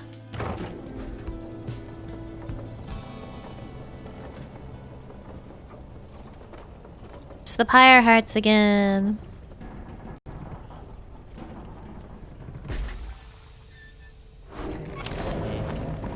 Ron! Hey guys, now don't tell me, but I ain't seen that old Mr. Sandalwood with all the rest of you. You finally get out of here, or what?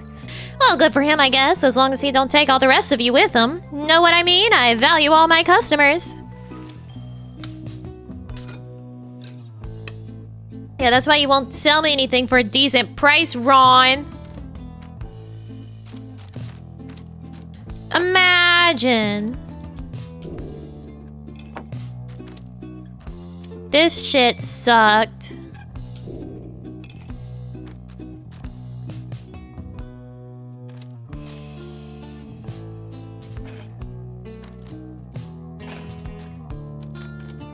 Can I sell you more stuff? Oh, okay, cool.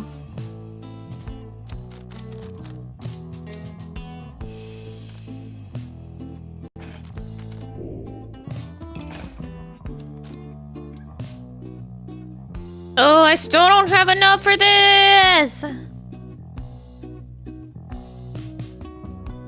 When he asked you for help? Yeah, so that he was getting cursed talismans. We probably would have died or gotten eaten by something. The fact that these only cost 23. He knows they're fucked up.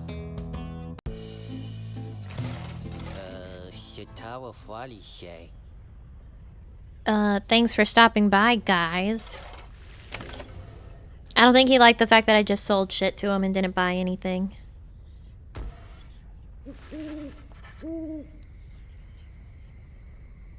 After making all the necessary preparations amid the untamed reaches of the Ridge of Gold, you and your companions await the commencement of the rites. It is quieter even than usual at the onset of such events. The lone minstrel appears bearing some sort of news. I have checked, and it appears as though the Pyre hearts have not yet arrived, reader, sir. There is no sign of Sir Deluge or anyone. Their sigil is not set either. What he says is true, and your adversaries are not present, then you presume the rite cannot commence. However, the stars themselves soon indicate you're mistaken. Uh-oh. Uh-oh. Uh-oh. What? Uh-oh, what? Oh, sorry. Shit. Fuck. I'm sorry. That one was my knee.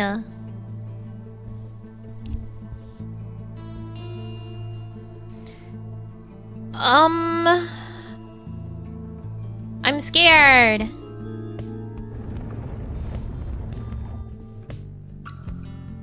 I'm scared.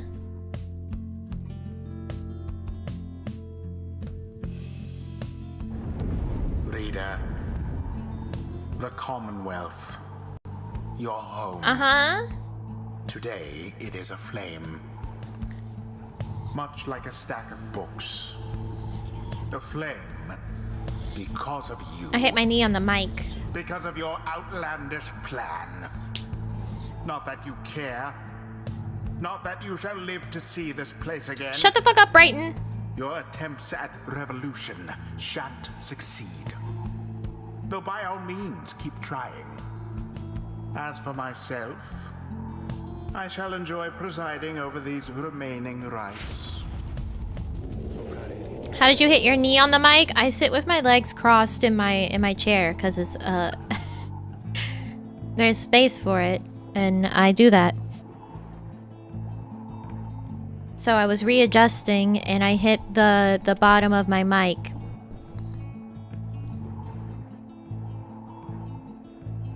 It's on a mic arm and it's hanging over the edge of my desk, so there's space to hit the bottom of it.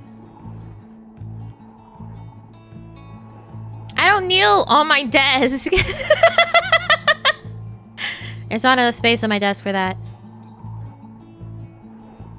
The rite is set. Oh shit. The rite is set to commence, but your adversaries, they have failed to show.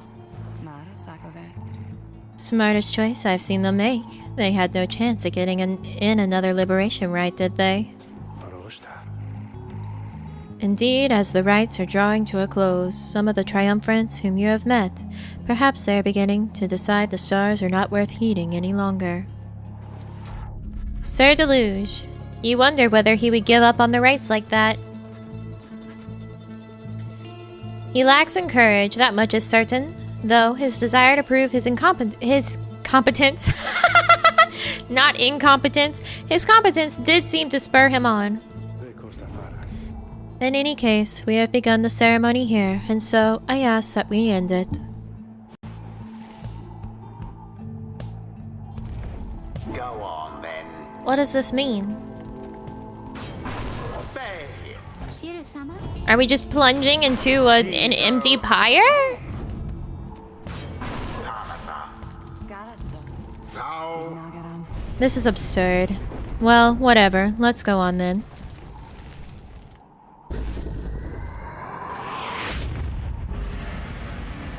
Lo, even your adversaries have abandoned you.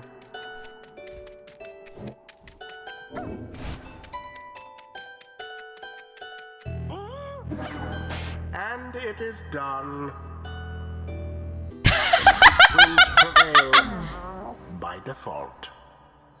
Not that their adversaries even care.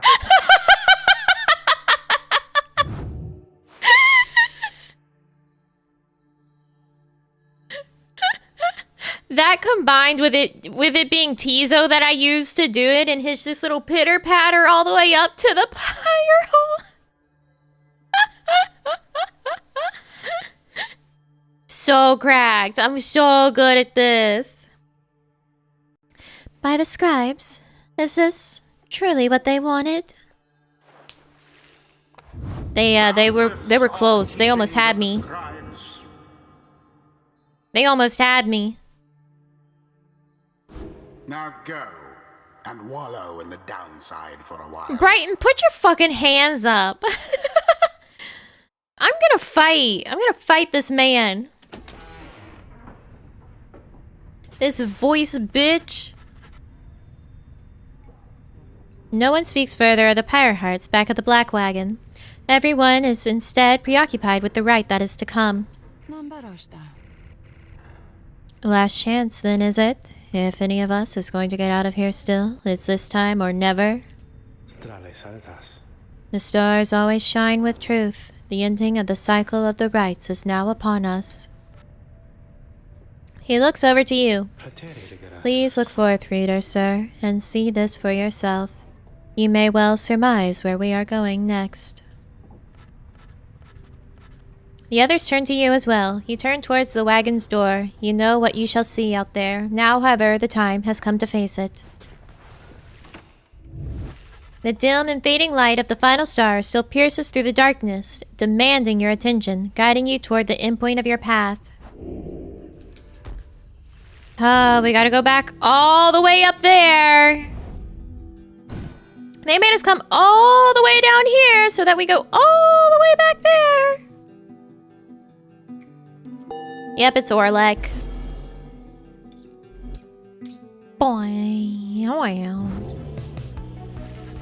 Stu better wish we don't make it out of here. He's catching these hands. I'll reach through somehow. You're summoned to the Fall of Solium for your 7th and final liberation rite. Thus shall the cycle of the rites be ended for an age. You sense that if the rites ever shall commence again, it shall not be during your lifetime or that of any of your companions, even the longest-lived ones. The stars reveal to you one thing more. The adversary whom you face shall be Orlak. Already he has crossed Scribe's gate and awaits your arrival. If the 8 scribes created the Nightwings in their own likeness, perhaps it is only fitting that the Nightwings should, in the end, be forced to face themselves. It is a shame that we should have to confront Orlak in the end. Our goals should never have been at cross purposes. I am surprised that this is what the scribes desire. Yeah, this is endgame. This is the end. We are finally finishing the game. For now, it may be best that you recover until dawn. Regain your strength as best you can for the coming trial. Rest well, reader. The group disperses as exhaustion sets in. At dawn, you fly to Mount Elodiel to make a final effort to achieve your plan and get somebody home. But who? 94%. 94%. Yeah, we are in the end game now. Oh shit. Hi, Brighton. Your so-called friends. You are accomplice to their hateful plot. No! They are exploiting you. I would never. You shall never have your freedom.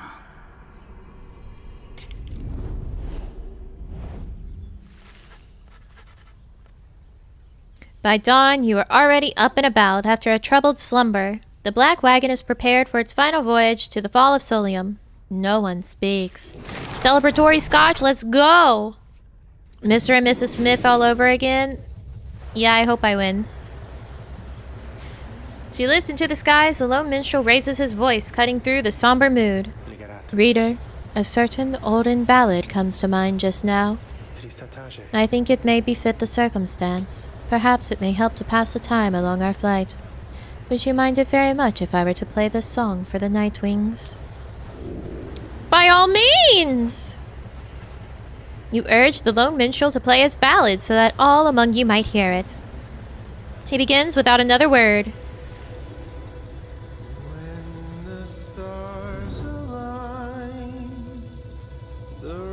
That's why they had us go so far away.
Thank you, Tariq.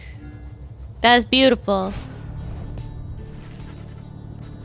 You touch down amid the great heights of Mount Elodiel to make pilgrimage to the summit for one last time. There, one last liberation rite shall soon commence. There, one last exile shall regain his or her freedom. All others shall remain to carry out their sentences here in the downside for the remainder of their lives. And in the commonwealth, the plan of which you are a part shall either come to fruition or shall be suppressed. Well, we're at 90%, so I would hope that things are gonna go well. After having landed, you join Faye on an expedition to the monument of Joe Muir, Mini Maine, for what is likely to be the final time. Glory to the 8 scribes, for you have chosen me to be a witness to the ending of the cycle of the rites. We have followed on your path, and in your path, and now we have arrived upon the site at which the cycle first began. Always have we done our utmost to honor you, and honor the traditions you described within the sacred book, which one day I should like to read myself. Whatever shall transpire in the coming nights, it is your will, and I shall accept it, even as I strive with all my heart for all my friends. Oh, you know, Supergiant Games, the music company, yeah. Soon she is finished. You return to the wagon in silence, feeling as though Joe Muir, Mini Maine has shown you favor. At dawn, you shall begin your last ascent. For now, your vocations may occupy what little time you have to spare. Well, I guess we'll mentor Tizo one last time. You and Tizo go over what you know of the celestial landmarks you have been to, and what their properties and how their properties impact the Nightwings and the rites. You can tell he knows many of them well by now.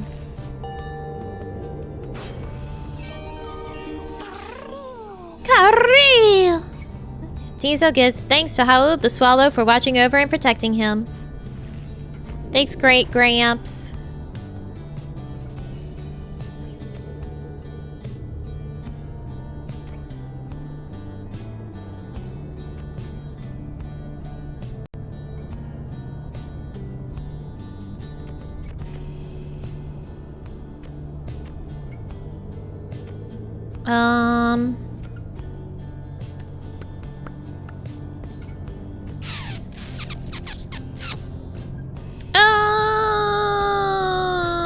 That'll help.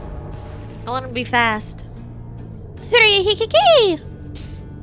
Tizo rather enjoys the time he gets to spend at each celestial landmark.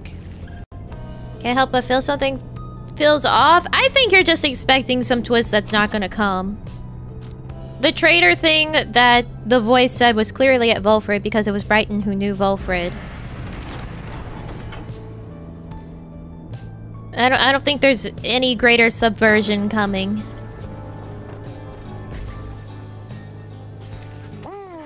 Here in the sheer cliffs of Mount Elodiel, you encounter a messenger imp sent to deliver you the latest news and rumors from the other side. You learn this imp was personally sent by Volfred himself, to fill you in on all the latest happenings with him since he was liberated at the fall of Solium. We've sending off Faye. I think that's only right. I really don't think that Pamatha wants to go back to the Commonwealth. She wanted her sister to be able to go back. So we're gonna send Faye. We're gonna send Faye. On arriving in the Commonwealth, he was taken in with open arms and soon offered a seat among the Justices of Peace. He admits that he was quite taken aback by everything at first. But he of course refused, stating his belief that the traditions of the Commonwealth have been corrupted over the many years. Such remarks put him in real danger. In the next moment, however, he was whisked to secrecy and safety by his sons and daughters of the Revolution in a daring raid. The Commonwealth claims he perished in the brazen act. Now Volfred continues his work to find a way to bring home all the rest of you and to transform the Commonwealth according with his plan, which is at 94%. He closes with a message to you all. Have faith. Have faith. We shall prevail together in the end. Take a moment to find it. You thank the imp for bringing you this news, which gets all your companions talking. Scria! Tizo is very excited knowing Volfred is alive and well back in the Commonwealth. The scribes are guiding him. They're on his side. I know they are because they told me so. I heard them. I just know. He has his convictions, I'll give him that. But convictions can't erase the centuries of enmity between my people and the Commonwealth. May the scribes keep watching over you wherever you may go, sir, even if the rites themselves shall cease, ere your plan is achieved in full.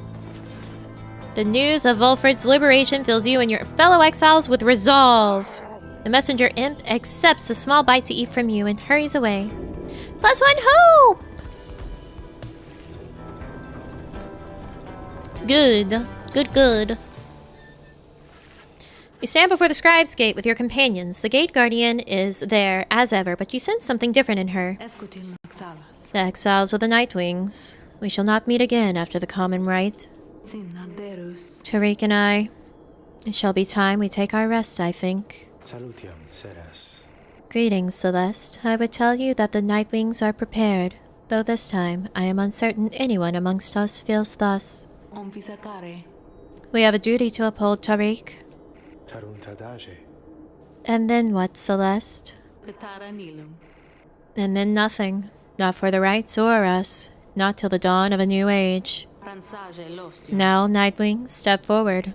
Please state your names and what it is that you seek whilst crossing Scribe Gate.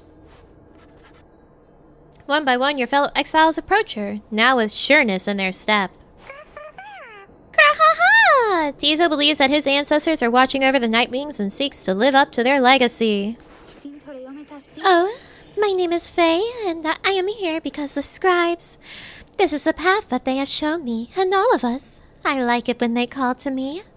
Tamitha Thane here. I came seeking my blood sister Tamitha's forgiveness, and she ended up in here because of me. Maybe something good can come of it as yet.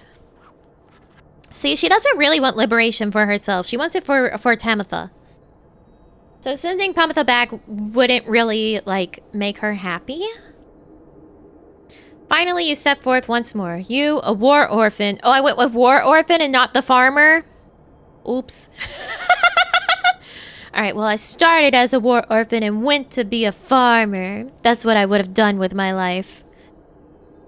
Who vowed to help his friends be free again, and who managed to come this far with this group.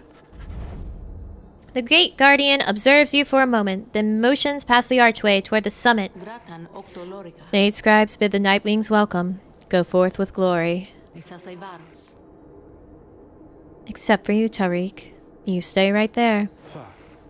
I thought you said... The rites are not yet ended, Tariq. He looks to her, then over to the rest of you. Pardon me, everyone. I shall be there when the stars align. The Gate Guardian and the Lone Minstrel remain together as the rest of you depart.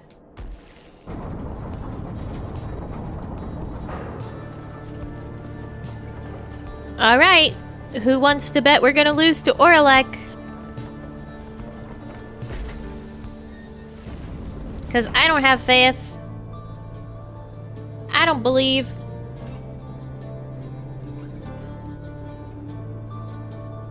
You've gained the summit of Mount Elodiel for the 7th time, and the final time in which any one of you shall have a chance to leave the downside. You'll do it, maybe he throws in the end. I don't think he's gonna throw. You'll do it, maybe. That's more like it, yeah. I think it's a maybe.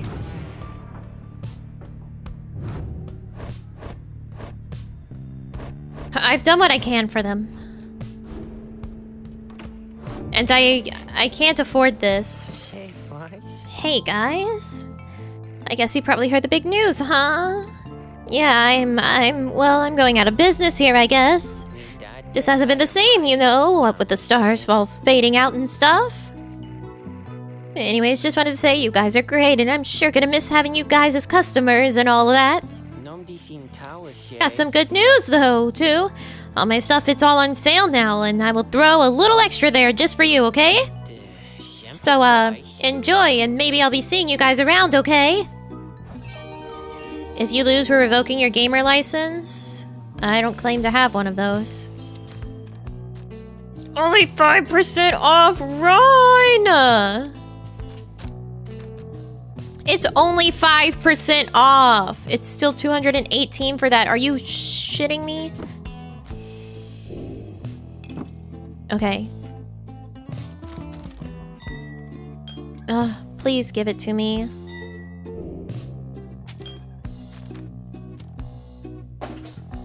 This is all I can afford.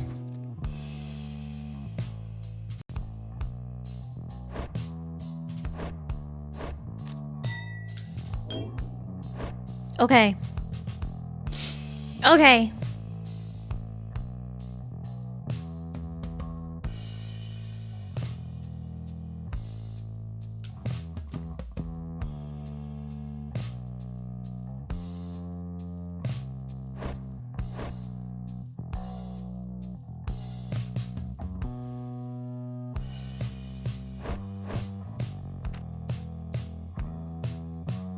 I don't know if it's better to give Faye the bouncy one or to use the one that has a 95% chance of her coming back immediately.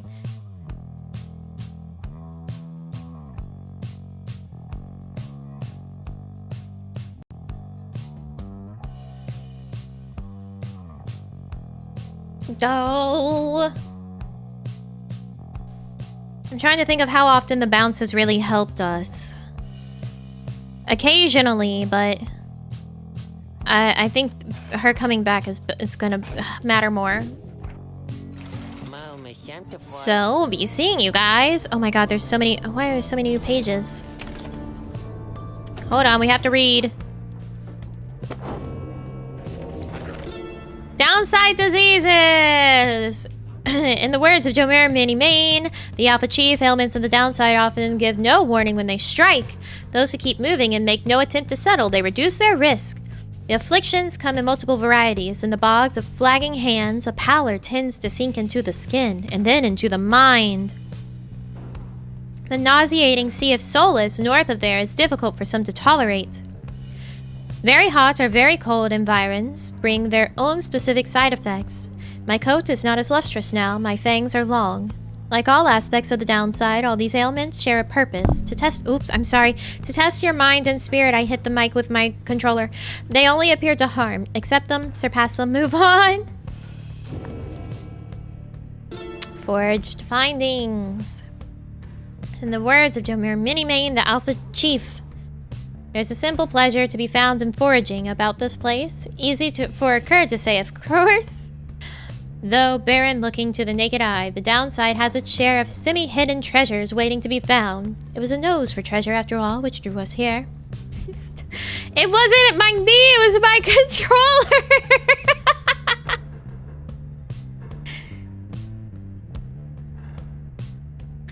Certain types of artifacts found in this place would fetch a reasonable sum in soul, whether because they shine with inner light or due to other special properties.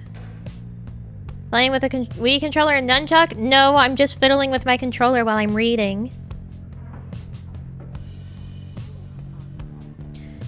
I observed with that stardust freshly fallen from the heavens sometimes glimmers in the afternoons. I have not found a use for it as yet, but although because it brings me faith, perhaps I have indeed. Slug markets. In the words of Jomir Mini-Main, the Alpha Chief.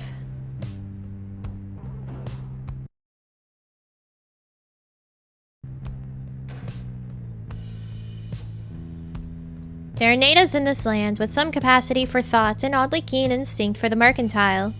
Suspicious creatures, but not disagreeable entirely. From time to time, we make exchange with them. They lust for coins for the imperial soul, though why, they do not say. We speculate it is a delicacy.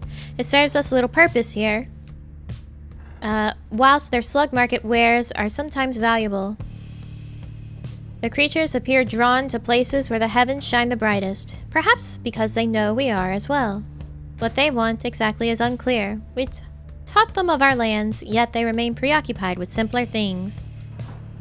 Motion controls? No, there's no motion controls. There's no motion controls.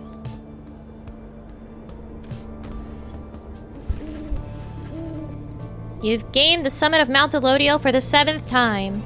Very few stars remain above to light your way as you await the commencement of the final liberation rite. The lone minstrel finds you clutching the Book of Rites, seeking there, perhaps, some bit of wisdom that has eluded you thus far. Reader, we may not have a chance to speak again after this. I may have to go. I wish to say that I am grateful for having made your acquaintance, and I shall remember you with fondness. I wish you well, this night and always. Go forth with glory. Then he looks up and he extends his hand in friendship. You clasp it. You see, Tizo has joined you. All of your companions are there with him, in fact. Scribe! Tizo wants you to know that he has the utmost faith in you, Tizo! Well, reader darling, what do you say we give those old scribes a real show to remember us then, shall we? Oh, hi, mister. The others, they said they wanted me to join them and come talk to you, so here I am. The scribes are watching us. You look upon your fellow exiles, your companions, with whom you have withstood the downside, and with whom you shall now conduct this final rite. Begging your pardon, but my time has come. We shall see each other soon. Bye, Tariq. He departs. After this night, the outcome of Volfred's plan, the plan of which you all have been a part, shall be decided, one way or another. For now, all you can do is strive to prevail against your final adversaries, so that one last companion may go free. You rise to join your fellow exiles as the last remaining stars ignite. Who can say where the wind blows, where the road flows? Only time. And now it's time to find out. Brighton, what you got to say, you bitch?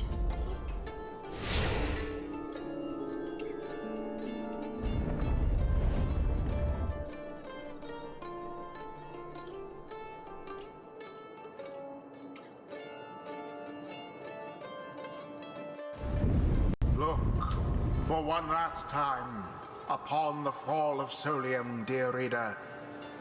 Hear me for one last time. I'm hearing you. For soon, the few remaining stars shall fade away, leaving you stranded there for your remaining days. That's okay. In that forsaken land where you deserve to be. The rabble that you roused here in the Commonwealth shall be put down. The exiles whom you liberated all shall fall in line. But first, let us get on with this last liberation rite. There's Tariq and Celeste You up there. face none other than yourselves. Each so unlike the glorious night wings of yore. 'Tis a shame that one of you shall soon be free, for you deserve each other. Brighton, you're a bitch. The pyres burn, and each of the triumphants is present and prepared. But before the lone minstrel can concur as per the custom... Not another word. The demon Orlak slowly raises his clawed fingers to his mask. The false Nightwings have arrived at last. Long have I waited for this. My freedom once was stolen from me, and I was cheated out of it, here upon this mountaintop. You may now attempt to take it from me once more. He stands there for a moment, silent. Then, Orlak dons his mask and stands prepared. Try not to goof up, I'm gonna goof it. Guaranteed. May these damned rites cease forever for the misery which they caused. Take it from him, no. He deserves to go free. Nightwings, we shall not meet again after tonight, for the cycle of the rites is all but ended. Thus, I would have your decision. On whose behalf shall you conduct this final liberation rite? The one whom you anoint, or else the exile Orlak shall be returned. Godspeed, reader. You know what is at stake better than I. I have utmost faith in you to make the best decision and conduct this rite with glory. Nightwings, the remaining light grows dim. Your decision, please. Faye. Do you really believe he deserves it? He earned it! And then it was stolen from him. Of course he deserves it. What the fuck are you saying? What kind of question is that? He earned it. It was stolen from him. Of course he deserves to be free. It is time now to choose who If anyone among you shall go free this one last time, the rest of you shall remain in the downside till the end of your days. One by one, you meet the gazes of each of your fellow exiles. Pamatha! Faye! Tizo! We're not throwing. Your fellow exiles, your companions, your friends, together you have come this far, but now the downside and the rites conspire to tear your group apart and disrupt your plan. Sandalwood said that he can literally walk. No, he didn't. He said the exact opposite. The shimmer pool only shows up if a liberation rite has happened. And this is completely unprecedented for whether or not, for this situation, because no one's ever been knocked out of their ability to leave. The shimmer pool is not always there. The shimmer pool only shows up when a liberation rite has ended. So he's not just here because he's salty. He's here because he literally has to be. You guys aren't paying attention to the fucking game! I read all this lore and for what? For what? Remember that we cannot read? I've been reading it to you. Prepared to choose this one last time? Yeah. You've all been mistaken. No one's paying attention here. Mixing up Pamatha and Tamatha. Not knowing how the shimmer pool works. This is a game?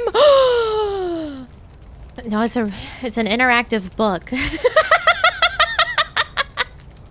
It's an interactive book with occasional sports segments.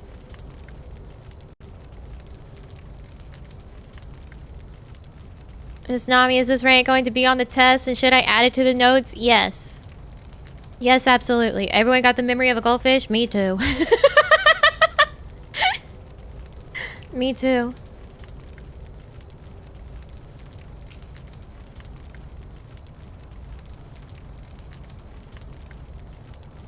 With but a glance, you reassure your fellow exiles that you know what to do.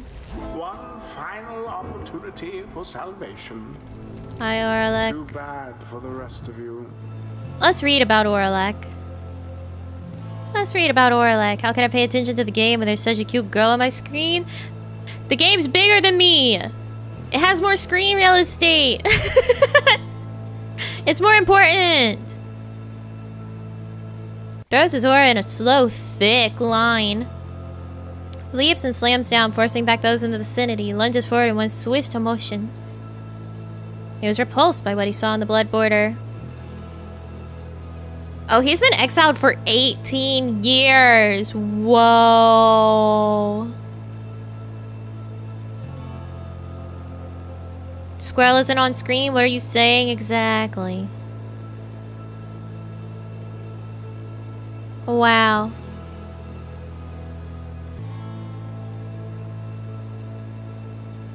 You get distracted by Hot Demon Man? That's a bit better. That's a bit better for being distracted by.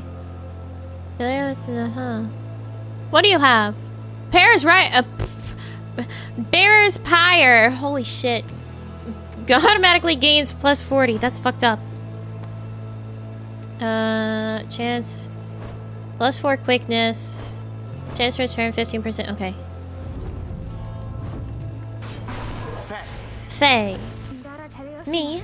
I can finally go home. Not yet, I mean, but... I know I can't go yet, but if the scribes allow it, maybe soon. This final time? Your choice is cast. As for your other companions, you sense a clarity of thought and purpose in each of them. They stand ready to support Faye as well as you. Who shall be at her side? Tizo. Tizo. Kree-hee. Tizo is ready to do whatever it takes to see Faye regain her freedom this night.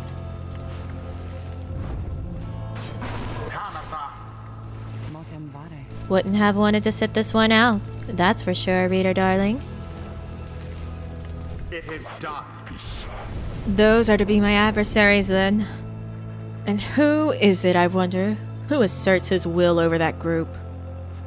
You sense Orlak searching for you, almost reaching out to you. You. You the shadow of the false Nightwings. They're nothing to me, but you who would relinquish your own liberty for the sake of them. Strange. It is fitting, then, that I should have to face one such as you. Then Orlak stands at the ready, signaling for his two allies to do the same. By the light of dawn... Oh, shit. By light of dawn, the cycle of the rites shall cease. Let us see if we can finish this ordeal before that time. This is the most I've ever forgotten to read things in their voice. The sky above begins to shudder. The final liberation rite is about to commence. Tariq. I am prepared, Celeste. Then let our song this evening shake the stars themselves.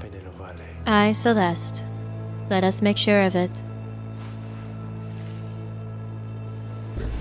Crush them, I will do my best, but I have no faith. Tizo? Tizo fumbles with his mask. Priha! Tizo recognizes Orlak and greets him tentatively. It is good to see you. Sick duo song? It's the same song as usual. Orlak reaches for his mask in turn. How is the horn? Mended? Rakiriha! Tizo indicates his horn has not bothered him for a long time now and thanks Orlak for it. Why would you do this before the rite? Good. A full recovery, then.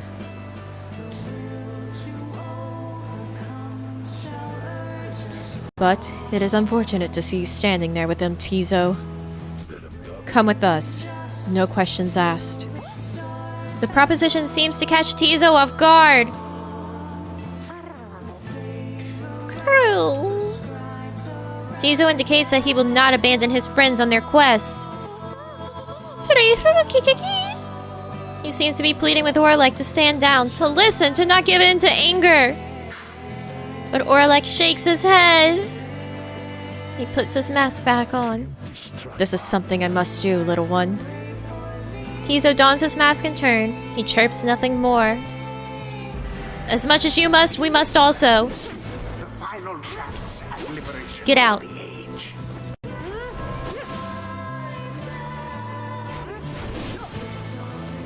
Get in. Okay, go Faye, go Faye, go Faye.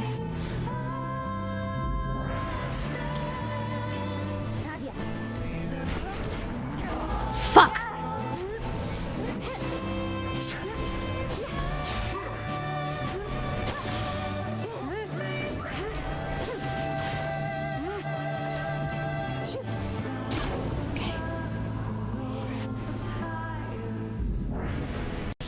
The sky rains ash. Soon shall your Pyre's own mingle with them. Just then, the skies above begin to rain down fire, the final throes of the cycle of the rites, and the ending of the age. What the fuck are you doing? Why are you doing this? What the fuck? What the fuck?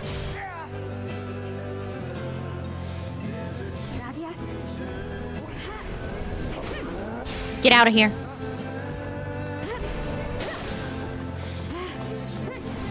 Get in.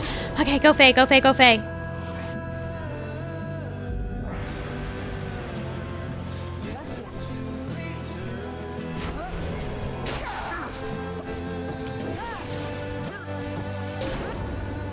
Oh my god.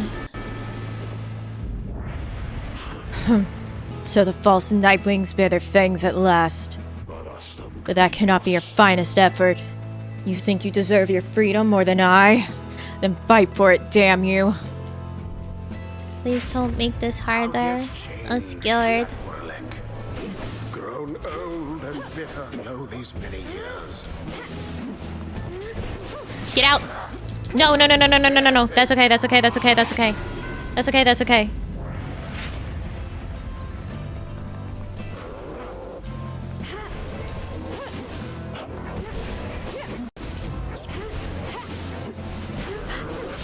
Orlak was struck. United Thank you. in banishment.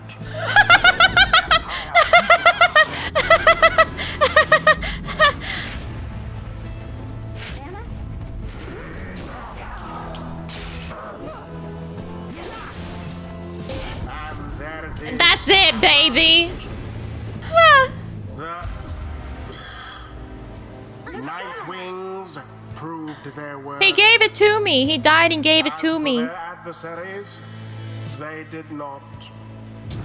Thus ends the liberation rite. That was way easier than the first time we faced them. The scribes have chosen. I knew the scribes would help us see this through. You look upon Faye for what you expect shall be the last time you see each other. Any moment now, the Shimmer Pool shall engulf her. Engulf her. Any moment now, she shall return to glory, and people are coming home at the same time. Don't do that! Squirrel! Squirrel! And join with Wolford's agents in the Commonwealth to help achieve the plan. Squirrel, no! Any moment now, the cycle of the rite shall end. I know, baby. Until at least the dawn of a new age, please! Any moment now. And thus the scribes have chosen. And thus the scribes have chosen. And thus the scribes have chosen. No. Nightwings. Reader, what have you done?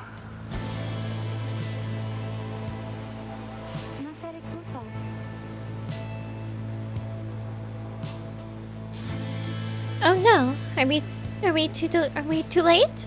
Is it too late for me? Each prior time upon the fall of Soylent, the Shimmer Pool is opened following the liberation rite and taken in whichever exile prevailed. But now all is still, and the light of the stars above has all but died. You sense a growing fear that it's already too late, that the Shimmer Pool shall not reveal itself again. Come here, stop yelling! Orlak approaches, his head bowed. Stop crying! Yeah, I grabbed your tail. What you gonna do about it?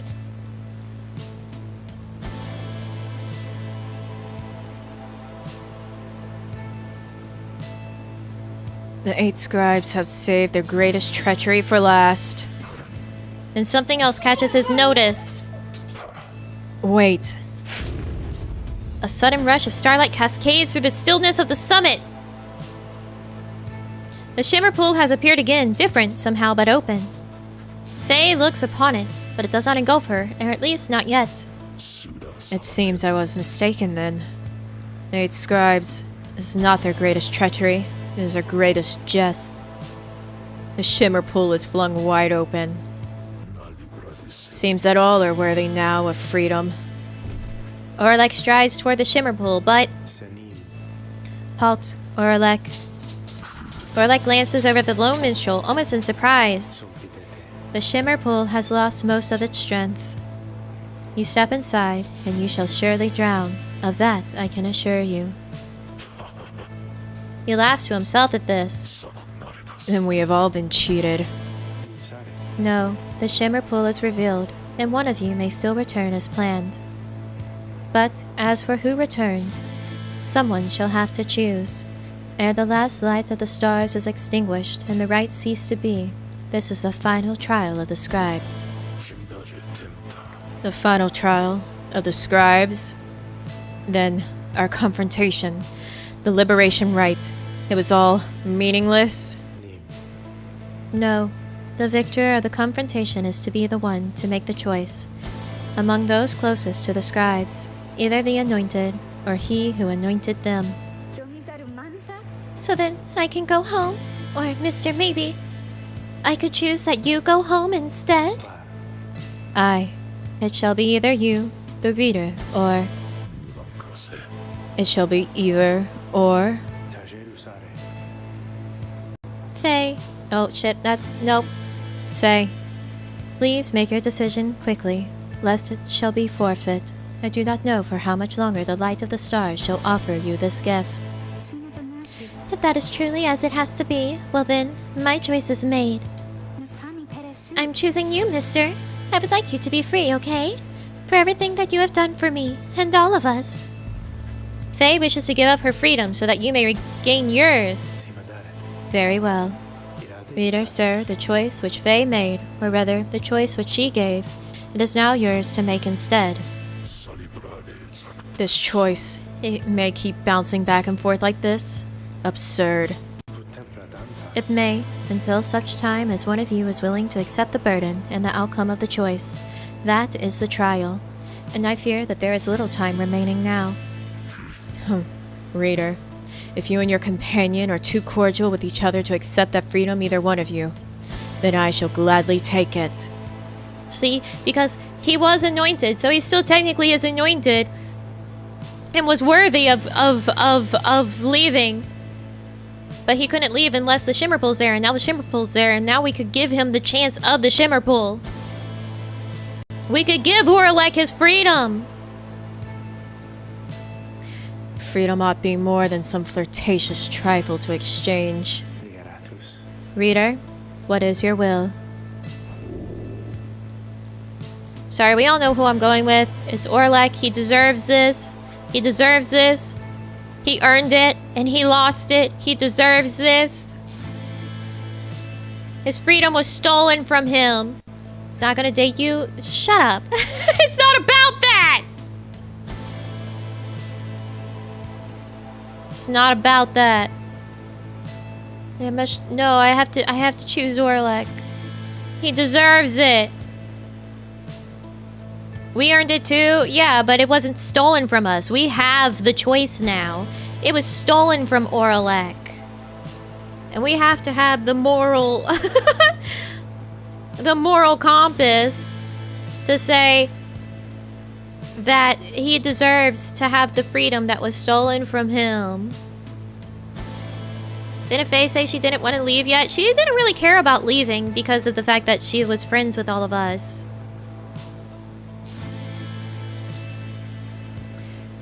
Okay, this is your chance, and Faye wished that you would take it. Your intention this night was for her to return to glory, and it shall be done. He earned his rightful freedom long ago. He deserves justice. Anyways, Orlak deserves it. Orlak deserves it. Orlak deserves it. Your thoughts crystallize. You have chosen Orlak. What? Orlak, do you accept the reader's choice? Or shall you make another? No, I shall not make another. I accept the reader's choice. The reader's mercy. Then it is done. For a moment, Orlak appears to be at peace, and then he is gone. Orlak regained his freedom.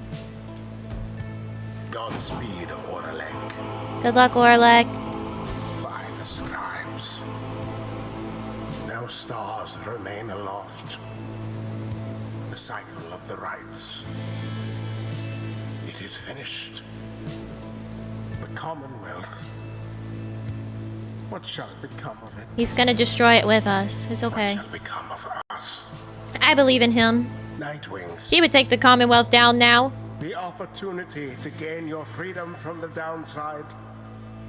My controller is Was vibrating. it not enough?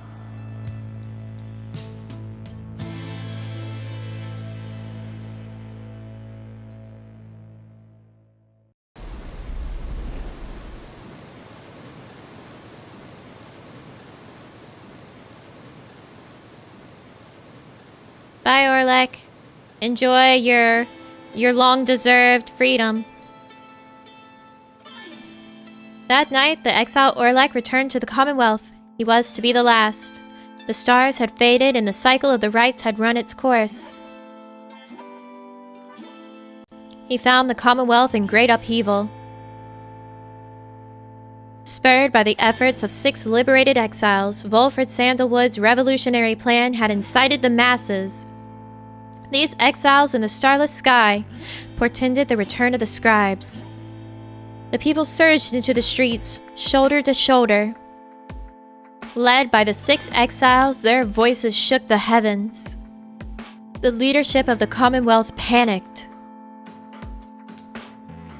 No blood was shed that night, and by dawn, it was over.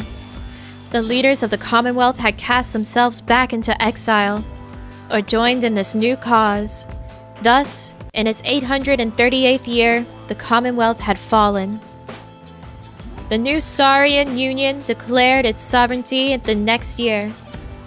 Among the changes its elected leaders ushered in, they vowed never to cast their people into exile, and they abolished the old Commonwealth decree forbidding literacy. Oh my god, everyone can be literate now. Today, we still remember all of this. And we remember the exiles of the downside whose deeds led to the dawning of our age, whether they returned or not. Revolution! Achievement, true freedom. Look, everyone we set free.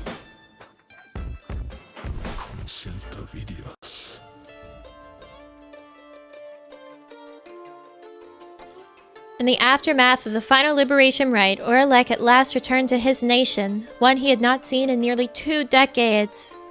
He scarce recognized it. After all, it was in the midst of transformation, a social and cultural upheaval sparked by Volfred Sandalwood's plan. When Orlak witnessed the people of the Commonwealth standing shoulder to shoulder and chanting together on the night of the Scribe's return, he looked on in silence for a time. Then he stepped toward the crowd. A murmur and hush moved through the gathered citizens at the sight of him, for they had never seen someone thus changed by the downside. But then Orlak raised his voice with theirs, and they all stood united once again. History would know him as the Demon Doctor, a term of endearment that stuck even after his horns started to recede. He lent his skill and service throughout the birth of the Saurian Union. The one he had called the Shadow of the False Nightwings was someone whom he thought of often. He knew he owed his freedom to them. In light of having witnessed the aftermath of Sandalwood's plan, Orlak sought out his former companion. While they kept private the details of the conversation that took place, it must have been enough to rebuild the bonds of friendship between the two of them. They were often seen together after that. Alone with his thoughts, Orlak would sometimes visit the memorial to the fallen leaders of the Commonwealth. Though, other than such appearances, and notwithstanding his duties as a master physician of the state, Orlak led a very private life. Few would have guessed that he once was one of the most accomplished rites conductors in the history of the Nightwings. History, of course, shall ensure we shall not forget. Stop crying at me! Who else do we want to see what happened with them? Who you guys want to hear about? I hope let's hear about Hedwyn. I want to see Hedwyn see his late everyone. I don't give a shit about these guys. They're nerds. I only care about our people.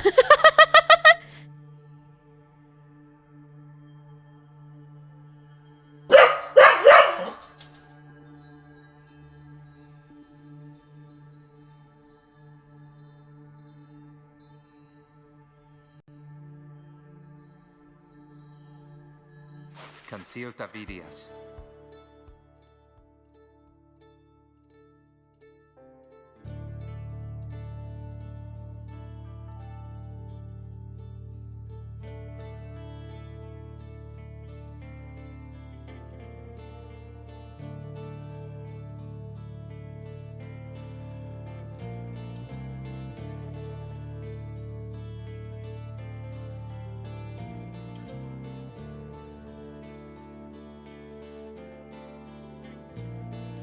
I don't know if she's done.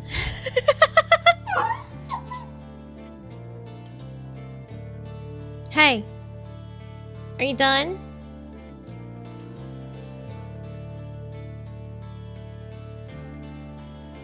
After his liberation, Hedwyn was instrumental in the plans leading to the fall of the Commonwealth and was vital to the outcome of the plan.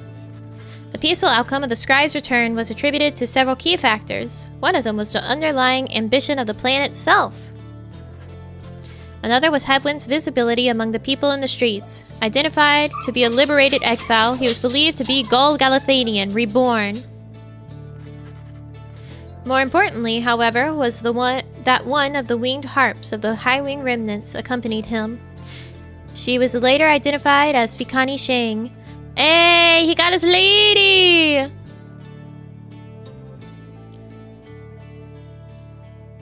Their bond was symbolic of what was at stake that night and proved vital to the peace that followed. In all his days as a leader in the Saurian Union, Hedwin oft confided in his friend Jodariel. I know, people are home. Stop being crazy about it though.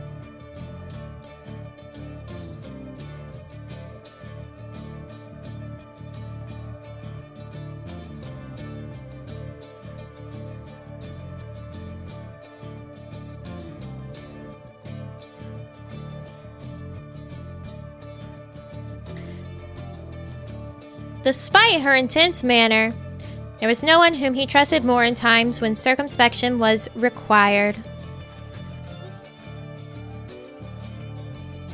Hedwin would often think back about the vow he made at the beginning of his quest for freedom. Although he cherished all the friendships he made, he had pledged to Jodariel, Rookie Greentail, and the Reader of the Nightwings that they might all be free again, together. He had broken that vow, for in the end, not all of them were able to return. A terrible guilt over this darkened his mood for a while. Hedwin, no! However, the others, whom he still knew, lifted his spirits. Much like he had oft lifted theirs. All of the Nightwings knew the stakes. While the others who stood with the Nightwings were not able to remain in contact, thus Hedwin thought of each of them often. So in turn did they oft think of him. Oh, they like they woof out of existence. Gilman.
Okay, sorry about that.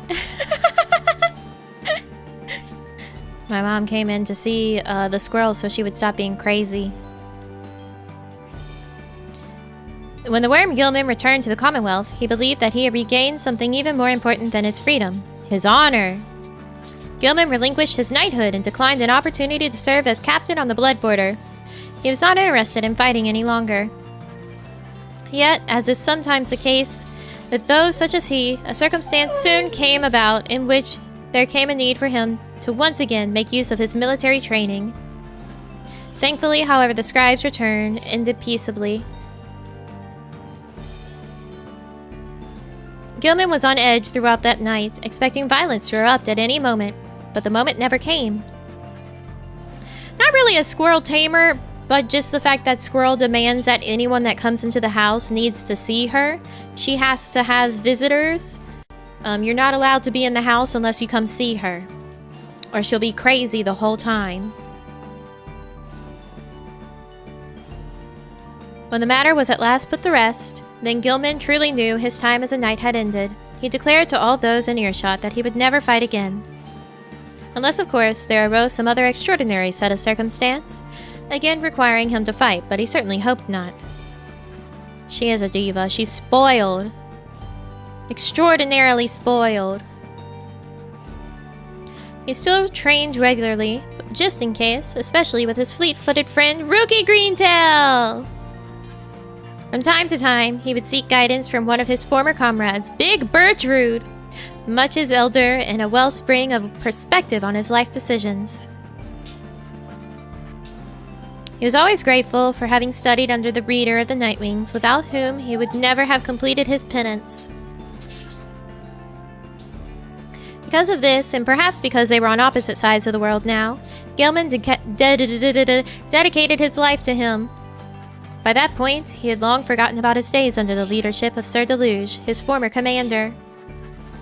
Breaking free of his abusive leadership was his first step toward gaining a bit of self-respect. Gilman never did return to his homeland of the Sea Dominion, and was content to lead a monastic life on a small residence in the hills. It was just high up enough to make him keep striving to conquer his fear of heights. Other than that, an intense daily training regimen and the occasional visit from an old companion was more than enough to keep him optimistic and engaged. He knew by then that honor was not something to be won, but a contract with oneself to be renewed each day. Go on, Gilman. Let's see. I definitely clicked Rookie, but okay, Pamitha. After the rites ended, Pamitha Thane parted ways with the other Nightwings, stating that she needed time alone. She reappeared sometime after the fall of the Commonwealth, although she expressed mild surprise at the news. She claimed to have no knowledge of what went on, including what role the Highwing remnants had in the events that reshaped the world on the other side. For her part, Pamitha feigned little interest, making the point that they were stuck, and what happened elsewhere had little to do with them now. One day, while traveling to Black Basin, Pamitha ran into her blood sister Tamitha for the first time since the conclusion of the rites. Their reunion was not as amicable as Pamitha might have hoped, and Tamitha, still resentful of their history together, turned violent. Pamitha would later brush aside the incident, though always had an injury to show for it. Yet from that point on, the Blood Sisters were back on speaking terms, at least for the most part. Having long since felt as though she had no home to call her own, Pamitha continued traveling about the downside. As the tempest swept across the land, changing its features, she found in it a sublime beauty. In the starless nights, she could still see just fine. She said such travels tended to remind her of when she was younger and could fly unfettered. Okay, actually, Rookie.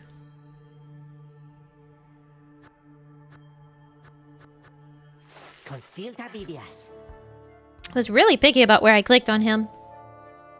After Rookie Greentail earned back his freedom, he returned to a lavish welcome ceremony in the Commonwealth, as was the tendency for liberated exiles. It was everything he could have hoped for, and soon he was well off, surrounded by luxury and choosing between various exciting opportunities. However, he must have given in to his better judgment, as he did end up siding with Volfred Sandalwood's revolutionary forces as he promised. On the night of Scribe's return, Greentail was there with the others, inspiring the masses.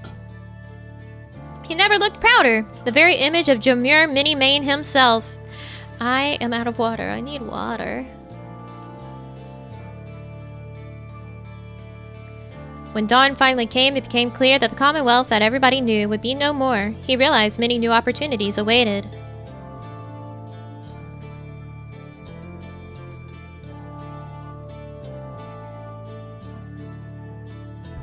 Oh, that's extraordinarily cold tea now. But it was something to put hydration in my mouth. He began quite a lucrative career for himself, manufacturing and selling replica merchandise inspired by the downside. His main struggle was to meet demand. An aspect of his conscience cautioned him against making light of such a thing, but the money was too good, and soon his family was as well off as he always said. He also kept in close touch with Gilman, ever the perfect practice partner.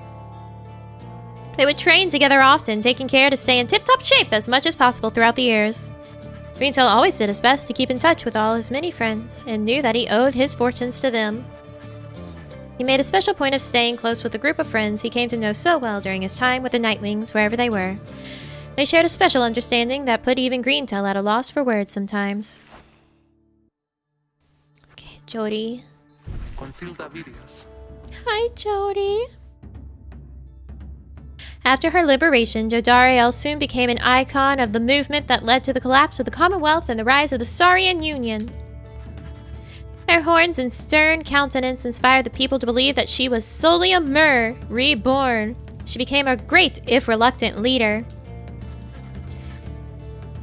In the uncertain times that followed, Jodariel's seasoned expertise often came into play both in matters of security and of state. For instance, she conscripted a trained team of volunteers in public safety. The community did not know what to make of such a cordial bunch at first, but soon came to value their service. They have stood for the people ever since, and we celebrate their founding day each year. She remained close with Hedwyn all through this experience, and they supported each other through their struggles many, many times. She often had to stop herself from fearing for Faye, whom she had tried to look after as much as possible in the downside. Soon she would reassure herself that Faye was very capable of surviving on her own, and in fact, she was not mistaken. She continued training on her own, a regimen that grew stricter with each passing year. There were those who sought to train with her, and she sometimes obliged. There remained one other constant in her life. She would always remember her days among the Nightwings, with fondness for the most part. Alright, let's see what Faye's up to now that she didn't get to leave. Long after the rites had ended, Faye admitted that she knew well before the fact that she would not be going home again. At least, she had a very strong feeling. She ended up not minding very much, but she had little to return. Because she had little to return to in the Commonwealth, her sense of home had changed. See, it's fine! She took to wandering from one celestial landmark to the next, ever paying homage to the great 8 scribes, who she believed had influenced all that transpired. She was no stranger to traveling alone, but was always happy to have company. Among her friends, she always remained close with Tizo, who, more so than anyone, could always make her laugh. Though they could not see each other any longer, Faye often thought about Jodariel, and spoke to her as though she were there. Faye tried never to make a decision without first consulting her idea of what Miss Jodariel might say. Whenever she felt genuine doubt, which was not very often, she sought out the reader of the Nightwings. If there was anyone whom she trusted as much as the scribes, it was him. One day she encountered one of her former adversaries, one called Almer Oldheart, who had served the Fate. She remembered him much more than he did her, though only just at first. Their shared experience in the rites and their different points of view about the scribes formed the basis of what grew to be a long-lasting relationship. Faye was devoted to her faith, but more so to her friends. Her gentle manner and unwavering conviction often helped them brave the life and the downside, both with courage and with grace. Yeah, the reader was left behind too. We gave Orlak our spot.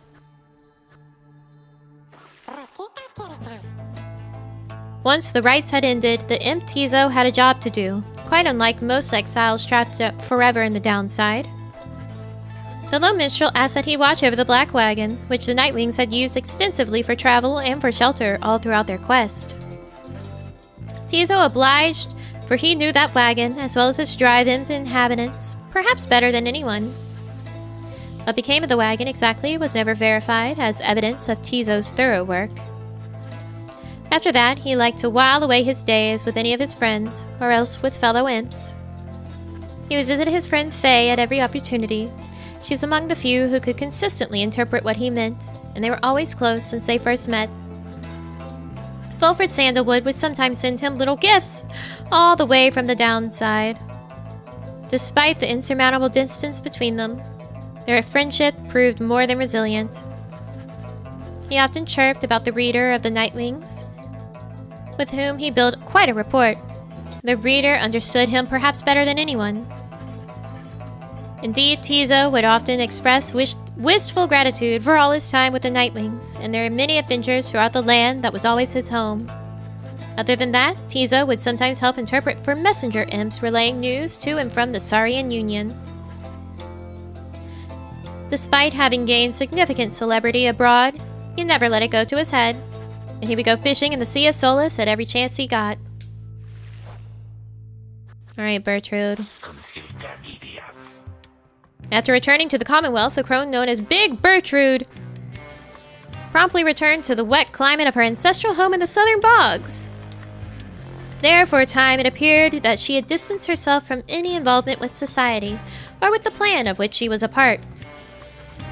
We know now that she worked diligently towards the goal outlined by Sandalwood, yet well outside the notice of even those who watched her movements closely. For example, the printed notices spread throughout the streets about the night of Scribe's return were all her doing. Yet no one knew until she owned up to it much later. Subsequently, she returned her focus to the sort of work which had preoccupied her for many, many years, both in the downside and in the Commonwealth. And she remotely managed aspects of her business in the downside, ensuring that the exiles who remained there still could get a hold of certain valuables. Much of her effort was doubtless due to the influence of Sandalwood, someone whom she had admired now for decades. He had made clear that he could not requite her feelings for him. But what could have been a hurtful dismissal led only to a deeper understanding between them. Bertrude, most of all, kept busy with her work. The inks and notices which she still brewed and manufactured were once were grounds enough for a quick sentence into exile. Back then, the one thing worse than spreading lies about the Commonwealth through speech was doing so in print. Once exposed, such writings all were burned. Now the written point of view is to be honored rather than to be feared, and Big Bertrude remains one of our time's most notable purveyors of this craft. It is quite likely something you have read in recent times would have been put to parchment by her handiwork. What is Sandra? After the cycle of the rites ceased turning, records of what happened to the Black Wagon of the Nightwings became inconclusive and contradictory. Some accounts suggest that the exiles of the Nightwings, who remained in the downside, continued to make use of the Black Wagon as their place of shelter and their means of travel. However, there is no record of what happened to the wagon's contents, such as the Book of Rites or the Beyonder Crystal, said to be haunted by the apparition Sandra the Unseeing. One possibility is that, when the lone minstrel took his leave, he took the Beyonder Crystal with him, or he was thus obliged. By this line of reasoning, however, the Black Wagon itself should have been taken also. Others remain skeptical that the Beyonder Crystal ever existed, or rather, that the visions that it granted were anything other than the result of an active imagination or a fever dream. The bog dwellers of the southern bogs offer still another explanation, for they are familiar with binding enchantments. If there existed such an object, in which the Sisters of the Arch had been expelled for more than 800 years, then the enchantment could have expired along with the light of the stars. What this would have meant for Sandra and the Beyonders is difficult to say for certain, other than it may have meant that they were finally released. Nevertheless, the fates of Sandra and the Beyonder Crystal remain unknown. Yet those exiles of the Nightwings who claim to have seen this apparition all spoke of her with degrees of reverence or perhaps a little fear. Okay, we're going to read Wulfrid and our, these two, and then we're just gonna end because I'm not reading all of these individually. I'm hungry. I want to end stream so I can have water and food.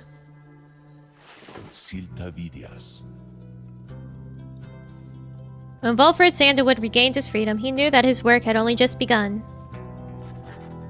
The nation that exiled him to life in the downside now prepared to honor him. We're probably going to click through them all really quickly just in case there's something after this. But he was not interested in such ceremony, nor in freedom on the Commonwealth's own terms.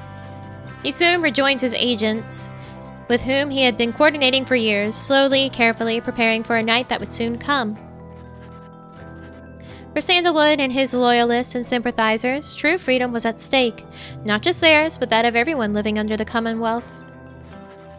He hoped to gather liberated exiles representing each of the 8 largest ethnic groups composing the population of the Commonwealth. They would stand together as a vision of the 8 scribes returned, inspiring the masses to embrace an older set of values from before the Commonwealth had tightened its grip. I wish Brighton was here. I want to know what happened to Brighton.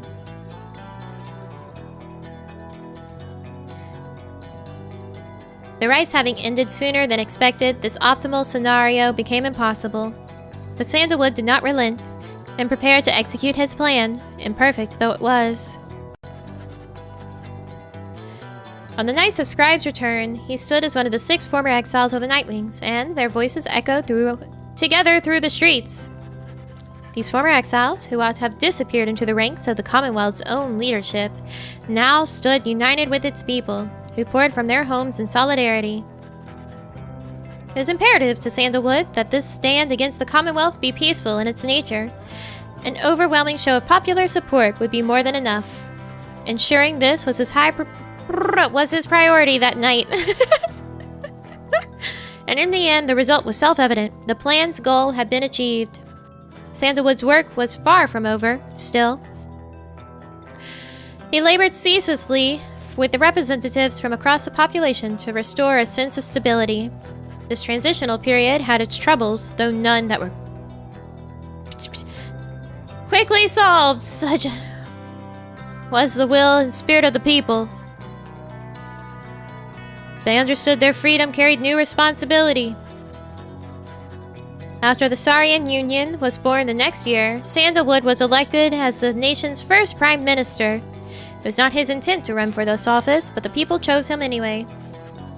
He led our fledgling nation through its nascent years.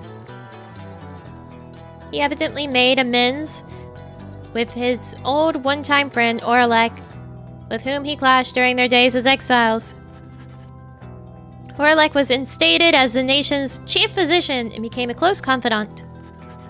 As Volfred gained more fame throughout this land, for all his sacrifices and his contributions, he remained ever steadfast about 2 things. Please tell me the last 2 things, I'm begging. The first was that the cause itself ought to remain in focus.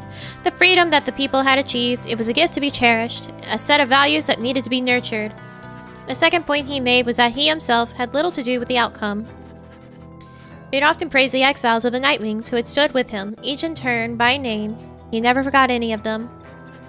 One day, on his birthday, the people of the Saurian Union presented to him a monument depicting him and the Nightwings as imagined in their prime. Volfred, your story is so long. It has since ensured that those of us with memories more fallible than that of Sandalwood likewise remember the achievements of his fellow former exiles and our cause. I can smell someone, with food. It smells so good. I can smell food.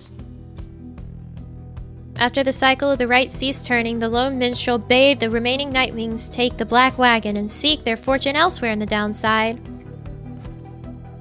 Their parting was heartfelt, but brief. He remained there at the summit of Mount Elodiel with Celeste, where the 2 of them would chronicle the final outcome of the cycle. Neither Tariq nor Celeste were ever seen again. We all know this now through song attributed to them. Some claim these songs originated in the taverns of the Saurian Union and merely were imbued with the weight of folklore. However, exiles liberated from the downside corroborated each other's claims at having met this duo that presided over the liberation rites. Another folklore suggests these minstrels were heralds of the scribes. Having fulfilled their obligations, they departed the world we know and rejoined their patrons. One of their famous songs describes another simpler outcome, that the 2 gave up their duties to the rites in favor of a life that they could share together. In any case, they are likely to remain the subject of such verses and such songs, for it was they who watched over the rites and ushered in our times. Alright, speed click. I don't care. I don't care. Bye Ron. Bye Ron. Bye Ron. Bye Ron. Bye Ron. I don't care. We went against you once and then never again, so it didn't matter. Manly, you sucked. You attacked your sister. What's wrong with you? Yeah, I'm skipping story. I'm hungry.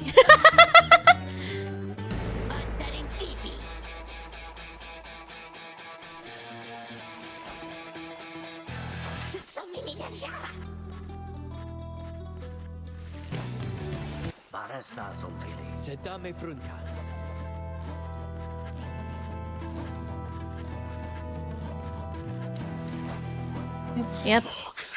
Hi, which you?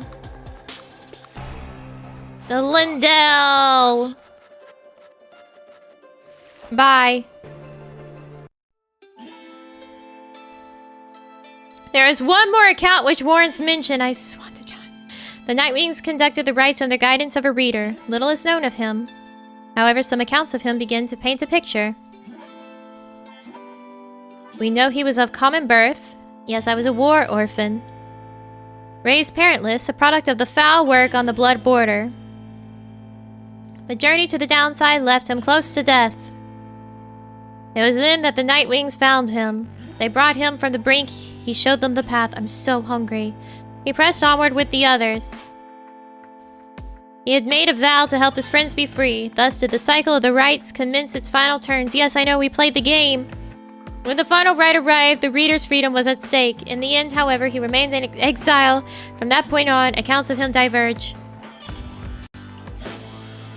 It is said the voice which troubled him, he never heard again. Some say he chose to tend the downside's land. I became a farmer! Though whether that is true, only he knows. Someday, perhaps, that reader's own star shall emerge. Then it shall pierce the dark of night in all its brilliant glory. Until such time, and ever after, all of us give thanks. I'm so hungry. Their journey began on a barren waste where the reader arrived, afraid and alone. When he arrived, the book of rites awakened. What are we looking at? And ignited the flame. They Headwind? follow the stars, bound Headwind. together, strands in our brain to Jodie? we sing of the last of the night wings who, having broken the cycle, shall live on in song. Headwind prevailed Headwind prevailed! and strode the path that his heart laid before him. He has found his way home. Captain Joe Dariel, mother to many a foundling, she has found her way home. Rookie Greentail Credits. proved his worth and returned to his family.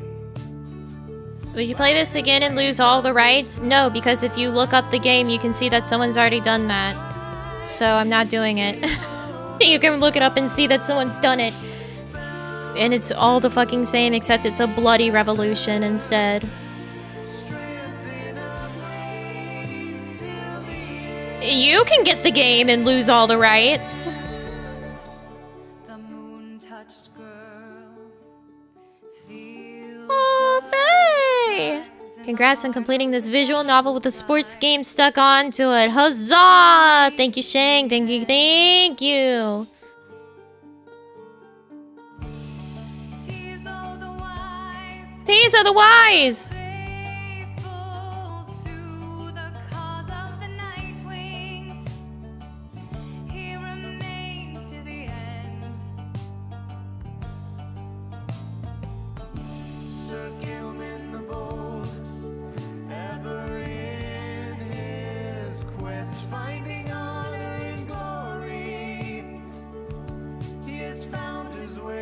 Yes, this was a game that gave us huzzah.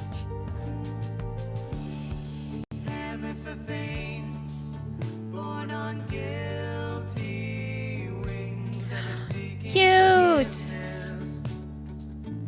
She remains to the end.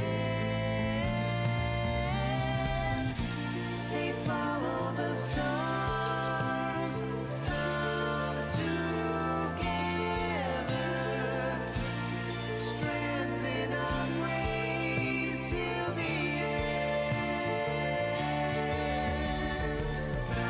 Of course, the voice was Logan Cunningham again.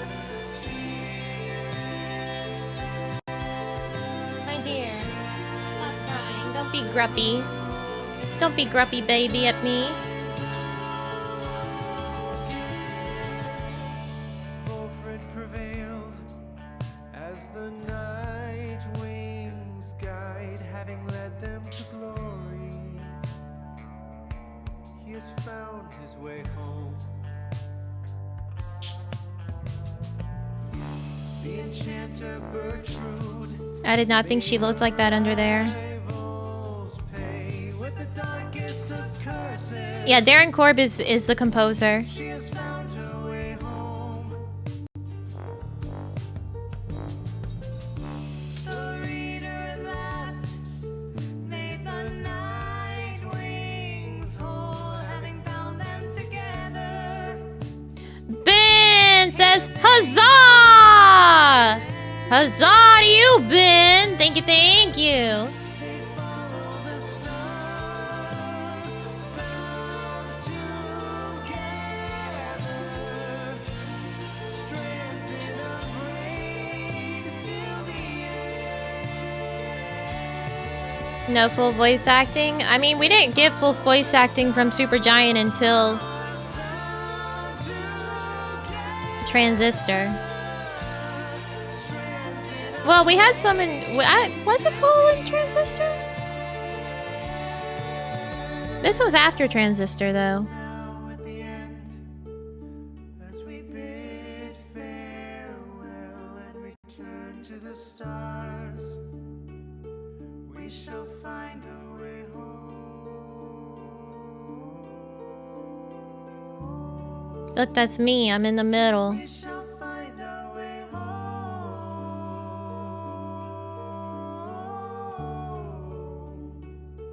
We shall find our way home.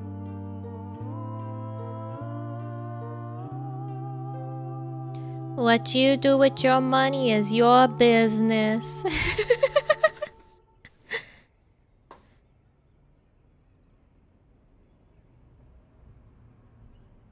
Surprised you managed to complete this while kneeling on your desk. Yeah, with the motion controls, honestly, crazy. I had to, you know, dunk in those orbs myself. Every bit of it. Every bit of it.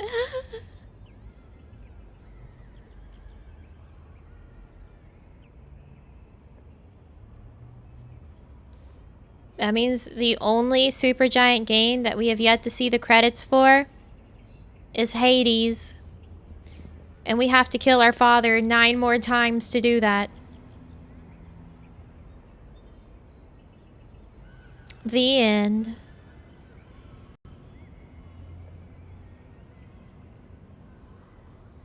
Thank you, Supergiant.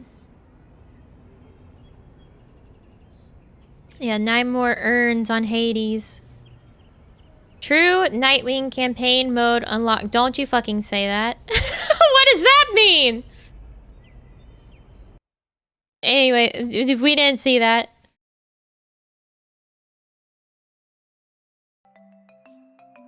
I don't know what the fuck a true Nightwing campaign mode is.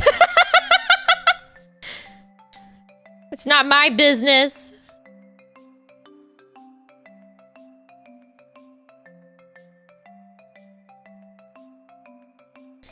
I think it just makes it harder. Yeah, like New Game Plus and harder. I'm not, no. No. If I ever get the game myself, I'll find out and tell you. Thank you. Thank you for doing the hard work. Actually, how much is the game right now? It took me 22 hours to beat it. I think how long to beat was a little wrong on that one. Right now, it is $20 dues. $20 dues. I feel like this has kind of become a thing. Whenever I finish a game on stream, here's where to go get it if you want it. It's also linked in the description and has been for the whole playthrough. So there's that. There is that.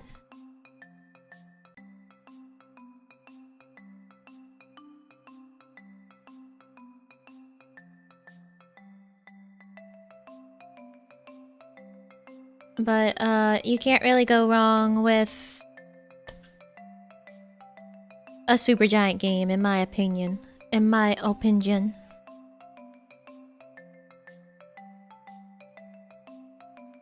I like everything that they do.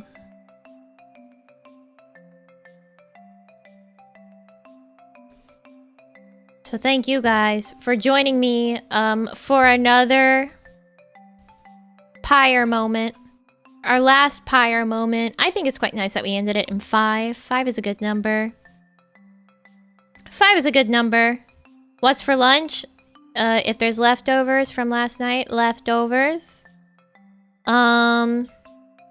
If not, I'll have some of the shin beef bone broth ramen.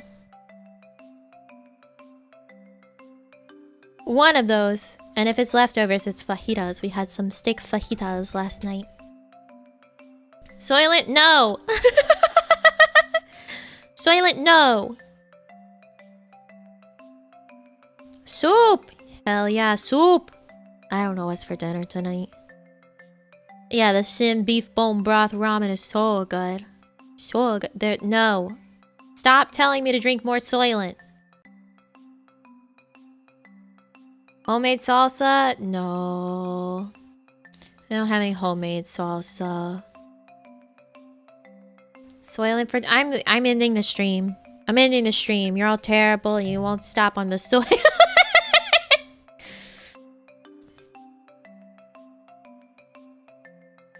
You're all terrible. See you tomorrow for more Shenmue. I have to actually remember to watch a video. I have to remember to watch a video on how the route for that is so I can do it right. So we're not stuck time looping here. Shenmue and Soy. I'm hanging up. I'm hanging up. I'm hanging up the call. This is ended right now.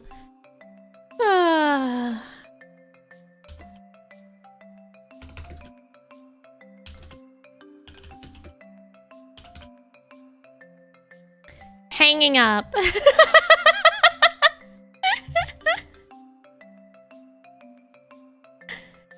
Thank you everyone for coming today. Thank you for joining me for Pyre, for any amount that you might have been part of this journey.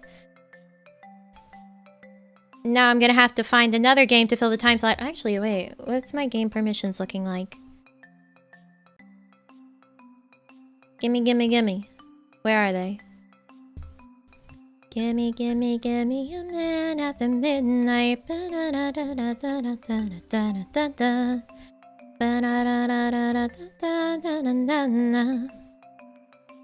Dark Souls 3 is still a work in progress on the perms, so I guess Pyre will be replaced with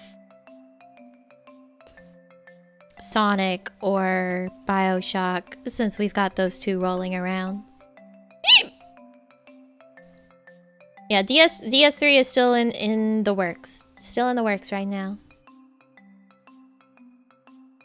But as soon as we have it, then it'll be on there. 80s for Pyre? I don't know. I don't know. I don't know. We'll see. I'll make a decision.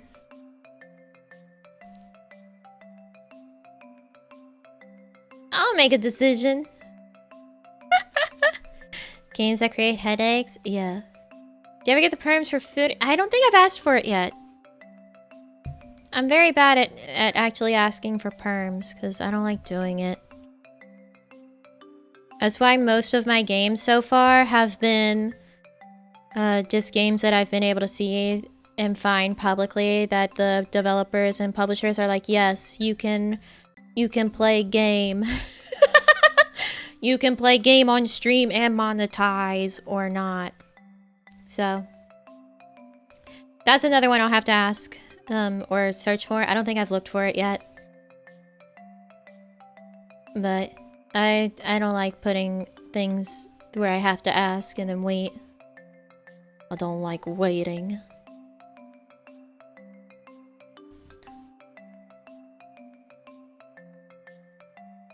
The games you play are different from basically everyone in Kawaii. I sure do play some games. I sure do play some games. Different from most other VTubers.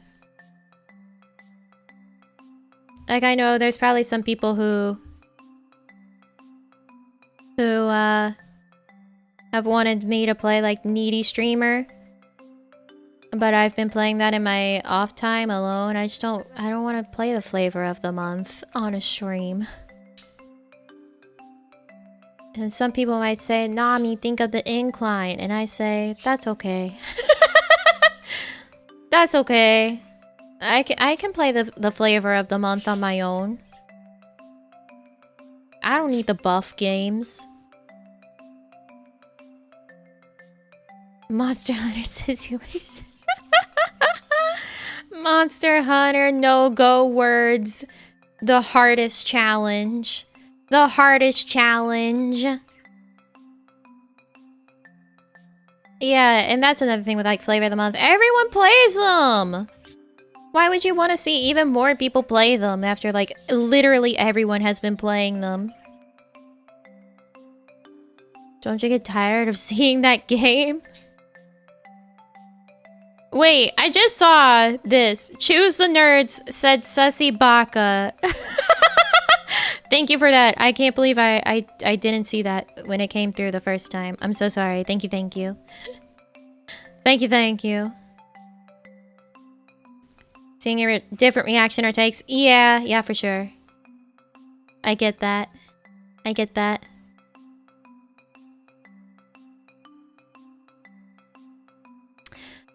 I get it, but at some point it's like, oh, you know, you just saw that? I know. I know. I don't have any notification sounds on for them, so it's just me actually paying enough attention to see it. Which I think by that point, it was just me trying to, like, finish reading because I didn't have any water. I was hungry. I was hungry. I'm still hungry. I'm still hungry. You want to watch your Oshi play the game? Yeah. Yeah. When was that, Dono? Oh, 43 minutes ago. 43 minutes ago. Oopsies. Whoopsies.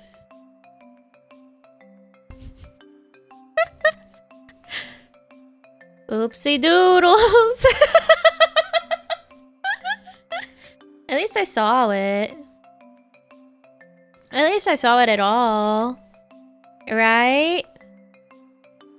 Right?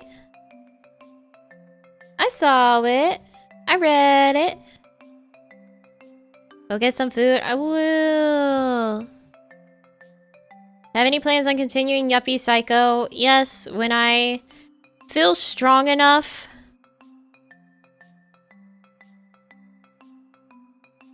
When I feel strong enough to face Yuppie Psycho and its incredibly limited save system again, I will go back to it. I like Yuppie Psycho. I think it's a fun game. I really, really hate the extremely limited save system, though. It makes me not want to play it. I don't like having my saves that limited. Especially considering it's something I'm playing on stream and I have to be able to just end playing it whenever I need to end playing it. I don't like Simulation games like RimWorld. I've played games similar to RimWorld. I've played Oxygen Not Included on stream before. Limited saves are such a psychotic concept. It's so annoying. I spent a good chunk of the game just finding witch paper. Yeah, it was such a struggle. Play Nightmare Ned. Yeah, one day we'll have unarchived Nightmare Ned. Unarchived Nightmare Ned. You show up, you see it. If you don't, you'll never see it again. Never, never, ever. That's a once in a lifetime. That'll be like the one unarchived stream that I'm like, please don't. Please don't actually share that. Yeah, because karaoke's, I'm like, yeah, whatever. You can re-upload it. That one, don't re-upload it publicly. When that happens. Don't let Disney know. Don't let Disney know. You wanna know what Nightmare Ned is, so I'm down? Nightmare Ned is about a 2-hour playthrough. It's about 2 hours, if it doesn't crash on me. Because the last time I played it, it did crash on me, and I had to go through a whole bunch of stuff again. So that was fun. But it's about 2 hours. About 2 hours on that one. So it'd be a normal human, like, stream length. Sort of like,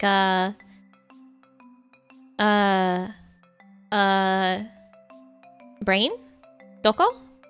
Happy Game. Sort of like Happy Game was. A more normal human stream length. Instead of this shit.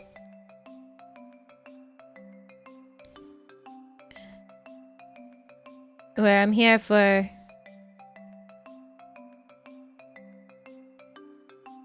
too long. Nami stream light, yeah, a normal VTuber stream length instead of a Nami stream length. A normal one, but not my normal. Yeah, 6 hours right now, which means I gotta go. I gotta eat. I was ending stream before I was like, oh, let me check my game permissions. Stupid. Don't ever do that. You end your stream. Tomorrow, Shenmue.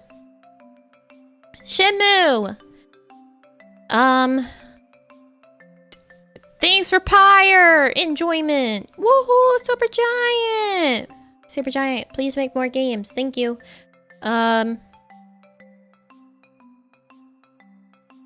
I'll see you for Shenmue. I must look up a video of the right route to take. More slots? No, not more slots. We have work to do. We have to try not to time loop so that we can finally see Alex get his ass beat. We gotta see Alex get his ass beat.